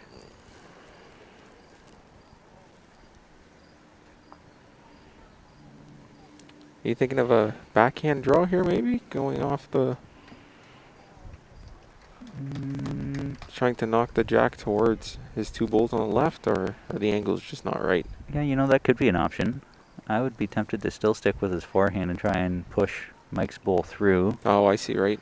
Because if you do push Mike's bull through and he makes contact onto the jack, it's going to go to our left, camera's right. Little pocket there of Pat's. And we have Eminem and Carrie's bronze medal match finished and concluded here. I believe Eminem won, And I do love calling him Eminem. It is quite fun. So clearly we didn't get any new score updates, as there's no way he could have won when it was 15-7, so I Right. guess he had a few more. But that would be a victory, a bronze medal for Mikey McNorton of the Heritage Greens Lawn Bowling Club.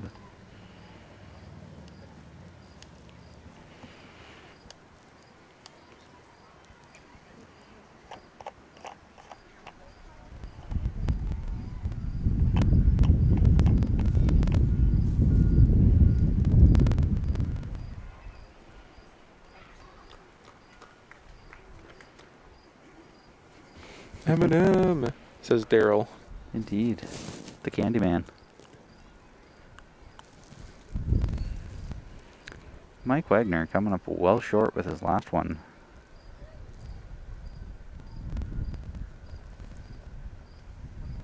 So he will take the one and run. Yep, the one and run, making it a 19-5 game here.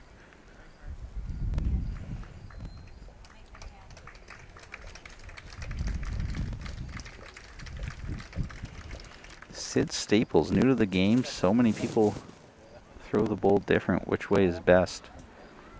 Huh. Well, that is a question for debate.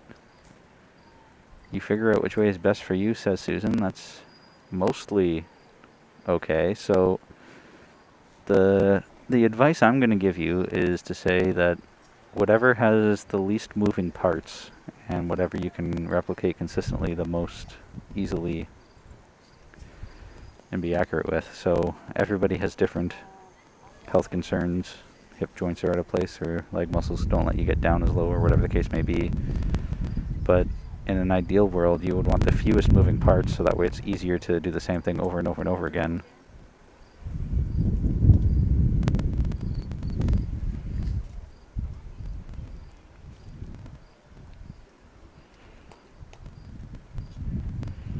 There are a few videos on YouTube that I would recommend from Daryl Fitzgerald and the Canadian Bowler, or Dan Milligan, the Delivery Doctor. So since you're on YouTube now, you might want to go and scope those out later. And I guess I should do a shameless plug for our own video. Bowls Canada has a video on the delivery. Yeah, starring one and only. The one and only. Right? Yeah, you're correct. Correct. My first year up in Ottawa working for Bowls Canada, I got to do a video shoot. Which was strange because I didn't bowl at all that year, and so trying to Right. roll a perfect bowl after not playing all year, I was like, yeah, I'd like to do that again. So it is 10-9 for Anne over Joanna, and 14-12 for Jordan over Jan, to give you an updated score.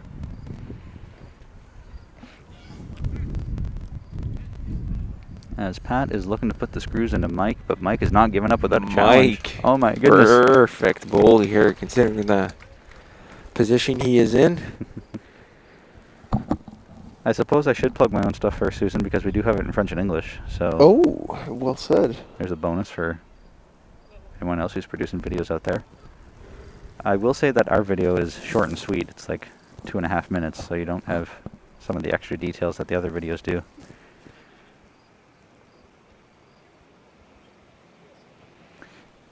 You know, Daryl, I find that as well. And Pat Bird. Ho ho ho ho ho.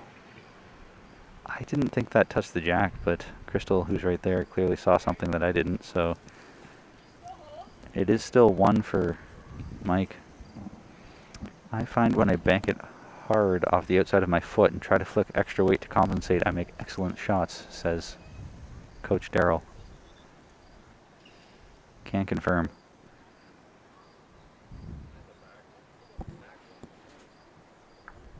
Mike Wagner. Very nice bowl here. Mike thought for sure Pat was going to follow him down and turned around and said, "Oh, you're not coming, I guess I better run."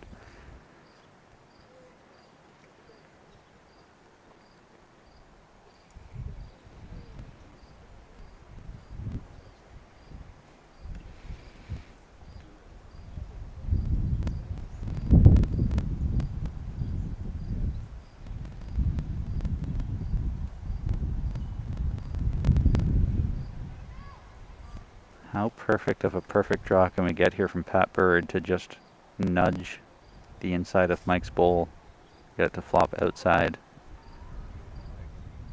Don't think he's here to make that. Nope. So he's going to come up a bit short here. I suspect the line is what he was going for, though. Just coming up short.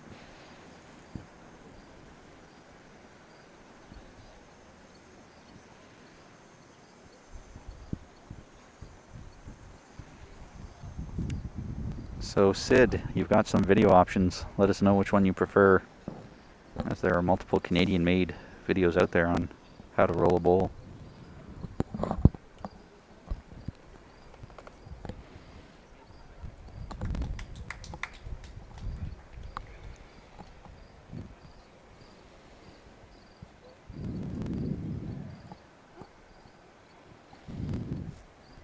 Mike is playing with fire into this. Playing with fire, wow. Stone cold. That is a risky bowl I would not have played. I would have played a position bowl, but No time for games in the finals here, says Mike. I guess so.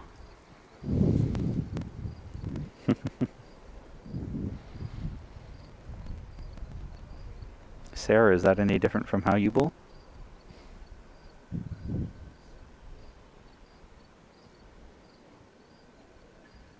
I'm just teasing.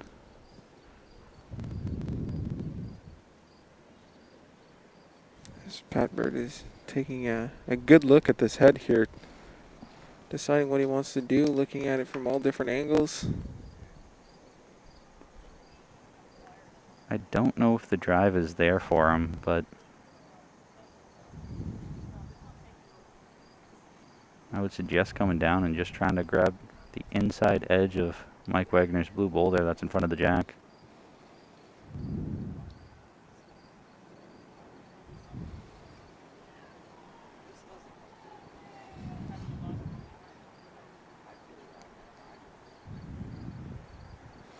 Is the last bowl of the end, so this could be how he wins it. Yeah, he could win it here if he draws it in and knocks Mike's bowl out of the way. Speaking of Mike, I can see Mike McNorton's over there buying a celebratory t-shirt after winning bronze. Good job, Eminem. Oh, this has some weight to it here. Yikes. Ooh, I Just just inside. nearly misses there.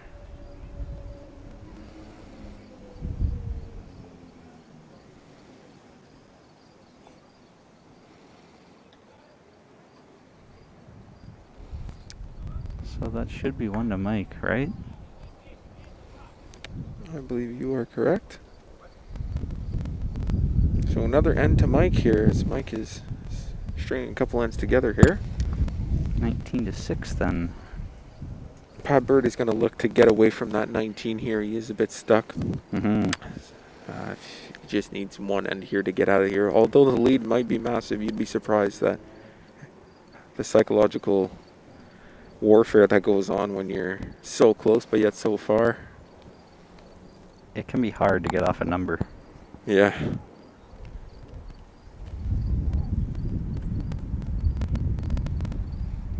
Some friendly jabs going on in the chat between a couple of Quebec bowlers.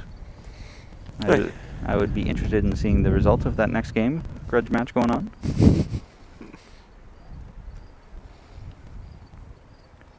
You're right. Zoom Zoom 19 is a terrible number to get stuck on, but it's not quite as bad as 20. 20 is the worst. 20 is almost insulting if you can't get out of there. Exactly.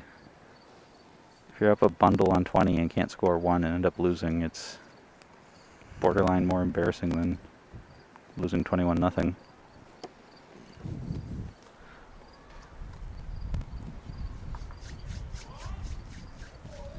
Pat Bird has drawn the shot.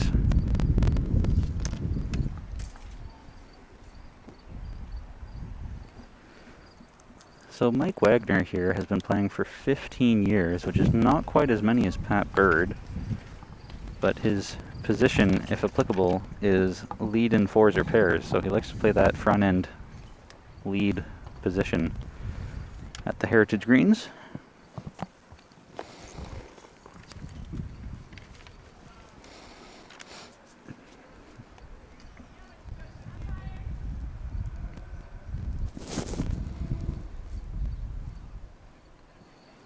It was an okay bowl here. Nothing too bad. Nothing too good. It's just there. Thanks for the kind words, James. Have fun go getting your kid. And also shout out to Shane. Had lunch plans, but going to plan B of ramen noodles so he doesn't miss anything. So healthy lunch feature for Shane to make sure you can watch some bowls on TV. The secondary bowler's breakfast option. Oh no, not this again. Enough said. So wide open draw here for Pat Bird to try and seal the deal.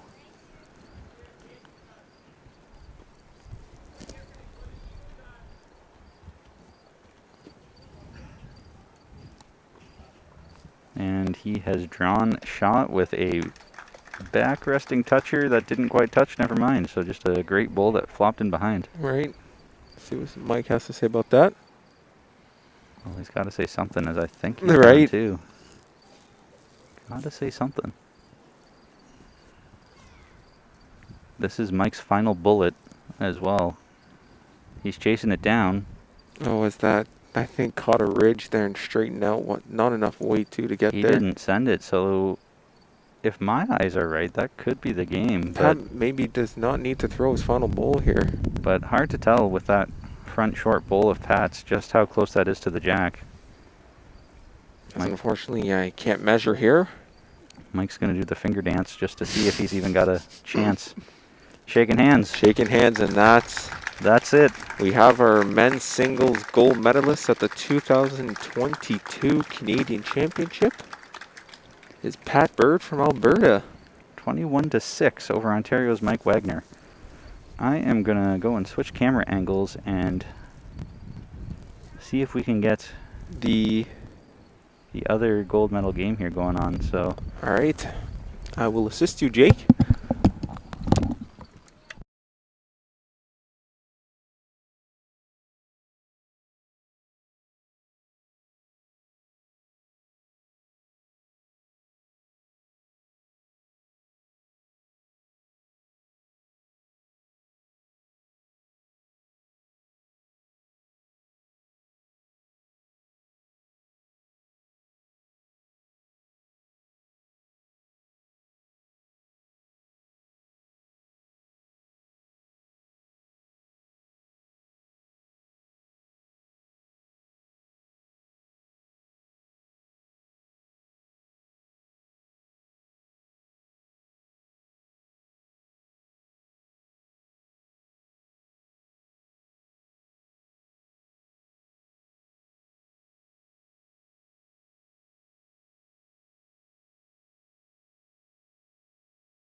So, in the women's gold medal match, it is 17-14. Saskatchewan's Jordan Koss over Jan Robinson of Alberta.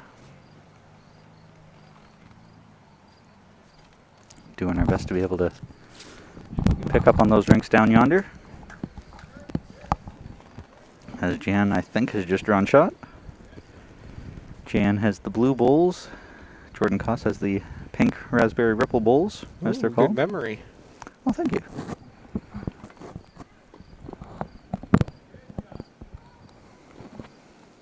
Jordan has just come inside. I think that might be good enough for one. And Sarah, you may have guessed right for the men's side, but how about the women? Before the game started, she was guessing in the order of... Yeah, she did guess that Jordan would take gold here. Mm-hmm. But right after she said that, Jan went on a little streak here and took the early lead. But Jordan managed to claw back here, so... Still up in the air, who's going to win? Mm-hmm. And it is 12-10 for the bronze medal match between Anne and Joanna. 12 being for Anne and 10 for Joanna. So they're having a good battle. Lots of ones in that game, I would imagine. Right.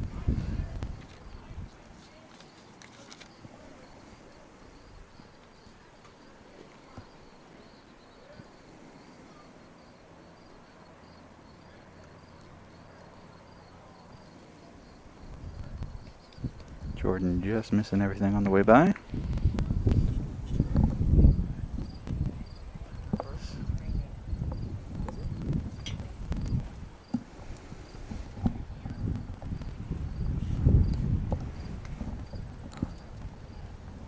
It is starting to sprinkle, even though I see blue sky above us.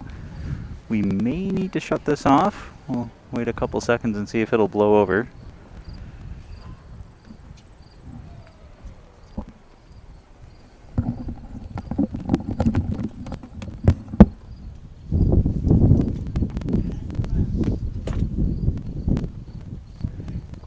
As the wind is starting to pick up here, as there is a dark cloud over our heads, but hopefully it'll pass through. If it's just a little drizzle here, then we'll be okay, but if it picks up, we'll have to, unfortunately.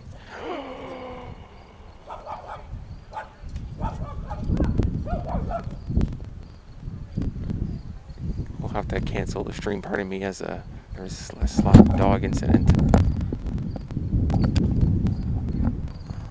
As I was just explaining the dog situation here, Jake. It is sprinkling here ever so lightly. I think we'll be okay, but we'll see what happens. Jordan's final bowl, contact with hers could push Jan out. She is wide and has missed it all. Into the ditch it goes. Not sure if it's her or Jan that's counting right now. It's close, probably a measure.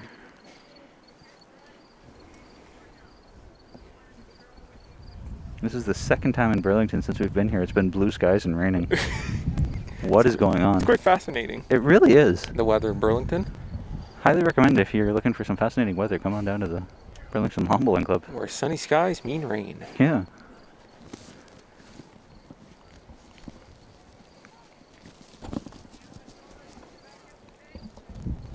As I'm trying to see if there is a score change here. 17-14 Saskatchewan over Alberta is what I see, and Perfect. 12-10 is So Quebec yeah, over. nothing on both of the women's game here, as both of the men's game has finished, with Pat Bird taking the gold and Mike taking the bronze medal. M&M Candyman. M&M Candyman with the bronze medal, or the chocolate medal then, to stay on. Ah, there we go. To There we stay go. on topic. Love that. Jan is coming up well short with this one, so that might have been a leave well enough alone, because I think I have one type of bowl.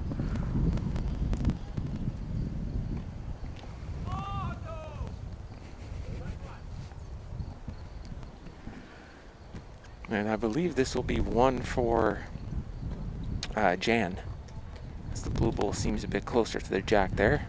I would agree with that statement, as Jordan was marking her card as she walked down the rink. But nope, we were wrong. It is the Raspberry Ripple Bowl that is Jeez, counting yeah, one. we are wrong. So now we're making an 18-14 game here.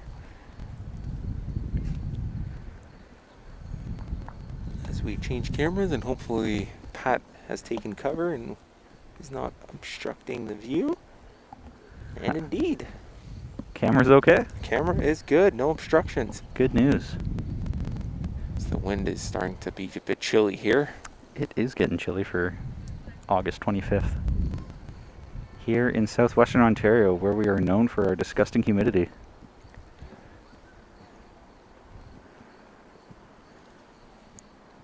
So I'm not sure what they've been playing this entire game, as obviously we were watching the men's game as all of you were.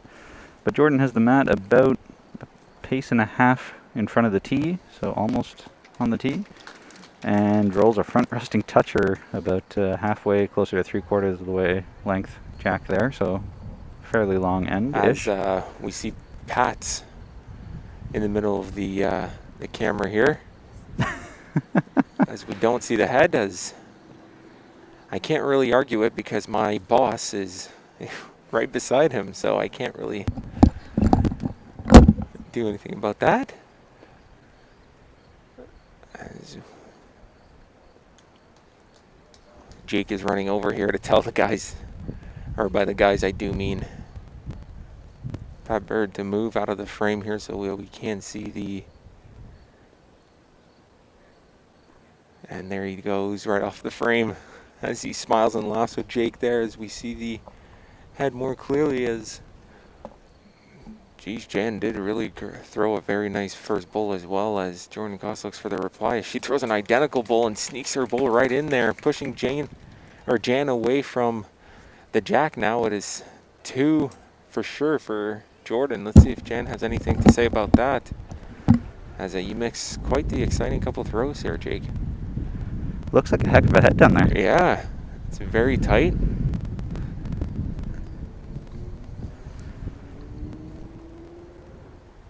Ooh, just missing. Just missing for Jan here with the blue bowls.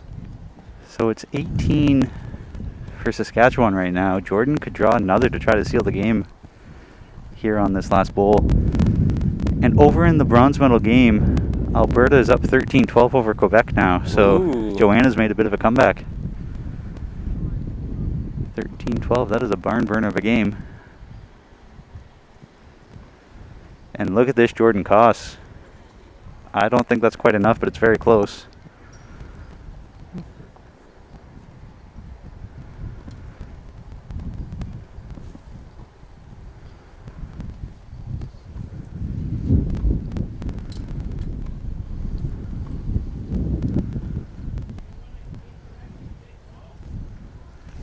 Big bowl from Janice. She's throwing a drive here. She is throwing a drive here. In the ballpark, but that looks inside, yeah. Missed it all narrowly again. So Jordan's going to go down and take a look. There is currently only one bowl on the green, I believe, from Jan Robinson. Cindy Higgins is waiting for confirmation before taking that off, but that is a dead bowl. Yep. One bowl on the green from Jan. Jordan Koss has 2 for sure, maybe 3. She's going to go have a chat with David Kalem, her coach. Wind is picking up and getting rowdy here.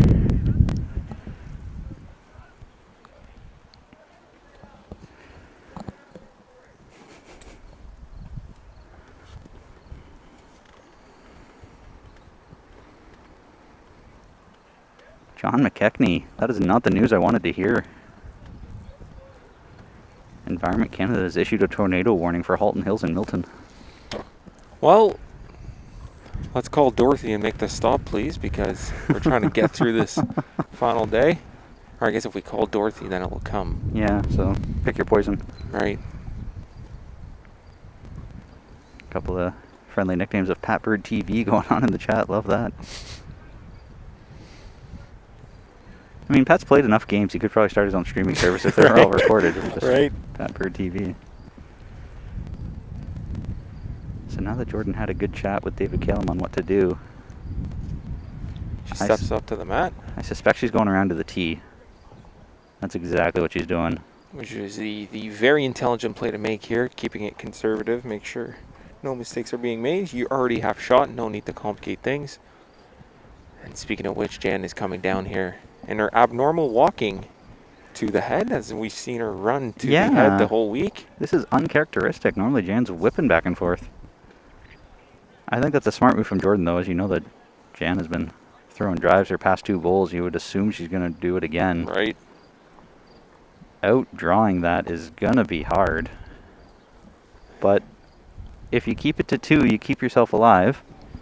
Jordan is on 18 right now.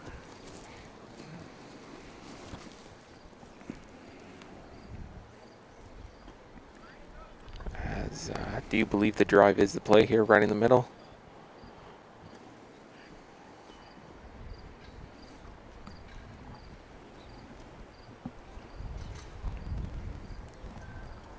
Yeah, I'm not sure what else there is really right to play right here. Like, it's got to be a drive up the middle.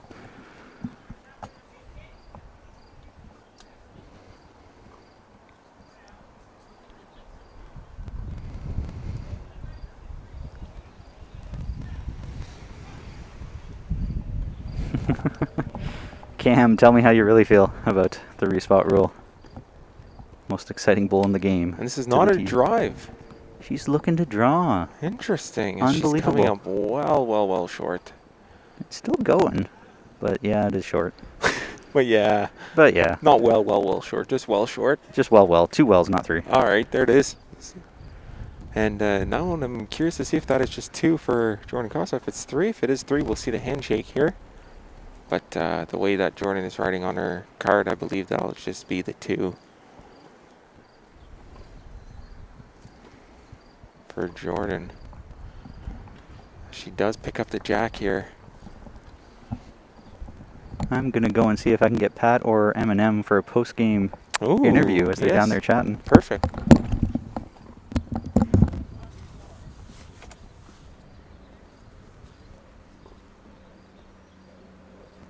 As that brings Jordan Costa 20 here, the elusive 20, as we like to call him here in the broadcast booth.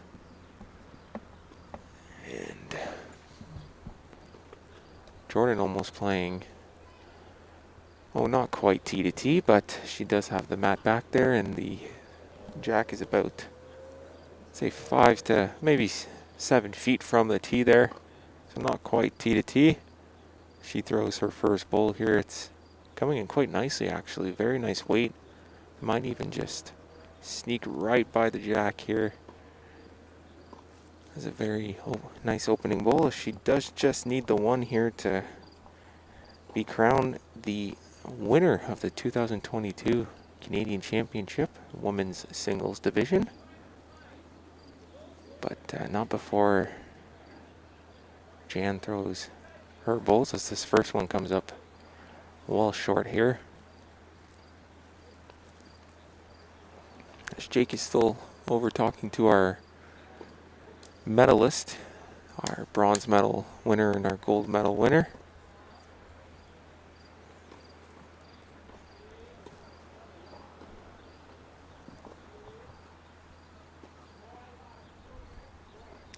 Ooh, Daryl, yes. We could call him Pat Oiseau, because that is a direct translation of bird, naturally. So that would be a very nice nickname, P.O. for short. As we see Jan here resting on the jack. Beautiful bowl here.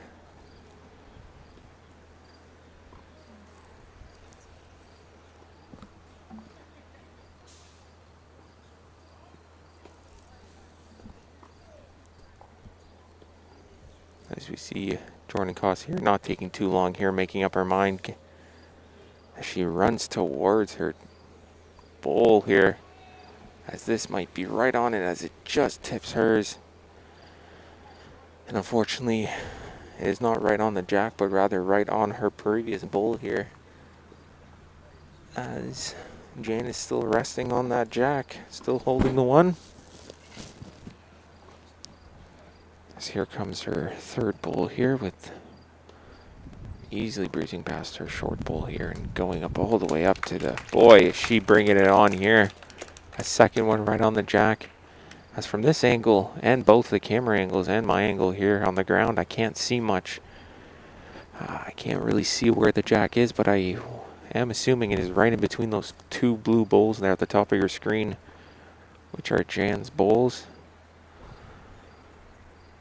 Let's see what Jordan has to say about that, as I thought she was going to walk over to her coach here, as this is a tricky situation, but she does have a room to breathe here with a 6-point lead, so making that decision for herself and stepping up to the mat and delivering a drive, what seems like it's very heavy here, going right at it and nearly missing out on Jan's bowl, taking her bowl out in the process, and I believe that will be at least 2 points for Jan here, maybe 3, as she still has 1 bowl left, as she's characteristically, as we said, she stopped doing. She does now run to the head rather than walk. As maybe a bit of excitement here showing from Jan, as those 2 beautiful bowls here is going to put her right back in contention for this gold medal. As I think Jake does have an interview lined up here for us for both players coming up, so I will leave, have a brief exit. Maybe I'll see you guys back, maybe not, but for now I'm passing the mic to bronze medal winner Mike McNorton, hopping on the mics here. Oh, right now. So first things first, my first question for you, Mikey. We had a variety of nicknames for you because it's Eminem, and it was texting us, and so we called you Eminem Meat Chop, Eminem Candyman. Which one do you prefer? Oh, I've never heard any of those before. Beautiful bowl from Jan Robinson as she's lying 3. Oh, jeez. So you've never heard any, so first reaction on the spot. They're a little funny. They're a little funny, yeah. So what was the final score of your game against Kerry? That's a good question. I believe it was 21-7. 21-7, okay. What was going through your head as you started that game? I just wanted to get ahead of him quick. Early quickness. Yeah. He brings games into marathons, and I didn't want it to be one of those because that's what happened in the provincials against him. It was a long game? Yeah, it was a few minutes shy of max timeout, and he beat me in the long run just by running the game out, close matches. And watching him against Pat, that's the same thing. It was, long games, shot for shot. I didn't want that. Were you doing anything different during that game from what you've done all week? Was it switching it up, lengths, ends, weighted shots, anything like that? No, I played basically the same that game as everything except for the semifinal. The semifinal, I did try something different against Wagner, and it clearly didn't work. Yeah, it was. I played a little more aggressive against Wagner because I've played him many times. Okay. And it didn't work at all. Right. Whereas Rink 2 had nice draws both hands, so I just said just draw every single bowl. Okay, so Rink 2 was a good one. Good to know. So this was the first time? No, not the first time you played at the outdoor singles. You've been in the open stuff before. I was in the open stuff in 2017. I got knocked out in the quarterfinals. Quarterfinals. So this time you made it to the semis. Lost that, but got to the bronze. So are we going to see you back here again next year and going forward trying to improve on the bronze? Well, that's the hope. I mean, I got to get through Ontario first each year, and I mean, Wagner's always up there in Ontario, so I haven't beaten him yet. Haven't beaten him yet, so that's on the bucket list of to do. No, it came close in court. It was actually Kerry and Wagner that both beat me in the provincials. Oh, okay. Both of them within 3 points. Dang, close games all around. Yeah, so close games all around. I mean, hopefully, I'd like to go for gold. I would have loved to play Pat in that final. That looked like he was on fire. So yeah, he was killing it. He was absolutely killing it. Anything else you wanted to share with the folks on YouTube? Well, huge thank you to all the people who have been supporting the events and supporting the streams. A lot of people have reached out to congratulate or just give me the support throughout the event. I appreciate that.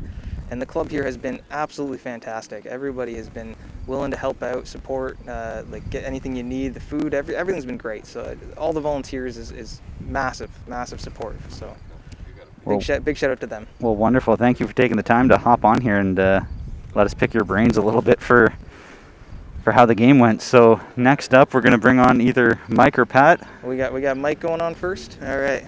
Thank you very much, Mikey. Yeah, thanks, Jake.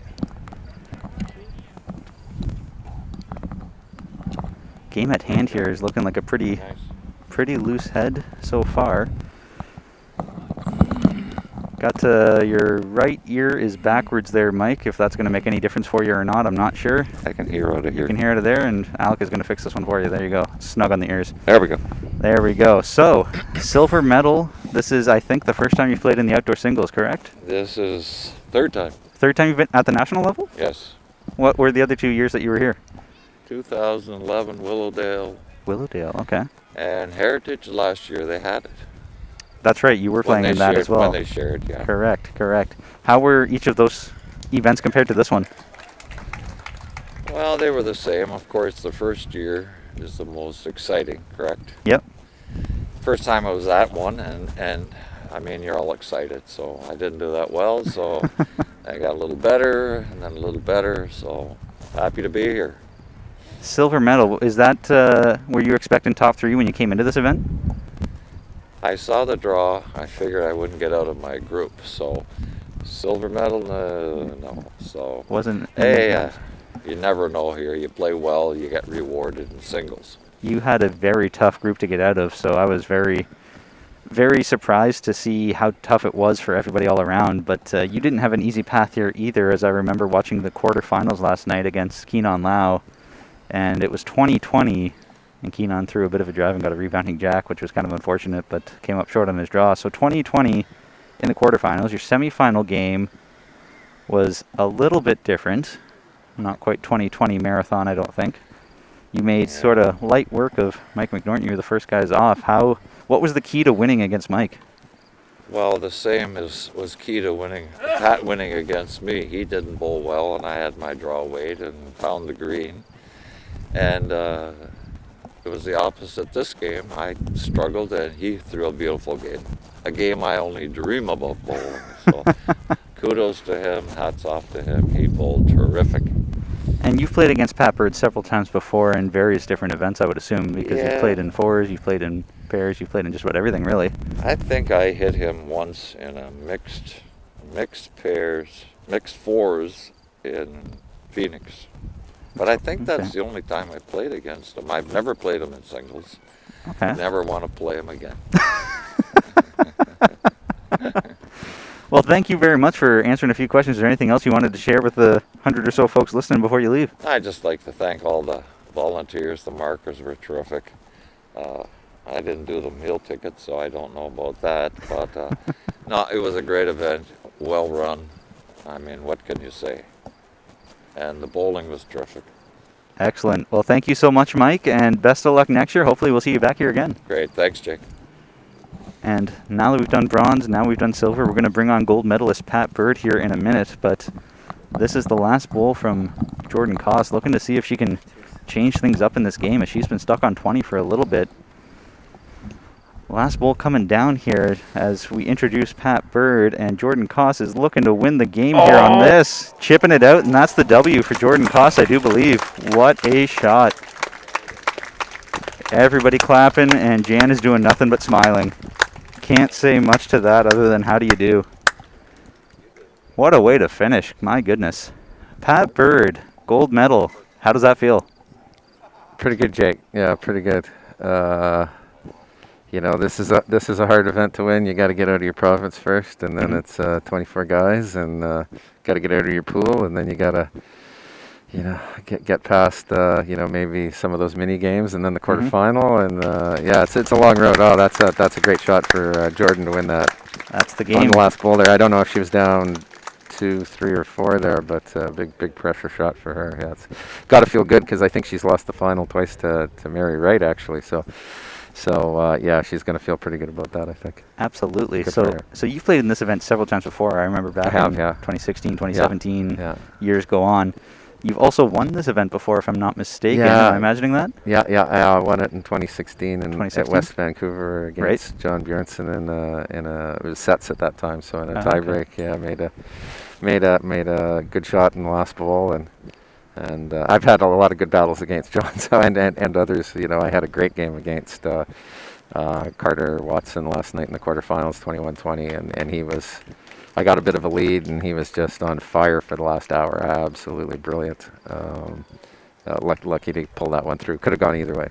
You did not have an easy path here, as your quarterfinal against Carter. You were down 2019 before getting the win 21-20. Yeah. And then in your semifinal game against Carey, it was 20-20 Yeah. before you got the win 21-20. Yeah. What was going through your head going into this gold medal game after back-to-back 21-20 games in the playoffs leading up to this? I'm tired. Fair enough. No, you know, just you know, the end of the tournament's going to come, and someone's going to win, someone's going to lose. Just focus on the process. Stick to the process. You know, it's very easy when it's in sight to get distracted by the outcome. Very easy, and you know, just you know, experience and sticking to, you know, make each shot as good as you can make it.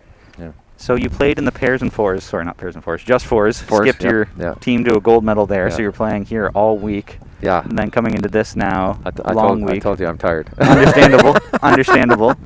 I don't know the last time we had someone win the gold medal in fours and then also win the gold medal in singles. I can't tell that off the top of my head. I mean, you couldn't do it up until about 2013 because you either played in singles, pairs, or fours, right? So exactly. I couldn't tell you, but figure that out later. You might be the first. So you're off to Champion of Champions in Okay. 2023, Okay. which I'm told from John Seitman is in New Zealand. Oh, cool. You've played in New Zealand before, I Yes, I believe. have, yeah, How many yeah. times? 1, 2, 3? I've spent probably the better part of 12 months in New Zealand, actually. A lot of it in Dunedin. But Okay. I've played Asia Pacifics for Canada in Christchurch. Mhm. And yeah, those might be the only two. I don't think I've played in Auckland, but yeah. Do you know where it is? Is it 99? yes, Or 99? yeah, Okay. yeah, Yeah, I've that's- never been there. Yeah. So John tells me that's where it is. I actually don't know confirmation Okay, for Royal okay. Bulls, so I'm not sure how he Well, knows I'm, that. I'm but, available. So, yeah. So I that's look forward to that's that. over a year away, I believe. Yeah. Usually October, November, sometime in Yeah, there. yeah.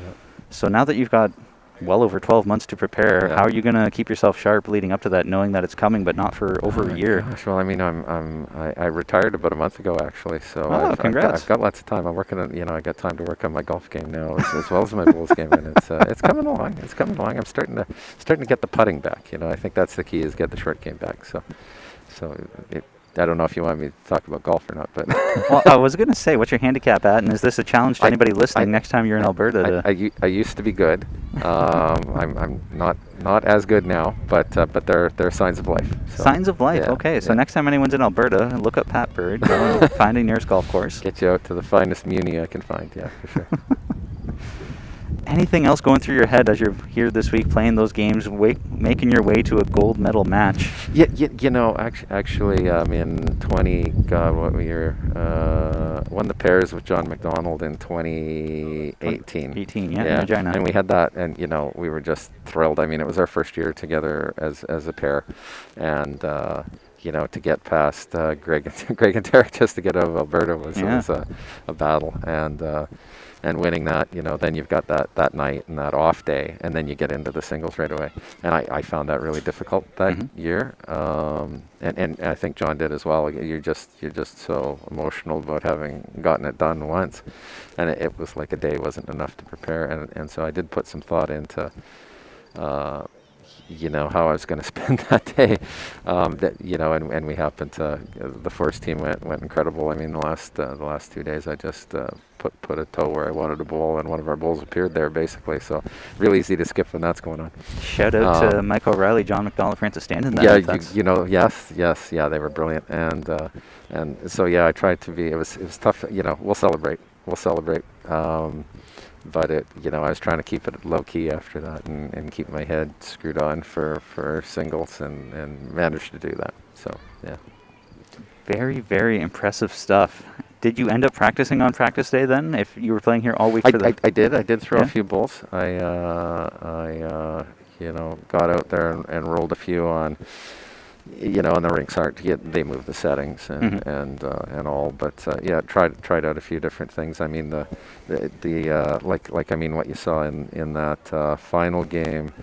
You know, I was pretty happy after the first ball because I shanked it out to the left and it came back to the jack line. So I've got a couple of different ways to get to the center line, and that's always good when you got that. So I had a nice little backboard there on my forehand. My first time I played a lefty. You know, lefties don't normally play lefties, right?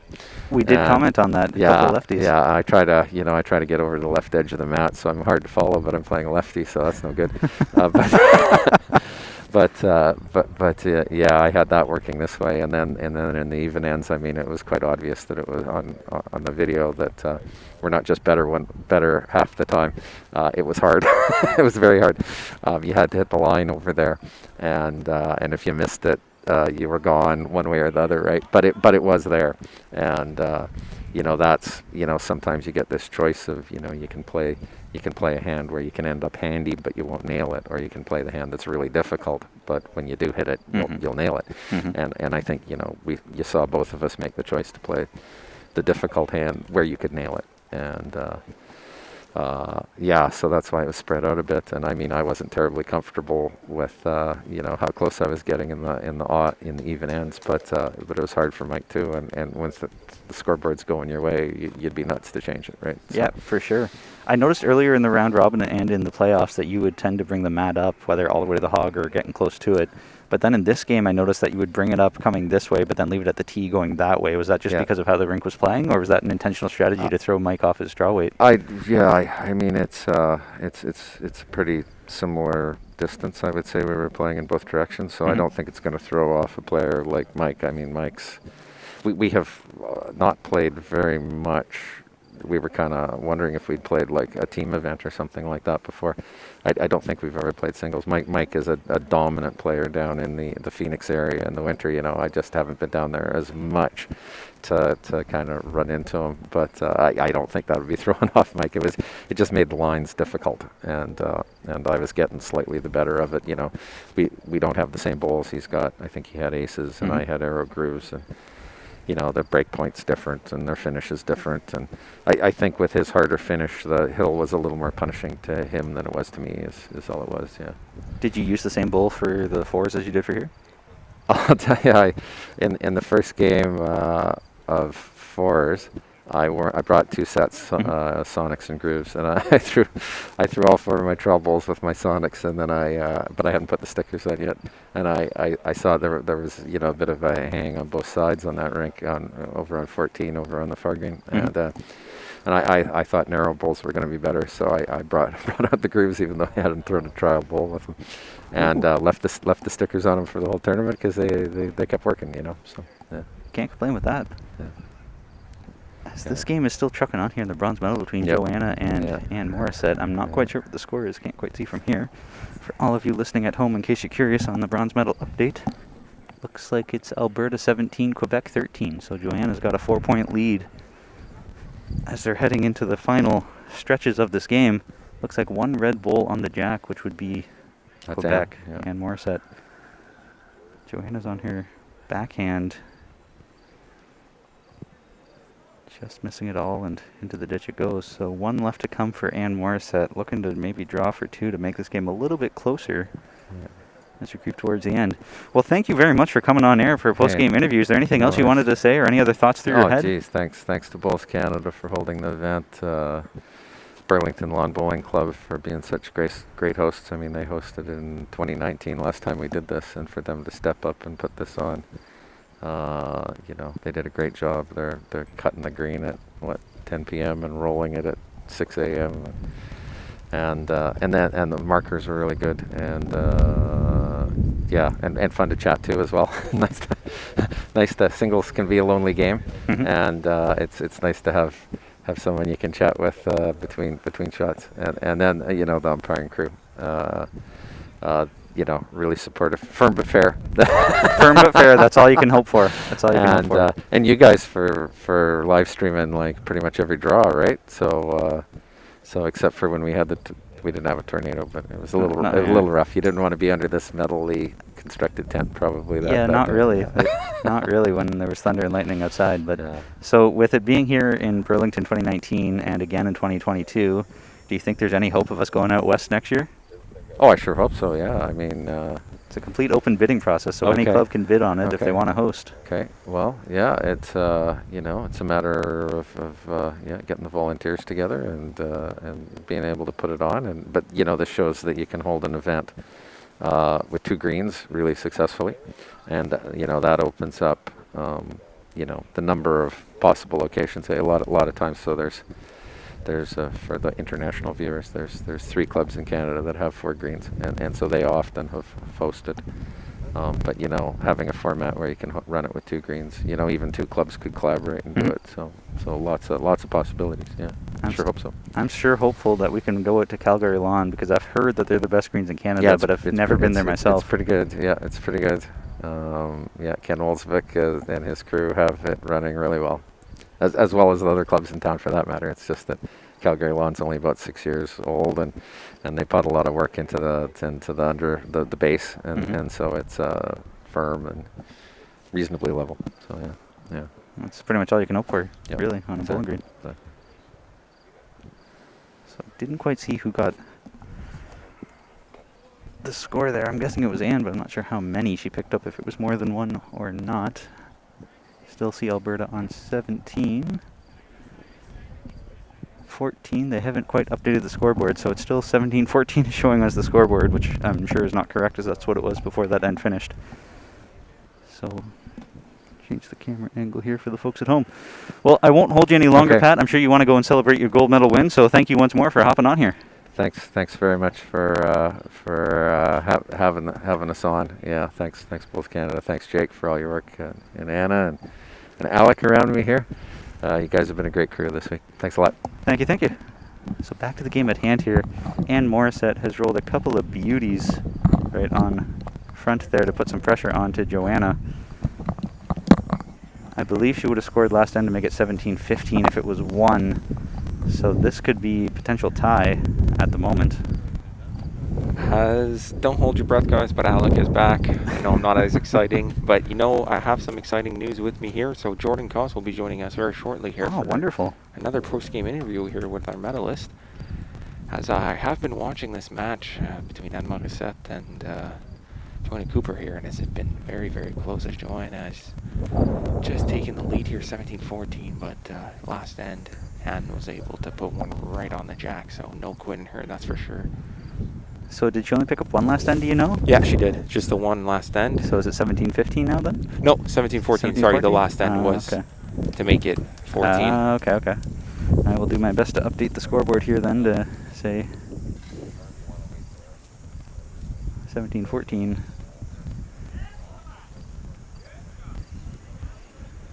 Bear with me as I update some stuff here. Joanna Cooper. Joanna Cooper is putting it right on the jack here with a round of Bingo. applause from the fans here. And that is maybe third one would be a measure. I think it is 2 for sure. Even the second one is a measure for that matter, guys. So just Joanna has shot as of right now. So Joanna, of course, using black bowls, and Morissette using red bowls. Right. And right on cue here, I have Jordan Koss coming to join you, Jake. Hopping into the booth, absolutely love this. Yeah. So without further ado, Thank you here's very the much. 2022 women's singles gold medal. Oh, great effort Winner, from Anne Morissette as Jordan she just Koss. shipped the jack. Welcome to the booth, Jordan. How are you feeling? What's going through your mind right now? Excitement and shock mostly. Excitement and shock. Yeah. Why shock? My last shot, I was down 3 in the head and I drew in for shot, and that wasn't exactly the plan. I just wanted to cut down, so the fact that I made it is a little bit shocking. I was talking to Pat when you made that shot. We weren't sure if it was 3 or 4 that you were down, so you were down 3, and it was a heck of a shot. It looked absolutely gorgeous from down here, I can tell you that. Thank you very much. Yeah, I was down 3 and I just wanted to cut it down to 1, but yeah, it worked out. Coming into this event, what were your thoughts or hopes for how you would do before the event started? I was hoping I would make it to medal rounds. That was my goal. But I think you always have to start small with your goals. Score a point, win a game, win more games than you lose. Make it out of your pool, get to quarters, get to semis, get to gold. So you played here all week in the fours as well. You were third or vice for Jean Roney on the women's fours team, and you made it to the gold medal game for that event, but came up just short getting a silver medal. How much of an impact did that have going into this event after getting a silver to start the event? You know, it was so winning the gold medal was so close. You could almost taste it, and I knew I was going to have a second shot at it with the national singles. So I was just hoping that I would be able to improve where I had fallen short in the previous tournament. You were also at the Commonwealth Games for the past 3 weeks, 4 weeks, however long that event was, there for a long, long time. Did you want to talk about that a little bit and how that helped you before coming here? Yeah, I was very fortunate to represent Canada at the Commonwealth Games. I do feel like I bowled well at the tournament, but I didn't get the results I wanted, so I was really looking at nationals as a redemption to see if I could bowl as well as I know I can and hopefully make medal rounds. So that was definitely my focus for this tournament. So you were there for a while before coming here. How did the greens compare at Birmingham versus coming here to Burlington? Pretty similar in speed. The fastest green was probably just a little bit shy of 13 seconds, and the slowest green was 11.5 seconds. So that's pretty comparable to Burlington. I would say that the greens in Birmingham had better draw line. They're a little bit more truer. But a lot of the time it just comes down to pace and being able to feel your weight, and obviously line will come if you can concentrate on each bowl. Daryl in the chat here has called you Sarge. Is there a story behind that nickname? Well, kind of, yeah, sort of. I noticed that all of the Australian bowlers, while I was down there, had nicknames. Like Ellen Ryan, hers was Flash, and then I think Gary Kelly's was Gaza or something like that. And I kept saying, we should do that. That'd be so much more fun. We can be like the Australians. So we spent the whole tournament trying to come up with a nickname for me. And for the longest time, it was Joko Flumpus, which wasn't my favorite, but it was growing on me. And then my middle name is Sargent, and they all thought, it sounds authoritative to call me Sarge. And then Sarge. I was playing pairs with Jackie, and I said, well, Jackie, you got to have a nickname too. So I suggested Petunia, and she thought that sounded quite pansy. So then we came up with Red, so it's Sergeant Red. Jackie's name is Red. Interesting. Okay. Yeah. So this Commonwealth Games was the first time you've ever played at the Com Games, correct? Yes. How nervous were you going into that event?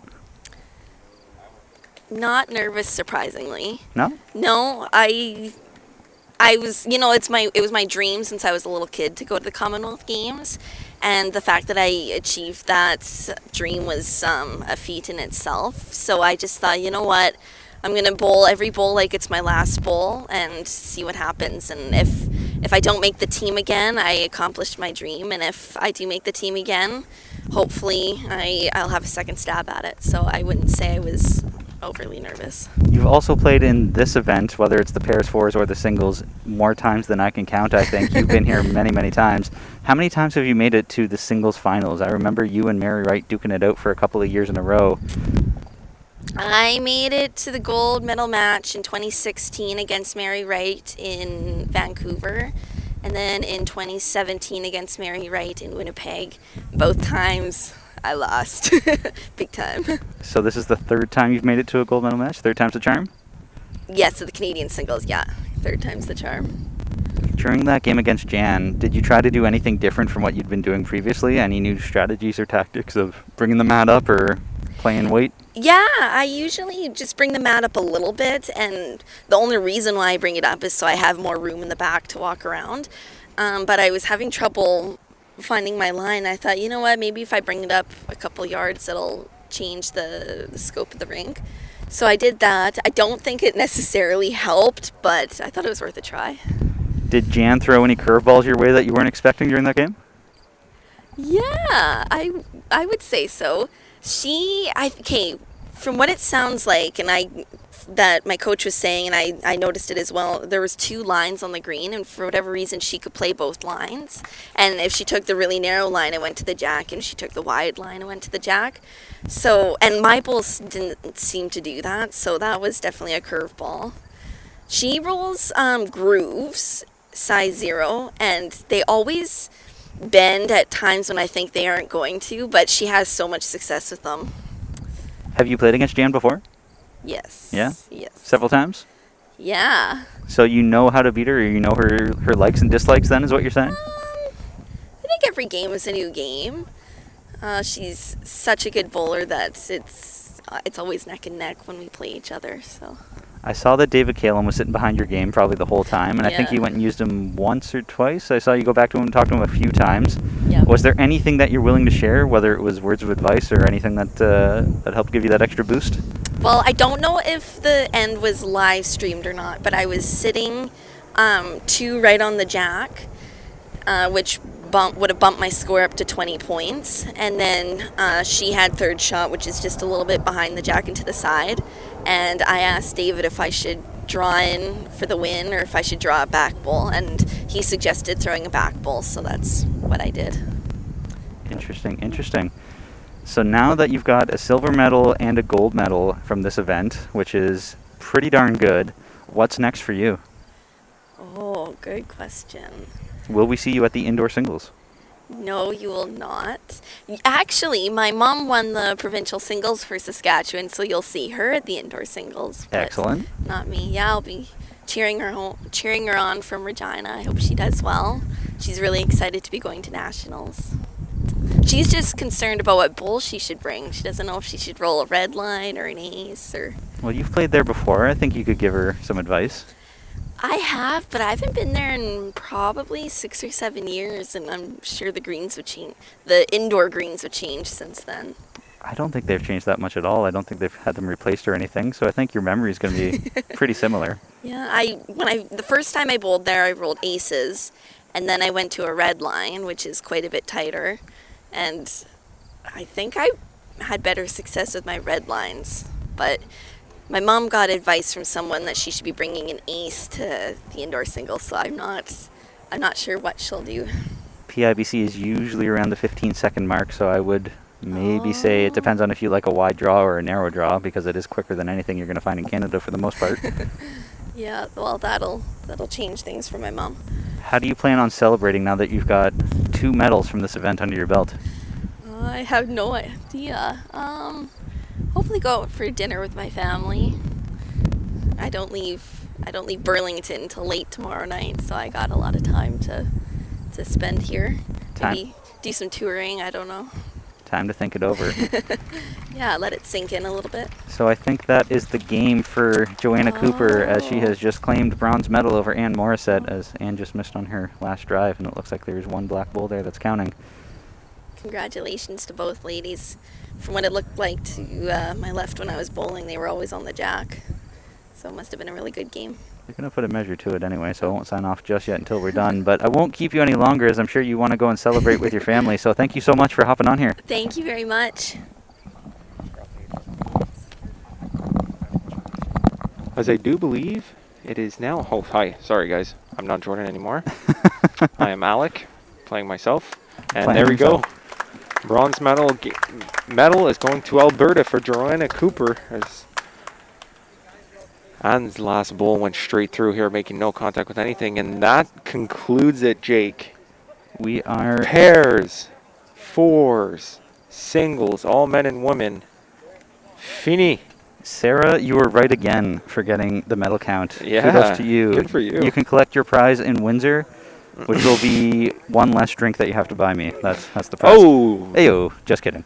Thank you so much for being with me here all week, Al. It's been absolutely stellar broadcasting for the past 2 weeks here in Burlington. We are signing off here for the event, and we won't be back until I think the indoor singles. By we, Jake means him, because I will not be there, unfortunately. October 25th at the PIBC. Thank you, everyone. Good night. Good evening. It's been fun.